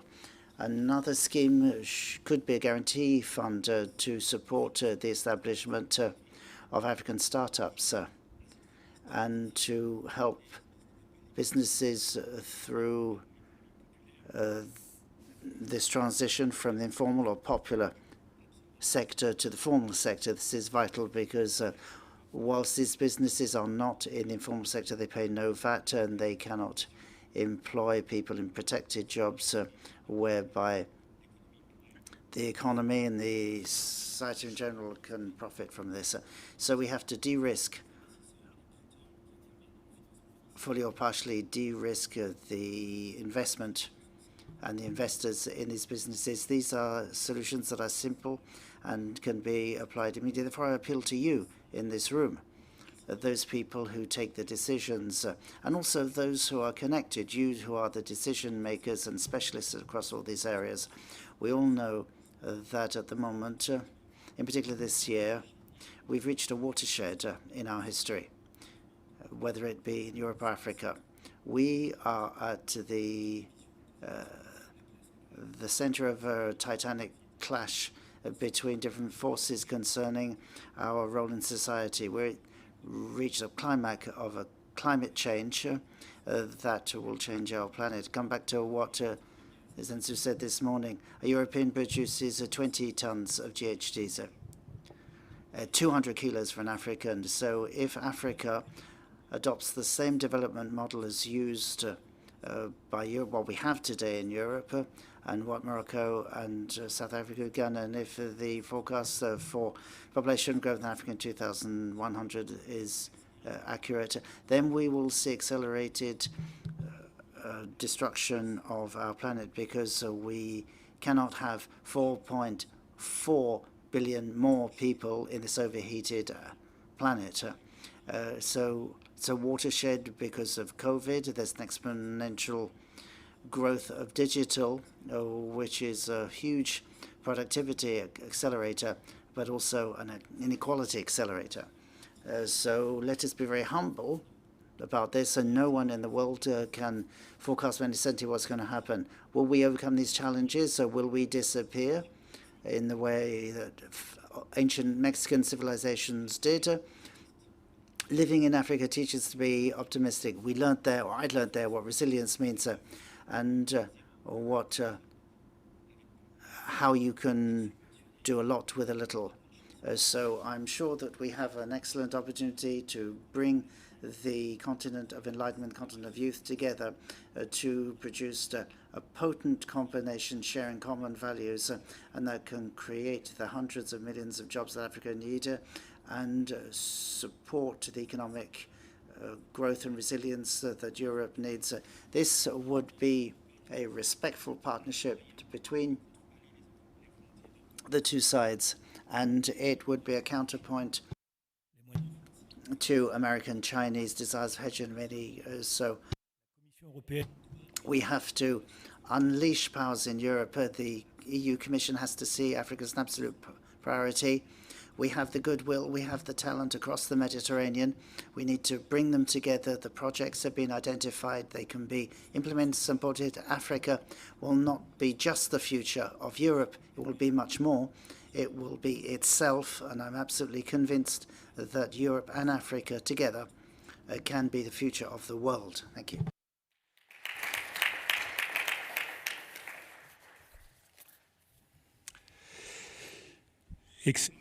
Your Excellencies, ladies and gentlemen, good afternoon.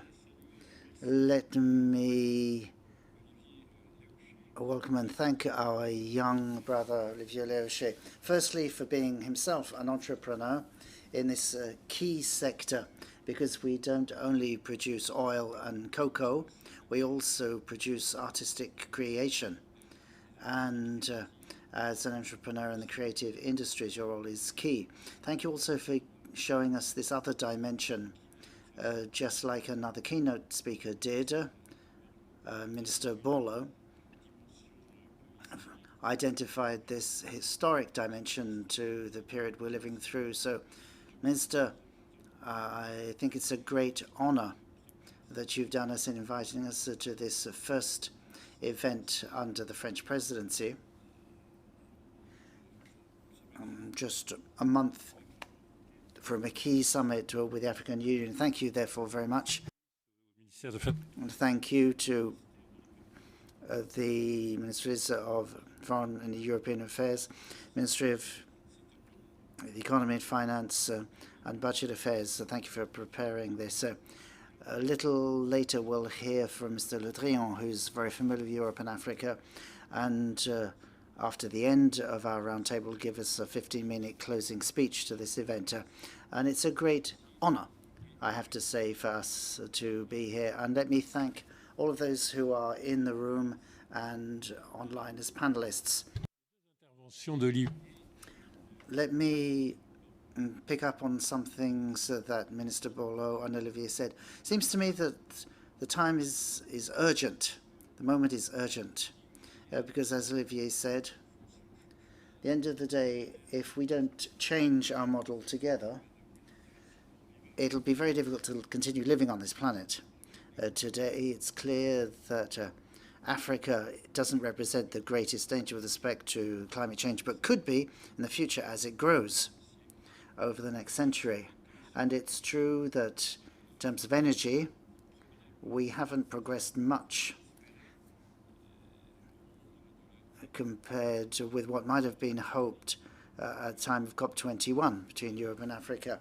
So there's a warning bell that is ringing, and it's better to respond to that quickly and honestly.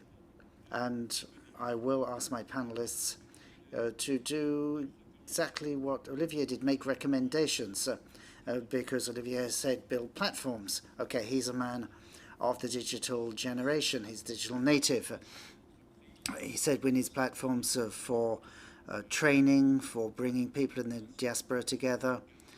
He said we need more guarantee funds. Again, that's a very tangible proposal. Things are beginning to move in that sense. A certain number of bilateral agencies, the EIB is involved in that sort of thing. And this is part of a change of paradigm and model.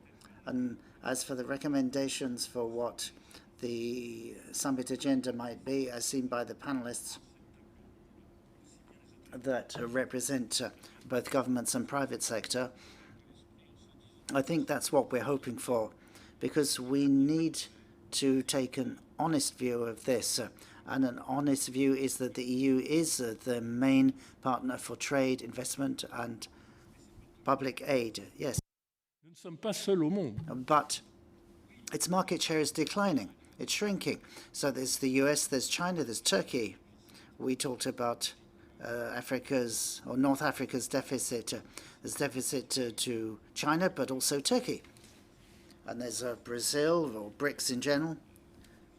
But there's also Vietnam and others. So the EU's not the only game in town. And there are a number of new partners that have been gradually emerging. And even in Africa, the most industrially advanced countries, South Africa, Morocco, those countries are in competition.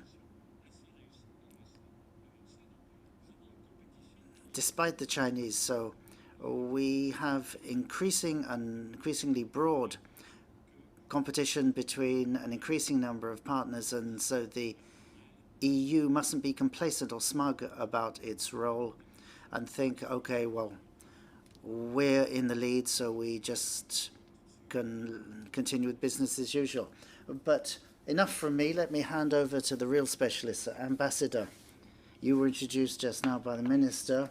I would add, Mr. Abu-Dosso, that you are a keen specialist of the negotiations currently underway between the EU and Africa. In particular, you are involved in the Commodities Committee. And the situation in Africa is different from that in the previous decade, because we have issues in sub-Saharan Africa in terms of exploiting our commodities. We need industrial chains at domestic level. We are not like our friends and brothers from Northern Africa because they trade more with the EU than with some of their neighboring countries. We're not in that situation. It's not exactly the same problem for us. And Ambassador, you are at the heart of these negotiations where you're taking a keen interest in the setting up and implementation of rules agreed with the EU that will impact our value chains, and we're very delighted to hear from you as the first speaker. Thank you, Prime Minister. To start with, let me congratulate the French presidency on its leadership of the EU Council and for taking this initiative, because partners should always be talking to each other. As has been said, we've reached a key watershed moment, and there are very important issues on our agenda relating to trade. Here I'm speaking on behalf of Côte d'Ivoire, but I'm sure that what I have to say is also true for the other countries that have signed the same sort of agreement, Ghana, Cameroon, that have signed the interim agreement. My colleague, the ambassador from Madagascar, will doubtless talk about this from his viewpoint, which I think will round out the picture for sub-Saharan Africa. I want to make it clear that the EU is a very important trading partner for sub-Saharan Africa and Côte d'Ivoire. It's our leading trade partner. 40% of our imports, or exports rather, go to the EU.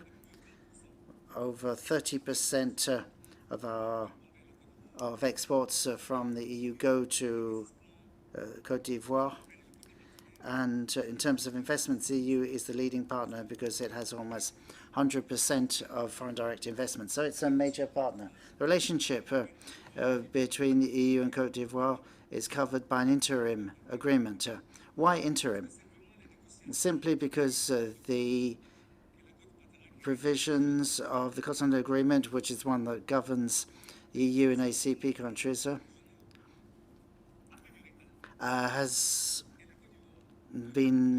its process has been delayed, and in West Africa, Ghana, Côte d'Ivoire in particular, have decided to conclude an interim agreement. What is in the agreement? It's about custom-free access for our countries to the European market and reduction over 10 years of tariff barriers, European products to our markets. And this started on the 1st of January 2019. If you assess the situation, it's a bit of a mixed situation. Maybe this is because of the type of partnership agreement we have, because Côte d'Ivoire and the other countries in the same situation have simply locked in what we had before. That's to say, we've continued without any extra duties or levies. And if you look from the European side, the fiscal incidence or the reduction of tax income, because we thought that with increasing increasing European goods coming in, we would increase our tax incomes, but that hasn't happened because full advantage has not been taken. But for the moment, it's an agreement that's pending. So what lessons can be learned about what I've said? It's pretty much what I have said. There's to say, the gains are somewhat limited at the moment. Well, what we have to say is, in this agreement, there should have been a second phase addressing services and investments and sustainability issues subject to negotiation. The problem is that this negotiation was supposed to be in the phase of extending this agreement to a regional agreement. And under this agreement, what has been negotiated has not yet come through. And what we've seen that unilaterally, the EU has decided to set up regulations concerning entry into the European market of products without deforestation or without neglecting the impact this will have, because we were supposed to have this framework for negotiation and discussion relating to sustainability, but unfortunately the EU since mid-November 2020 has been circulating a draft regulation which will prohibit, after the full legislative process, prohibit entry into the European market of products that are from deforestation. So this will mean that businesses will have to do due diligence for those export products, and that will mean that these companies will have to fall in line with these regulations, and that will be difficult and costly. So this regulation was only about environmental sides of sustainability, but it's going to have a trade impact because this wasn't covered in the right framework. And we deplore this, and we're very concerned by it. You know, at the time that this was under discussion, the EU decided to set up a round table for discussion, in particular on cocoa, which concerns us. A very good idea, but covering all stakeholders, NGOs, the Commission, and member states, producing states, and there are some major conclusions emerging from this. So we wanted these taken on board, and the regulation wasn't done. The regulation appeared in its first draft, and we hope that the French presidency will ensure that the impact of this draft regulation will be taken into account. Let's say the impact on the producing, therefore developing countries, because the medicine should not be worse, the cure should not be worse than the illness, because the intention is to prevent deforestation, which is understandable. But at the same time, if you're not sure, if you're not careful about the measures taken, you will do more damage to people. And for the moment, these ideas have not been taken on board in the draft regulation, which we find very unfortunate. So we prefer dialogue, which is why we seize this occasion given to us to come to Paris to talk with you, to advocate for the partners, saying that in this situation, and everything that can have an impact on trade between us, that we should be able to talk about it before we move forward. And on this point, and this is what I wanted to say, Côte d'Ivoire has decided to raise this question in a different manner than the European Union. We brought together all stakeholders, industries, countries from the European Union, donors, to talk, to come up with a strategic plan for sustainable development, among other things. And this framework is ready. It will be adopted soon. The question of the price is at the center of the framework, and we can only ask the French presidency to be our spokesperson, which was agreed upon with Team Europe in Côte d'Ivoire, to carry out activities of advocacy with our partners so that prices be taken into account in the mechanism. We also have to understand that this has an impact on small producers, where the impact can be significant, and these people have to be able to adapt their production to make it more sustainable. And we hope that this, too, will be taken up by France, and that they will help us to convince our other partners. And that is what I had to say. Thank you, Excellency. And I would like to apologize to Madame Maria Martin-Prat, who I'll give the floor to immediately. She's a Deputy Director for DG Trade. Partenariat.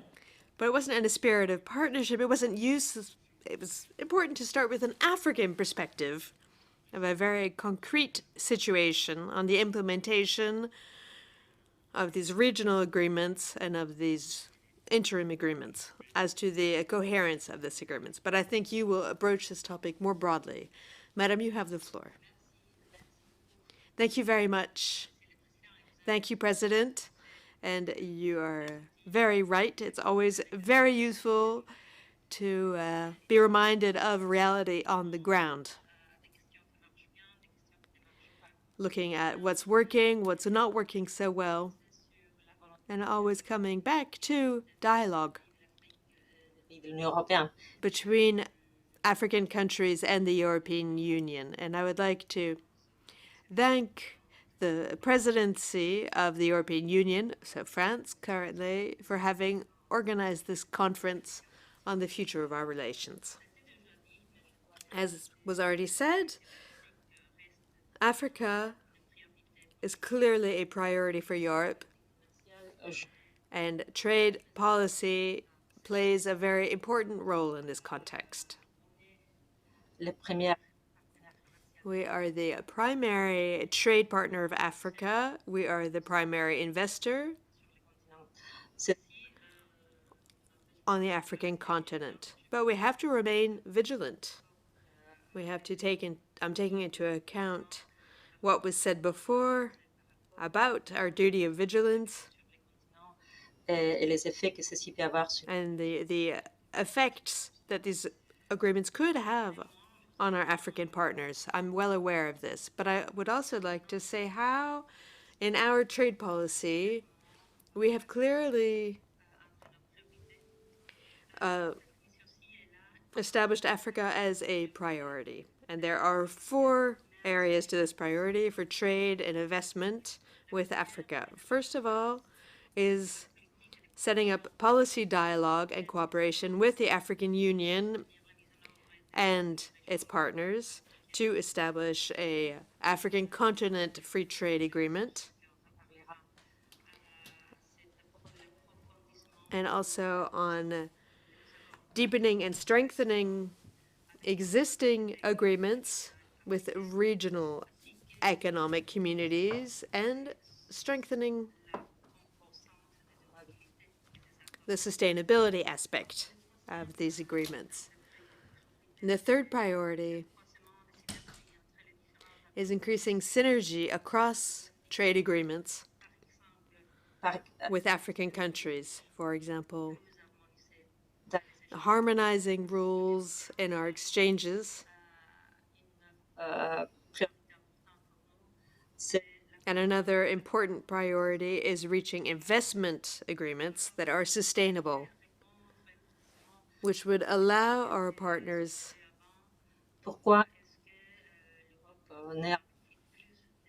to answer the question, which is,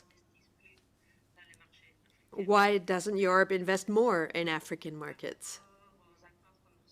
So where do we currently stand in our trade agreements, and what negotiations are underway in sub-Saharan Africa?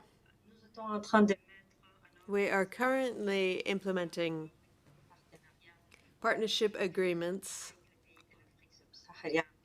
with countries in sub-Saharan Africa.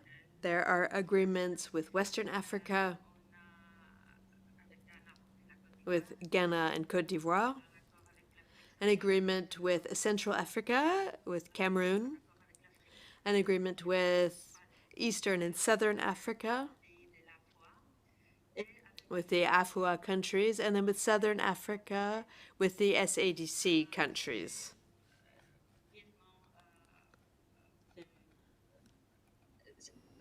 So let me now say where we stand in these agreements. With the Comoros, Madagascar, Seychelles, Île Maurice, and Zimbabwe, we are currently talking about deepening our partnership agreement and creating new clauses for services and investments, intellectual property, public procurement, sustainable development, and technical obstacles to trade. So we're already trying to deepen our relations with the countries of the SADC, so South Africa, Mozambique, Botswana, and Eswatini. We are currently committing to revising our partnership agreement, our economic partnership agreement, and we hope that this will lead to opening new chapters. And in this context, I would like to mention the possibility of broadening that agreement to Angola. We've started informal talks at the beginning of 2020. I also hope that we will be in a position to implement economic partnership agreements with Eastern Africa, Burundi, Kenya, Rwanda, Tanzania, and Uganda. We are currently in talks on a provisional application of this agreement with Kenya while waiting for the other countries to join the agreement. With Central Africa, for now, We've just signed an agreement with Cameroon, but we intend to go much farther. And with Western Africa, as was already said, we have an economic partnership agreement with Ghana and another one with Côte d'Ivoire. And I have duly noted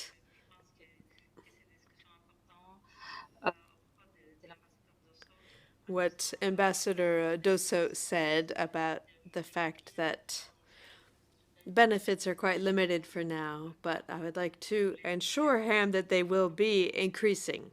That is our ambition and also our priority. So, taking stock, it's clear that on one side,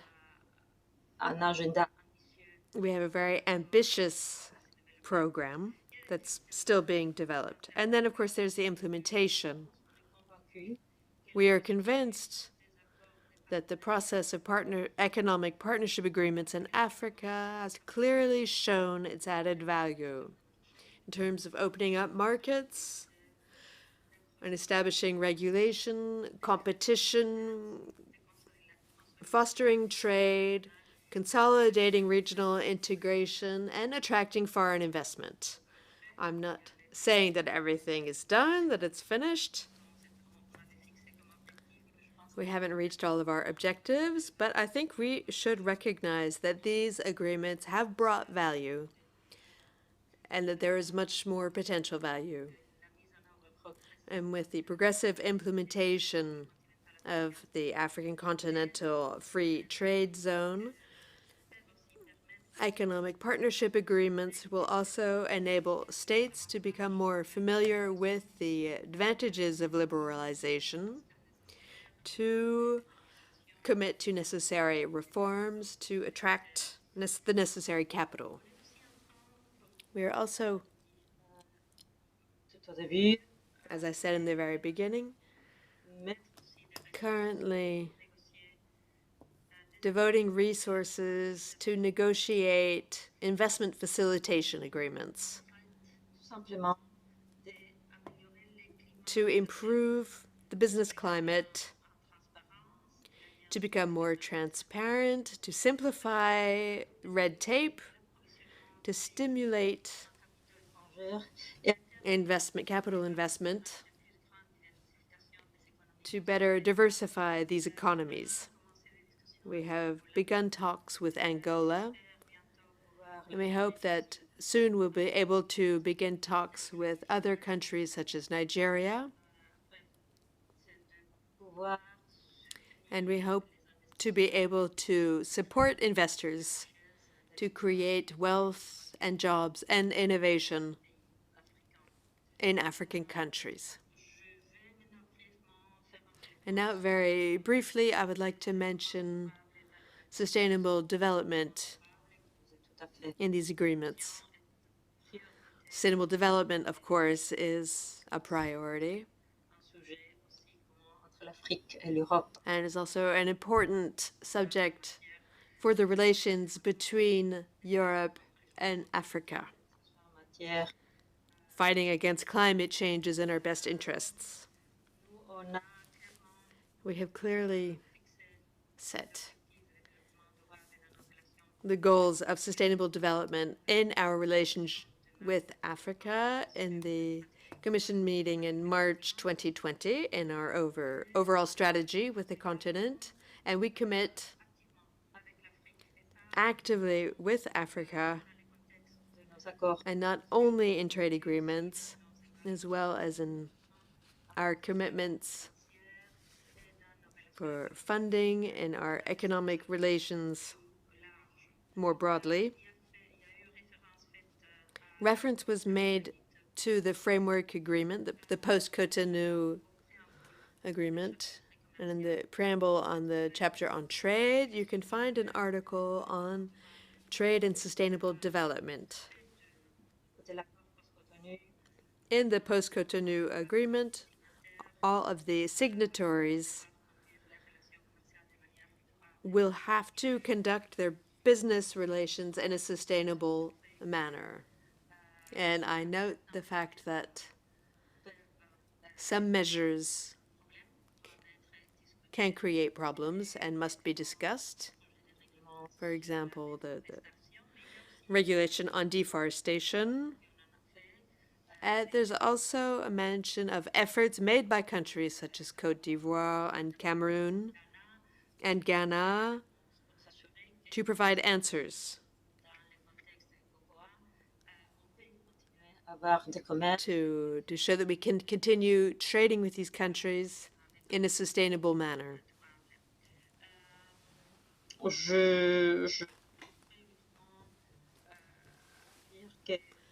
And I can just say that we will do our best to ensure that our efforts for sustainable development will not translate into problems for Africa in their trade agreements with Europe. We have a common goal, which is to integrate that dimension on both sides. I will stop here. I am very happy to be part of this discussion, and I would be happy to say more in a moment. Thank you very much. Thank you very much, Madam Martin-Pratt. Thanks for having given us an overview of advances in negotiations and progress on the continent. Thank you as well for having noted what the ambassador said, which was interesting because, indeed, we need coherence between trade policies, between partnerships, the work of bilateral agencies. These are very complex matters, but we need systemic coherence, as the ambassador said, and that's very important. And I would now like to give the floor to the ambassador from Madagascar to say, in complement to what was just said. And so the Prime Minister, you were Prime Minister between two stints in Brussels. You represented your country. So seen from the Indian Ocean, Eastern and Southern Africa, how do you see the progress of these agreements with the European Union? Thank you very much, Prime Minister. Thank you for giving me the floor. I would also like to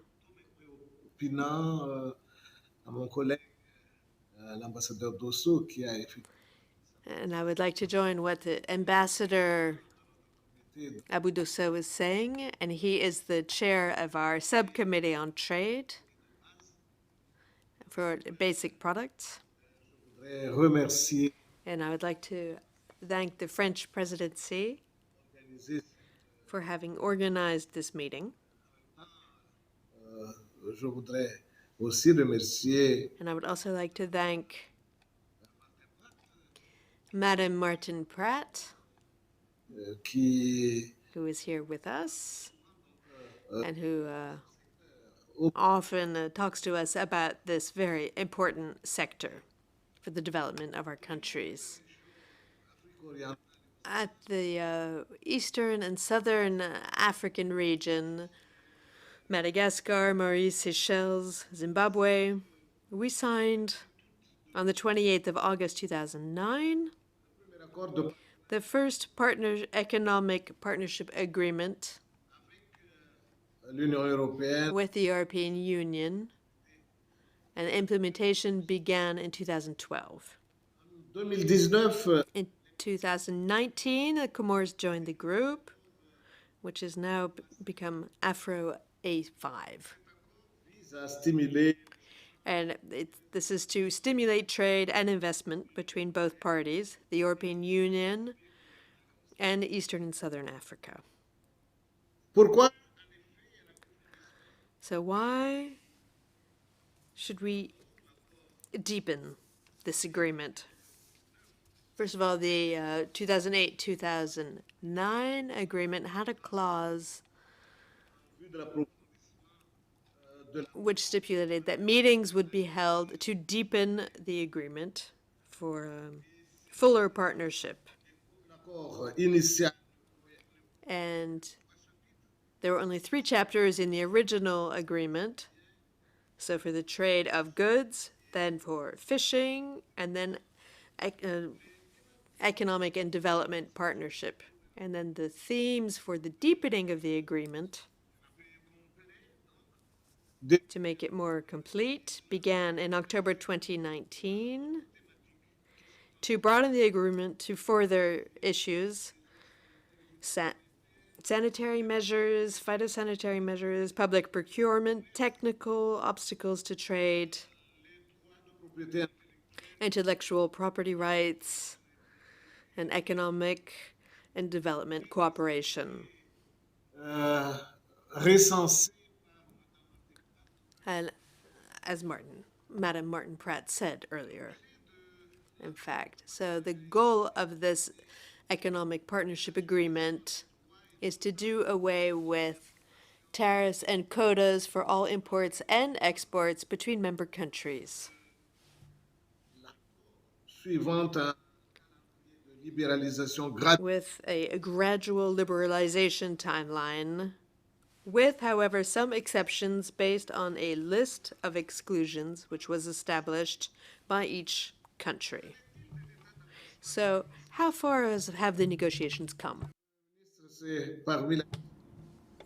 This was one of the questions that I was asked during our meeting yesterday, Mr. Prime Minister. And so since October 2019, the European Union and the countries of the Five have had 5 cycles of technical negotiations. The 7th section will take place in March 2022.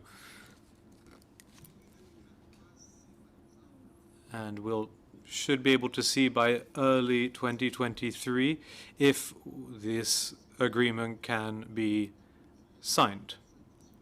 We have achieved significant and satisfying progress and have been able to find points of convergence on various important topics. However, certain topics still require more internal consultations, and they will be the object of discussions at later discussion sessions. There is, for example, the rules of origin, trade and development, markets and sustainable development, public procurement, economic cooperation and development, among other topics. In any case, the objective of the negotiation is that within the framework of the EPA, of the full EPA, that the EPA be inclusive and take into account the heterogeneity of the situation of the various countries,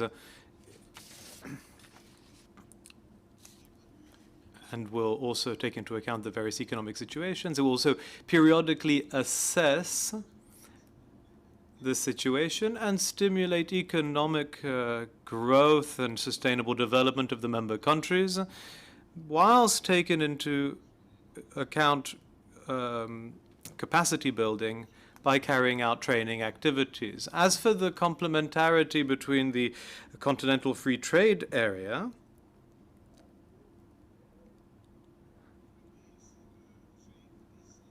I'm being told that I've gone over the time I was given to speak.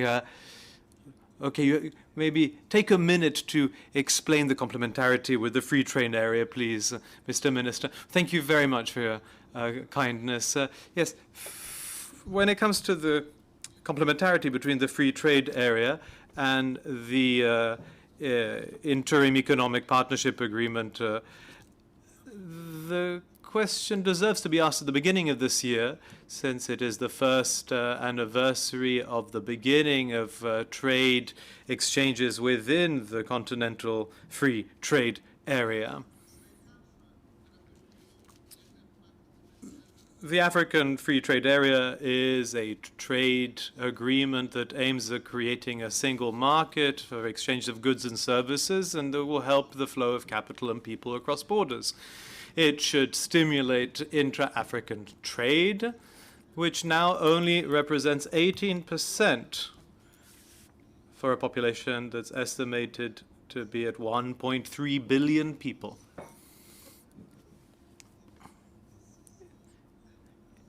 It is indeed a decisive step, a milestone for African integration.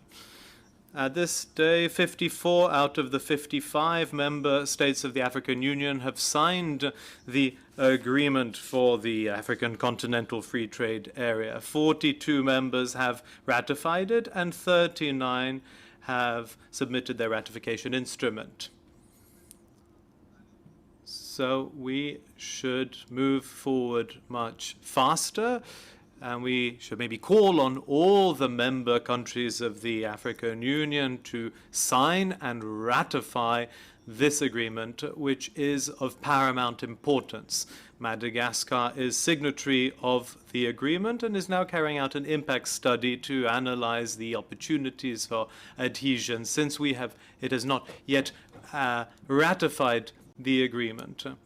And then we will work on the strategies for implementation. Thank you, Mr. Ambassador. I think we'll give you the floor again later on for the wrap-up, but I think we have understood the gist of your intervention, and later we'll ask you to see whether external common tariffs for the common trade area, whether they will clash with the EU agreement. But I'll ask you that question later, because we do need to give the floor to some of the players who are not part of the government or the public authorities, but who come from the private sector. And so I'd like to ask Madame Fuzile Langeni, since we're talking about Southern Africa, what is your point of view? You are a entrepreneur, you are CEO of an important logistics company, you are also the creator of a fund, the Capital Investment Fund, so you have a very vast overview of the private sector.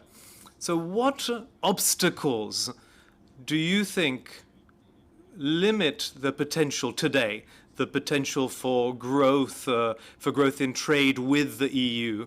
And from a South African point of view, how do you see the need to reform everything that would allow these exchanges to be to run more smoothly?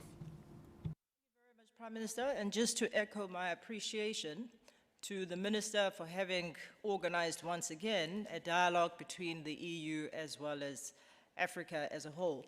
I think for us, we're in sub-Saharan Africa, or rather down south in Africa as part of SADC. We haven't had much interaction with France, so 2 visits within a short space of time definitely does say something new and speaks to Europe's intent of a broader relationship, not just with pockets of the continent, but with the continent at large. So I think from a private sector perspective, just a couple of reflections from my side. So I will speak predominantly around the South African economy, which is probably one of the top 3 economies in not only sub-Saharan Africa, but certainly Africa as a continent. It is the most diversified of economies, underpinned by a very strong financial services and banking sector. And I think probably the one thing that many people are not necessarily alive to when it comes to South Africa is we're a very developed economy in one part, with one of the largest stock exchanges in the world, but also we are a developing economy where we find a lot of our fellow countrymen who find residence. And one of the key issues that South Africa urgently needs to solve for, which is not just a South African problem, but certainly sub-Saharan Africa and the continent at large, is the issue of poverty alleviation, the issue of emergence of a middle class, and importantly, it is to ensure the growth of your small, medium enterprises and their integration into the global supply chain. But I say this in 2022 with a couple of reflections. So when the first agreement was signed between South Africa and the EU, being the Trade Development and Cooperation Agreement, this was in 1999. This was 5 years shortly after South Africa's democracy. We're 26 years into it. And the second agreement, which is the SADC EPA, that Madame Pratt has made reference, was an agreement that was 10 years in negotiation and only finalized in 2016. Now, for me, as a young entrepreneur within the South African space, it does raise concern that it took 10 years for an agreement to be reached. And one can only hope that a lot of lessons have been learned, and importantly, there's been continuous dialogue between the EU, SADC, as well as the relevant economies to ensure that the next passage is much smoother, certainly much shorter, because we all understand the relevance of trade in the improvement of lives and certainly sustainable economies. But I also have a moment of reflection that as we sit today speaking about a new relationship between Africa and Europe, and the EU in particular, we are doing this at the backdrop of COVID-19. And I can say, from a continental perspective, the discussion is not just going to be about trade. Yes, we talk about digital transition, sustainable development, digital migration, and various other very important things. But I think when people sit around the table, the one critical question that will have to be addressed, and probably to some extent a sore point, is how the issue of vaccinations and broader access to the African economy will come into being. Now, when you look throughout the world, in the developed world in particular, you're talking of vaccination rates that are north of 70, 80%. There is talk of boosters. But when you consider the African continent in large, you find that levels of vaccination are even at low levels, in some countries less than 10%. If we are saying that it is about deepening economies, it is about sustainable economies, ladies and gentlemen, I fail to understand how this can be done without healthy nations. So I would say an urgent and important intervention as we move towards trade is to assist and review as to how the rest of the world can help African economies in particular, which have been ravaged by COVID. From a South African perspective, we have seen a shrinkage in our GDP from 302 billion to 302 billion in 2020. This is a 7% decline from $320 billion in 2019. And when we look at the 2021 and 2022 numbers, we expect significant economic depression, which has resulted in millions of South Africans losing jobs. And some of the sectors that have been severely impacted have included tourism, which is largely reliant on European support as well as patronage. But to your question, I think EPAs have been very good for trade. They have allowed South African and sub-Saharan businesses to plant their masks in the European community. But I do believe if I look at the South African economy and just speaking to its diversification, 69% of our GDP comes from tertiary sectors, 21% from secondary industries, and 10% from primary industries. But when one looks at the types of products that get exported to the EU in particular, a lot of it continues to be underscored by mineral, and these tend to be raw materials at large. A lot of ground has been made in ensuring that we're able to export automobiles, machinery, and various other forms of transport into the EU, but predominantly, South Africa's major export item continues to be raw materials. And I think from a South African perspective, where we are grappling, how do we increase those who are currently within the poverty line, out of the poverty line? How do we create sustainable industries? How do we create and re-energize the economy? The issue of beneficiation in probably our biggest endowment, being the mining industry, is one that does require serious conversation. Admittedly, South Africa itself has also not done itself favors in the recent past, but I can assure you, being one of President Ramaphosa's investment envoys, that a lot of work is being done in addressing some of the regulatory challenges that have been a hindrance in new development and new investment in the mining sector. But from a business perspective, I would say the biggest beneficiaries of EPAs and various other trade forms have been big business. These tend to be listed businesses. They tend to have offices across the world. But from what I also have observed from a South African perspective is that your small, medium enterprises are actually not significant players within the global stage. And it is not solely an issue of lack of ideas or lack of attempt, but I would say the issue of access to markets, the issue of access to funding instruments that are very bespoke and address typical South African challenges and those of sub-Saharan Africa are those that are missing. And I also think institutionally, whilst we've seen a lot of funding coming into sub-Saharan Africa and South Africa, the institutions that are used, which tend to be banks in the main, from my perspective as a person in business, are actually not as successful in helping small enterprises get sustainable funding and, importantly, emerge to being significant players. So I would say those then are the observations so far, and certainly to say, if one looks at the South African economy, whereas in the past we're highly formal, 18% of the South African economy is informal, with a significant contributor to GDP, which basically does mean that South Africa is a little bit more complex. While some traditional instruments will benefit your bigger corporates, different instruments and also different considerations in EPAs will be required to enable smaller businesses.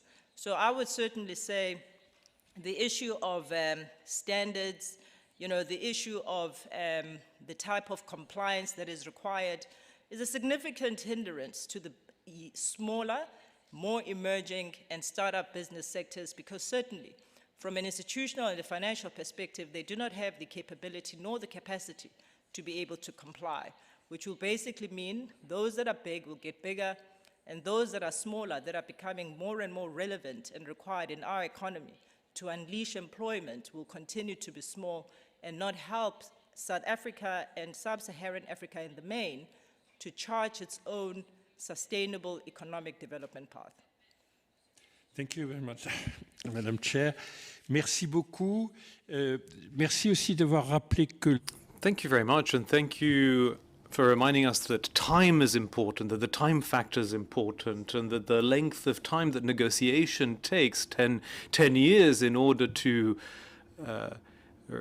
be able to finalize an EPA in 2016. This might be a source of concern. It might be quite worrying, especially since in other fields, such as in the legislative field or working on sustainable development, it doesn't take into account a transition period in the countries that are concerned by this. So I think this time factor is important for anyone who's worked with the public authorities and African government. You're very thankful towards the EU for being such an important partner with important donations, an important role within the partnerships. But at the same time, there's this topic of time, of this time frame, and of implementation. And I think we must agree that things need to be sped up. And thank you for reminding us about COVID as well, about that context and the response times, the adaptation delays in order to be able to create vaccines. These response times are not the response times of OECD countries. So we have seen that the pandemic has revealed a rather serious problem when it comes to the speed of acceleration. And you also mentioned something that Olivier mentioned earlier on, SMEs, the medium-sized companies that are not the ones that get the most benefits, where the ones that actually do get the greatest advantages are the large listed companies. And we do have to make sure that these smaller companies are more involved in exchanges with the EU in order to stimulate them. And now I'd like to give the floor to Mr. Patrick Poirier, who comes from a important company that chose to get involved in a very important way in Côte d'Ivoire in the sector of cocoa, and in order to implement a real co-development between France and Côte d'Ivoire. We'll ask him to go a bit faster maybe, but we'd like him to share us his experience of working with the public authorities, and also to mention everything that makes up these non-tariff barriers, because we've had many questions from the public on these barriers that make it difficult to be competitive in Africa and where the ecosystems are rather complex. So Patrick, if you could maybe give us some information about the experience of the operational side of these exchanges, of this trade. Well, thank you very much, and hello everyone, and thank you for inviting me to take the floor. I'd also like to thank the Minister Riester, since I welcomed him in Abidjan to show him our factory there.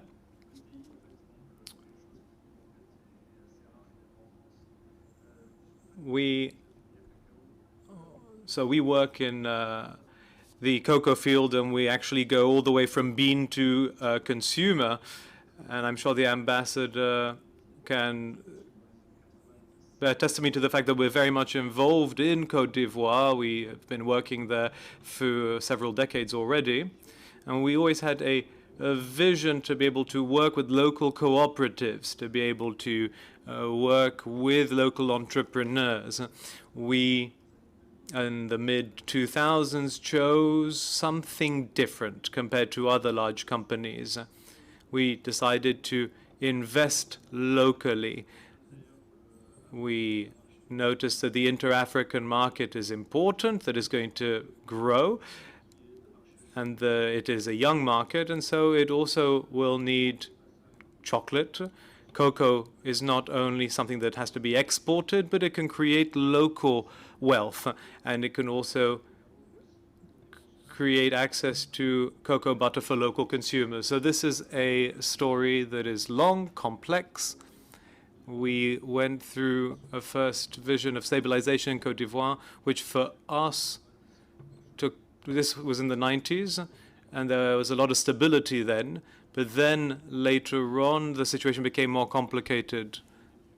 The Planters Price Stabilization ended, and the credit financing planters in countries like Côte d'Ivoire and Ghana, where there are very large quantities of exported cocoa. This is something that's really indispensable. We have a post-harvesting processing that's very long. First, there's fermentation, which makes African cocoa different from Asian cocoa. So for those reasons, these post-harvest processing takes a long time. And planter price stabilization is very important, given that prices fell heavily at the beginning of the 2000s. Stabilization is required, and we have worked very hard to support this process of stabilization of planter prices so that we could maintain Côte d'Ivoire quality, and ensuring that right the way through to the end of the chain chocolate for the consumers. So it's true that it's a sector that's very complex because we have gone for sustainability as competitive edge, and the EU has worked with us on due diligence aspects, and from the outset we've gone for quality, and we have gone for bonuses in that respect too. I think that cocoa is under-rewarded, under-remunerated at the moment, as though the price in inflation-adjusted terms has fallen slightly. So we need to get businesses involved in this industry, pushing for sustainability in cocoa. Our vision today is supported in programs shared with other companies, because you can't work alone. There's the Cocoa Forest Initiative supported by the ministry in Côte d'Ivoire, and we've moved on from deforestation for cocoa production to something that's more about reforestation. So today we can have sustainable cocoa production, and in fact these plantations can even become CO2 sinks, and we are replanting to guarantee planters' future in terms of pensions as well. So in answer to your question, the reason we invested in Côte d'Ivoire is because we wanted stability. Côte d'Ivoire is a stable country, and I know it's something that's rather controversial at the moment, but there is a currency today whereby Côte d'Ivoire can be, regionally speaking, very stable. It's a currency that is growing and adjusting, but this is very important. If you compare with neighboring countries, it's clear that the CFA franc stability means that planters have some visibility over their future income, whereas elsewhere countries have currencies that are very fragile and their income can disappear throughout the year. So it's important for these businesses, but also for sustainability of the cocoa industry. As an entrepreneur, we have had to adjust. I often find myself speaking on behalf of the interests of the planters and Côte d'Ivoire when talking to the people in Brussels. So I was involved in cocoa talks as leader of my business and also the chocolate syndicate. Today we are adjusting to circumstances given that the country itself is changing in Abidjan. There's been major change in recent years. There have been major projects underway because it's a coastal city with a large coastal exposure across the whole region. So we're talking about a country with huge energy requirements. Because of COVID, things have been complicated and difficult recently, but also because of the energy requirements.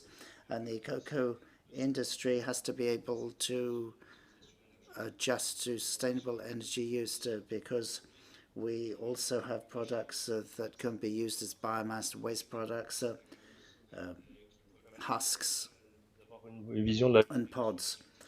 This means that we can take a new approach to energy in that respect. So working in a sector that is important for the country, requiring adjustments. We've been in the country now for over 20 years. We consider ourselves Côte d'Ivoirien rather than French in Côte d'Ivoire. Thank you very much, Mr. Poirier. I think that's an excellent illustration of how to secure investments. You talked about currency and stability, political stabilization in Côte d'Ivoire, and about cooperation with Côte d'Ivoire authorities and between organizations in the same sector. You talked about agriculture and cooperatives. It's a whole system, therefore, showing that trade issues are first and foremost about investment and social issues. And you touched on energy. Côte d'Ivoire, just like South Africa, I would say, Mrs. Langini, are basically countries that shouldn't have energy problems.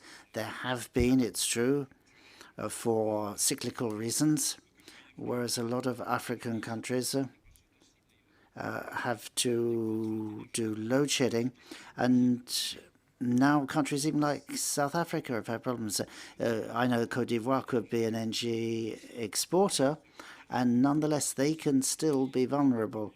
So underlying trade, there are issues of agreements, negotiations, fair enough, but there's also the question of operational practices.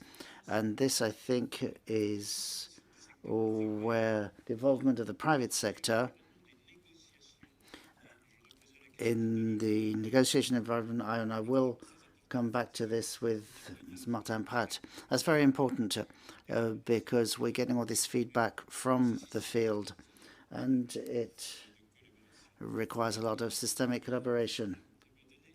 I'm now going to give the floor to Ms. Aissat Alam, who has the tough task of giving us the view of what she is, that's to say young people and women. She is a young woman because when we look at value-based trade, there's not just the question of environment. Just now the Ambassador was saying that these agreements shouldn't damage humans.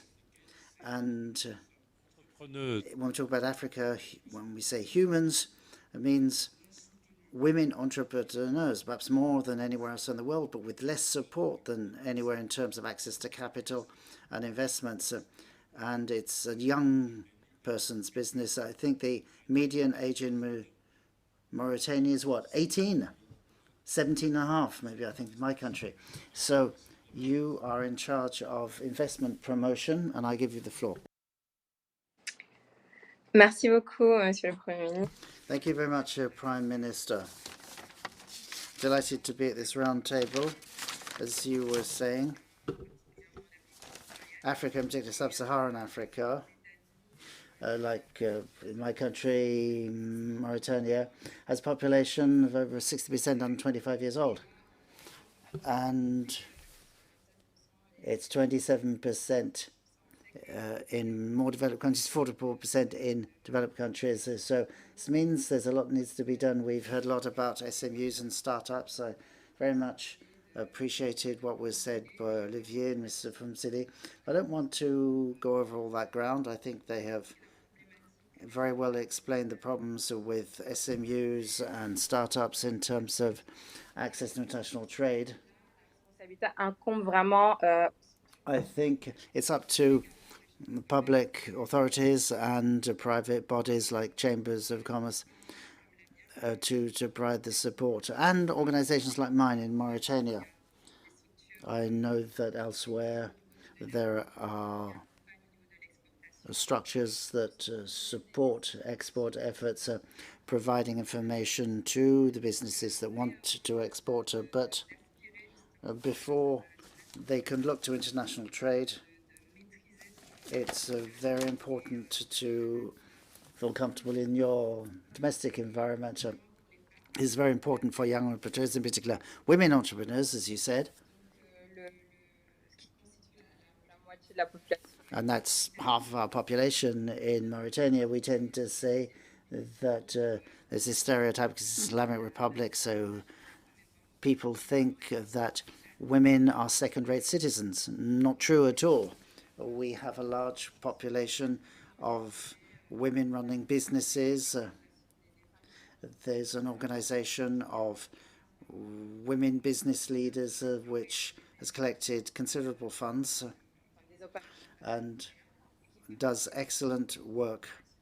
Goes to international fairs, has access to international markets, but this is not done in a way that is really visible to the conventional circuits. So they tend to remain in, I wouldn't say informal circuits, but a form of organization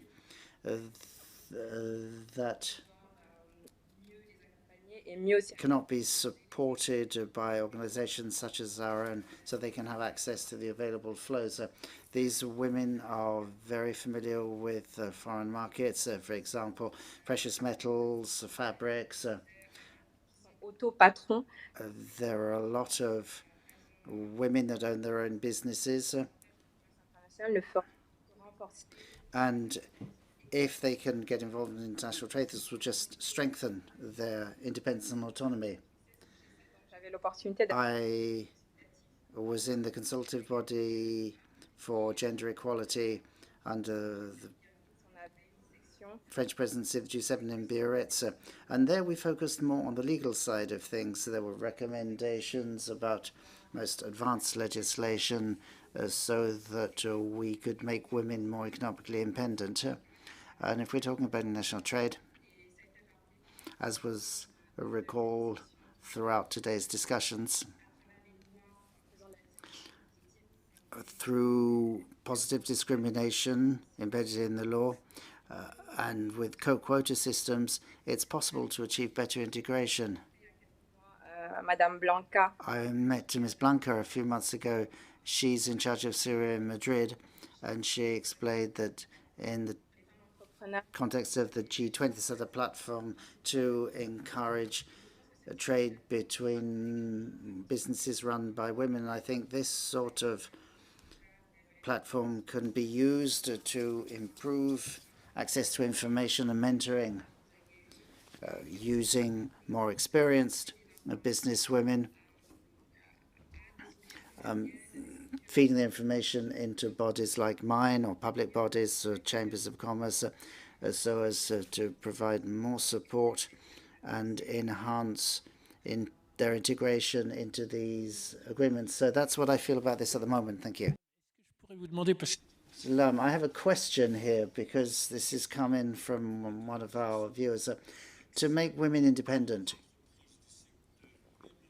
to provide access for even informal sector businesses to international trade, do you think digital is very important? Olivier just now was encouraging us to develop platforms. Don't you think that with digital, small businesses can enter these large markets? Are you aware of that? Would you say that? And is there anything that the EU can do in that respect? Very much so, yes, sir. When we talk about African entrepreneurs, you have to understand what we're talking about. These young African entrepreneurs, men and women, as we saw during the pandemic.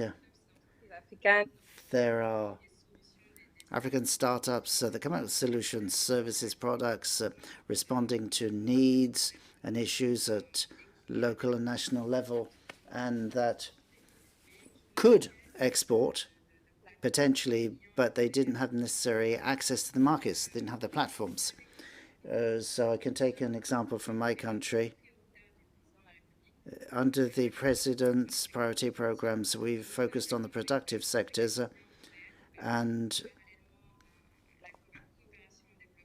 we have worked with the EU and have come up with a fishing agreement worth 57 million euros plus 16 million euros in addition for development of the sector. I was talking to the ambassador about this recently, and I think with this sort of agreement, it's important to give direction, not just have more and more signatures on papers which don't necessarily lead to specific action for that kind of entrepreneur. So maybe we could have these platforms funded by these additional monies, because there are lots of things going on. There are lots of SMUs in that sector that can't really get off the ground because they don't have the access. So digital is an excellent solution to that, especially since there are some that are even developed by local entrepreneurs that can facilitate share of information and direct access to this kind of market, which remain out of reach for some of the entrepreneurs. Yes, thank you very much, Madam Lam, because earlier we were talking about this with the Minister for Industry in Kenya, which is a country that is pretty advanced, digitally speaking. So in South Africa, do you think we need to support a technological approach to help these SMEs that you've been talking about that need to access foreign markets? Can digital be a key enabler for that? Là encore, ça nous vient du public. And that is a question that we had in over the chat. Thank you very much, Prime Minister. So certainly, I think the world has gone very digital. I mean, if I think of young people in the main, their whole lives actually revolves around digital platform, be it from shopping, awareness. If I think of how our knowledge of the pandemic was actually enhanced through digital communication, which wouldn't have been possible if we didn't live in the world that we live in today. So certainly I am in agreement. I have spent a bit of time just understanding the impact of the digital economy on other economies in the continent. And I must say, as developed as we are as South Africa, with a very sophisticated banking system, we are behind a lot of our African counterparts by a significant margin. As you referenced the conversation with the Minister of Kenya, what was very evident was South Africa was a late adopter of mobile money. And when M-Pesa came into South African market, it didn't take off to the extent that it had in Kenya in particular and other neighboring countries, which one would have thought would have been much easier given the penetration of mobile phones within the South African market. But what it also does show is in developed markets like ours, where you need to balance the need of those that are developing with those that are already developed, you need to find a way of ensuring that new technologies, new ways of doing things are also embraced. And what that also requires is we need room for new players to be given space within the economy to actually innovate, which will drive adoption of new technologies, new things, new ways of doing things. And certainly as we consider how do you integrate the informal sector more into the formal economy of South Africa, you know, the use of digital would be a very significant enabler and certainly would enable them to be able to do more business with their formalized business. So certainly something for South Africa to adopt at a very accelerated rate. Merci, je crois que ça veut... Thank you. So the question, I believe, was from the public following these debates, and it's important. So there have been bilateral initiatives within the European Union, and we'll be asking the question of Madame Martin Pratt in a minute. So we've been given 10 minutes to answer these questions and to conclude. So we'll be extending our roundtable by 10 minutes then. And I would also like to echo another question from the public, which is that regional integration in Africa can't follow the same model as in Europe, because the countries don't have the same specializations and don't necessarily have much to exchange between them. So specifically, and I'll be asking Prime Minister El-Ziki, because this also, well, it's one of the topics for AFCFTA. So, Ambassador, I want to sell cotton, and you want to sell shrimp and vanilla and some mining products. But your neighbor, Niger, can export uranium, but in Benin, I won't be doing much with that, and he won't be doing much with my cotton. So we'll have our own specializations that we've inherited from history. And contrary to economies which exchange more, for example, with South Africa, Morocco, and Egypt, because they have very diversified economies, we are so specialized that it makes it difficult. And this is a true issue. How can we diversify our economies as much as possible? Thank you, Prime Minister. Yes, you're right. That is a true issue. And this is a recurrent theme concerning the products of African countries. However, African countries are also countries with a lot of diversity. And I sincerely think that any agreement should take that diversity into account and the possibilities that each country has to offer, depending on local production capacity, local skills, local experience that can be shared with other countries. And this is what we should be retained in all economic partnership agreements. The rigidity will not solve any issues. A certain flexibility is necessary. Even in the case of AFCFTA, we have to find a way to harmonize the rules and regulations between AFCFTA and regulations within each country. Otherwise, we will always hit a wall. In just a few words, that's what I think, Mr. Prime Minister. Thank you, Ambassador. And I think it's important to insist on the need for diversification. And this is also why sectors such as services, because our economies are tertiary economies. And Mpumzile, you were saying that you were a mostly tertiary economy, but that's actually not reflected in your your trade, mineral trade. But we logistics, banks, airlines, all of these services are also extremely important for trade, especially within a single market and then with the European Union, just as important as the primary and secondary sectors. So one last question for our two people from Côte d'Ivoire. So we would like to understand what the risks are that the regulation on deforestation would pose. So that's a concrete example. If there were to be a regulation that would prevent the arrival of products in the EU because they don't follow the regulations, what would be the consequences and how would you adapt?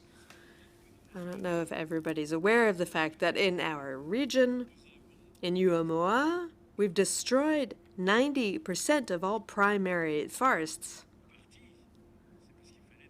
mostly because we were developing plantations. But there are ways of allowing forests to grow despite agriculture. So you could say some more about this, because it was a lot of the people listening to us found this intriguing. Well, the immediate risk would be the impossibility of exporting our production to Europe. So you'll answer that it's not only Europe that has demand for agricultural products from Côte d'Ivoire. There are other markets, but they aren't as virtuous as the European market. But very clearly, and roughly speaking, some of our production cannot be exported to Europe. So the major risk is that the efforts to fight against deforestation will be destroyed if we don't find a sustainable answer to the problem of the price. Because this regulation will prevent some of our production from being exported to Europe, but another aspect of the problem is the price, and this has not sufficiently been addressed. And the same causes are producing the same effects, and to exit this downward spiral, there has been a decrease in deforestation, but the efforts will be annihilated for reasons like this. But Mr. Poirier, we know how to produce sustainable cocoa. We know how to regenerate the soil. We know how to grow forests back. But will it take a generation? Well, the danger in the long term is very strict regulation, and the main producer countries are those that also the largest volumes, will also be the most impacted. And once again, we will have a problem of discrimination. And I agree with Ambassador Dosso, the problem of the price. Ghanaians and the Ivoirians have been working on this, whereas other countries who have said, okay, we want to produce more. So there's a lot of inter-African competition in these sectors. So I believe the platform is important, But it can't only be managed at the level of a number of countries, but it has to be continent-wide. Otherwise, once again, the largest producers will be those most heavily punished, whereas they have done the most over the past few years for sustainable production. So again, this comes back to the fact that during COVID, Brussels continued working. They negotiated these agreements over the very long term. Regulations are continuing to increase a lot faster than the agreements. Thank you. There's a lot of documentation to grow sustainable cocoa on the internet. But of course, the transition will take time. And I think we'll now leave the floor to the Minister Le Drian in just a few minutes. But first of all, let me turn to Madame Martin Pratt to ask what conclusions she has drawn from this roundtable. So more digitalization, more work towards medium-sized enterprises to create a broader fabric to benefit from these agreements, because currently it's only the largest corporations. I've heard the voice of the private sector, and it's always of interest to sign agreements. And I've heard that temporality is important, and I see that you've taken note of the need for consistency and coherence. But so what lessons do you draw from this conversation?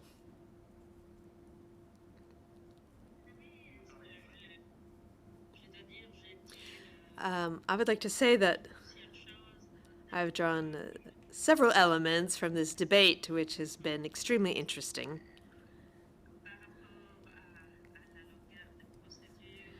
On the question of the time it takes for these procedures, I can just say that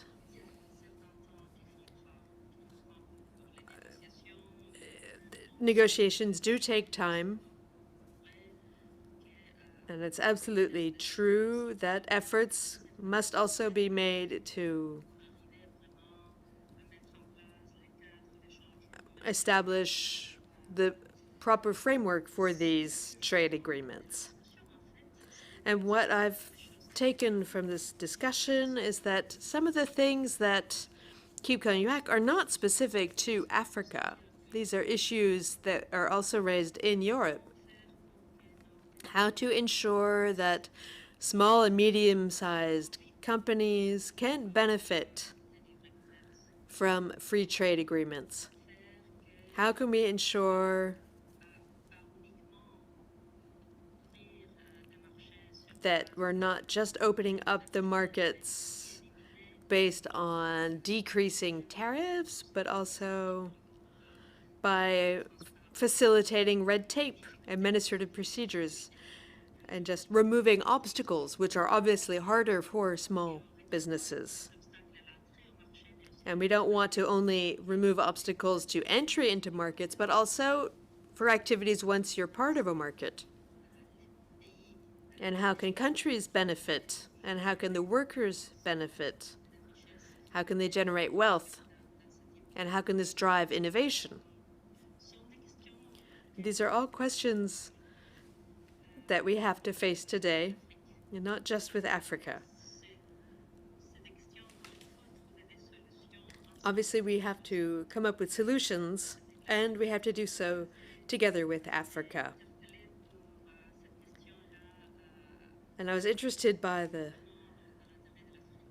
question of whether it's really in the best interests of Africa to have an internal market. And comparing the size of Europe and the size of Africa, well, I can assure you that the difference in a country such as Finland and Greece as compared to Spain, these are very, very different countries with different sizes. But these differences are positive. This allows diversification. This makes it possible to reinforce value chains. And that together as a continent, we have greater strengths in trade. And you are right. You're in the process of developing especially the tertiary sector, logistics, transport, the financial sector. There is a large internal market for this sector. Yes, thank you. The Minister of Europe and Foreign Affairs is here with us, but thank you very much. And from your conclusion, I retain that. So you use the word together twice in just a minute, and that was the spirit of this roundtable. And I thank you for listening, and thank you to our panelists, and thank you to the audience. Thank you to all of you for having contributed to this day all together. Thank you.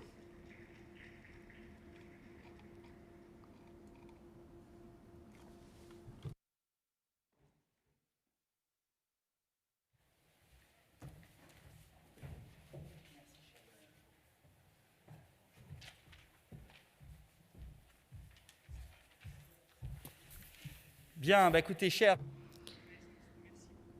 Thank you very much, Linus and Sue, for having moderated our third and last roundtable. And it is now time for the closing ceremony speech. And Jean-Yves Le Drian, Minister for Europe and Foreign Affairs, is doing us the honor of being here to wind up the day. And I would like to thank all of our panelists, all of our moderators, all of those who spoke to open the roundtables, and all of you who took part by asking questions, by taking the floor throughout the day. These are important themes to us, an important theme of the French presidency of the European Union, and it's a strong symbol to have here at the Convention Center of the Ministry for Europe and the Foreign Affairs to have opened this sequence of conferences on Africa, and especially the relations between the EU and Africa for trade and economics. And I would like to thank all of the teams from the Ministry of Europe and Foreign Affairs. Thank you, Jean-Yves Le Drian, for having contributed to organizing these days. I would also like to thank the Treasury, the Ministry of Finance, Economics, and the Recovery that contributed in organizing these days. And I would also like to thank my team. And I now give the floor to Jean-Yves Le Drian. Thank you.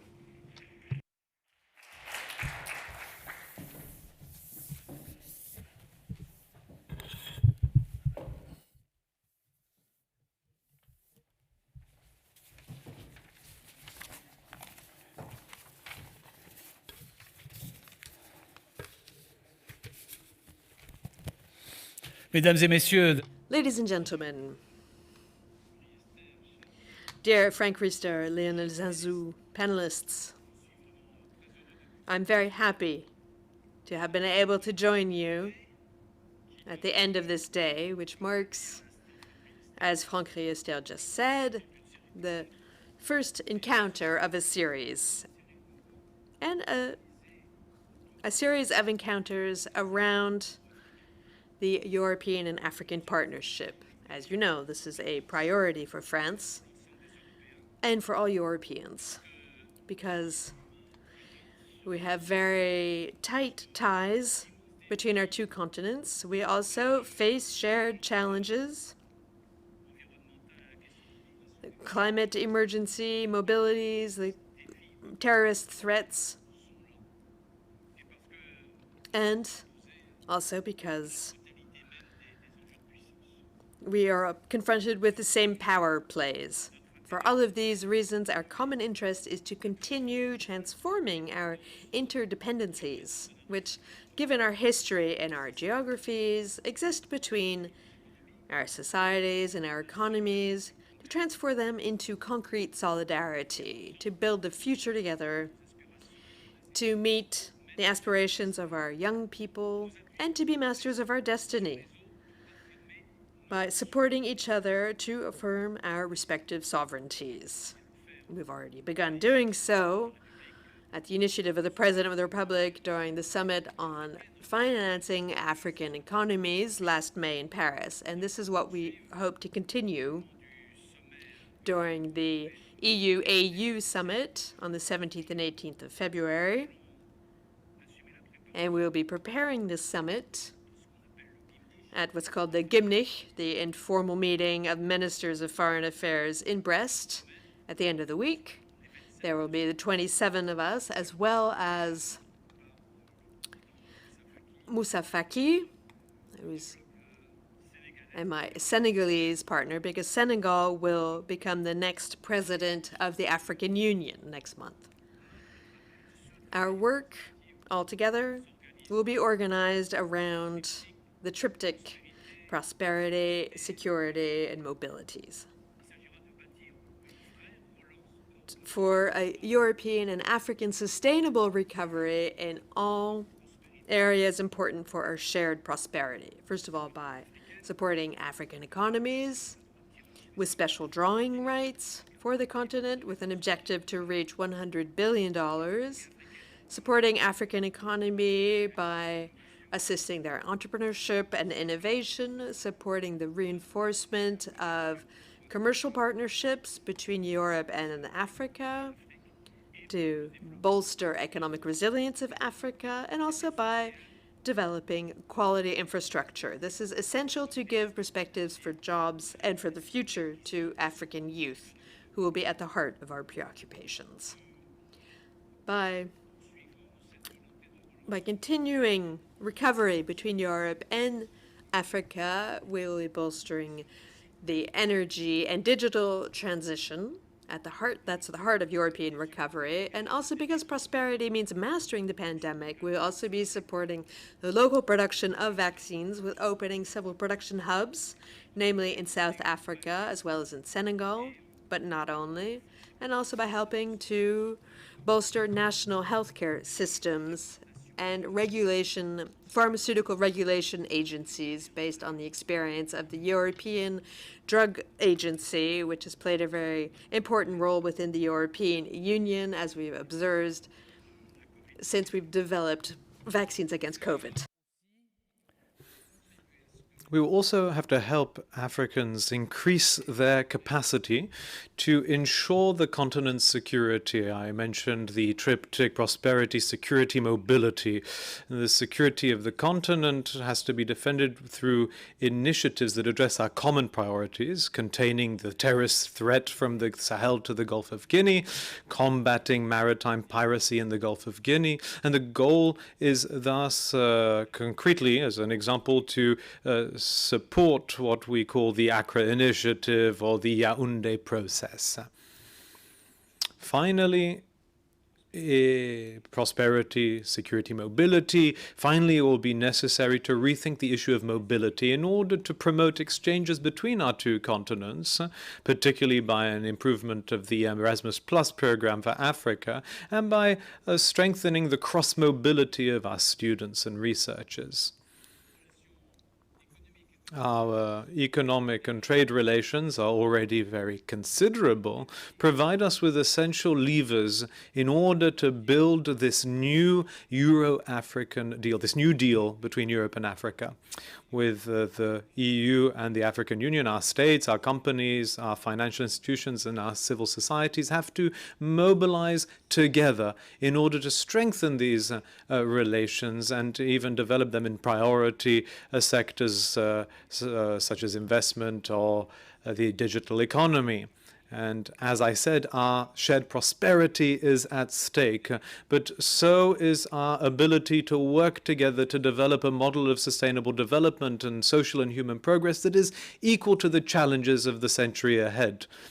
It is absolutely essential for the future of our Mediterranean, which is the link between our two continents. And you had a very fruitful roundtable on this topic. Thanks to the Barcelona process that was launched by the European Union and its neighbors 25 years ago now, we have succeeded in increasing our trade in this area, be it in volume or value. We've succeeded in reducing custom duties and in bringing about the emergence of genuine Euro-Mediterranean industrial sectors in the field of, for example, aeronautics and the automobile industry. These are successes that we are right to feel very proud of. And I would also like to commend the work of the Union for the Mediterranean and its Secretary General, Nasser Kamel. But we must go even further now. by expanding the areas of cooperation covered by the current trade agreements, and especially by identifying new sectors for the location of Euro-Mediterranean value chains, which will give us an alternative to distant supplies. This is a very concrete issue of shared sovereignty. And finally, we need to work on strengthening the economic integration of the southern shore of the Mediterranean. You have addressed these issues today and explored new avenues for these partnerships, and I welcome this because this is a path that we have to move forward on. It is indeed in this spirit that we encourage the modernization of the trade partnership framework with North Africa, and that we have included provisions on this matter in the new agreement, the new EU agreement with the African, Caribbean, and Pacific countries known as the Post-Cotonou Agreement, which concerns 48 African countries. Because beyond the Mediterranean aspect and its real strategic importance, it is also with the whole of ACRA that we can and must strengthen our trade and investment relations. And this imperative will, of course, be at the heart of the EU-African Union Summit on the 17th and 18th of February. I would like to now welcome the calls for the extension of the scope of our trade agreements and the raising of our social and environmental standards that have already been launched both by states and by civil society and the private sector. It is with all these actors, by working closely with them in our projects, that we'll be able to make our trade and investment agreements into true levers of growth. We have to develop, and I call upon you to do this, to create more platforms for exchanges between the public and private sectors in order to accelerate integration between European and African value chains by overcoming the potential obstacles.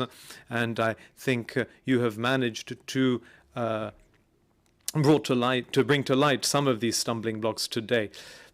The EU, for its part, will continue to support the implementation of the African Continental Free Trade Area in line with the African Union's project.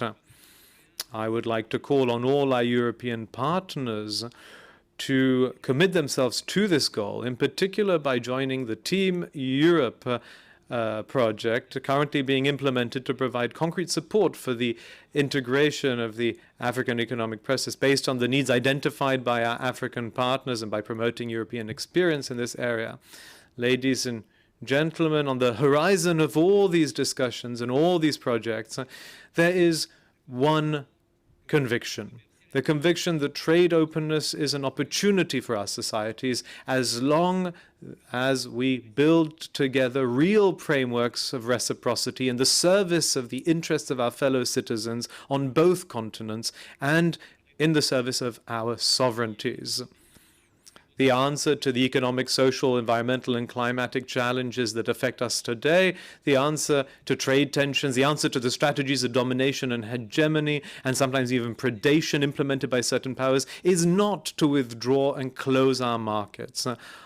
On the contrary, it is to have more cooperation between each other in order to set up efficient diversified value chains that respect our common goods. This is the meaning of our French presidency's commitment to an open, sustainable, and firm trade policy at European level. And this is the meaning of our commitment in favor of a renewal of trade partnerships between the EU and Africa, in favor of a European-Africa New Deal. Thank you for your contributions and thank you for your attention.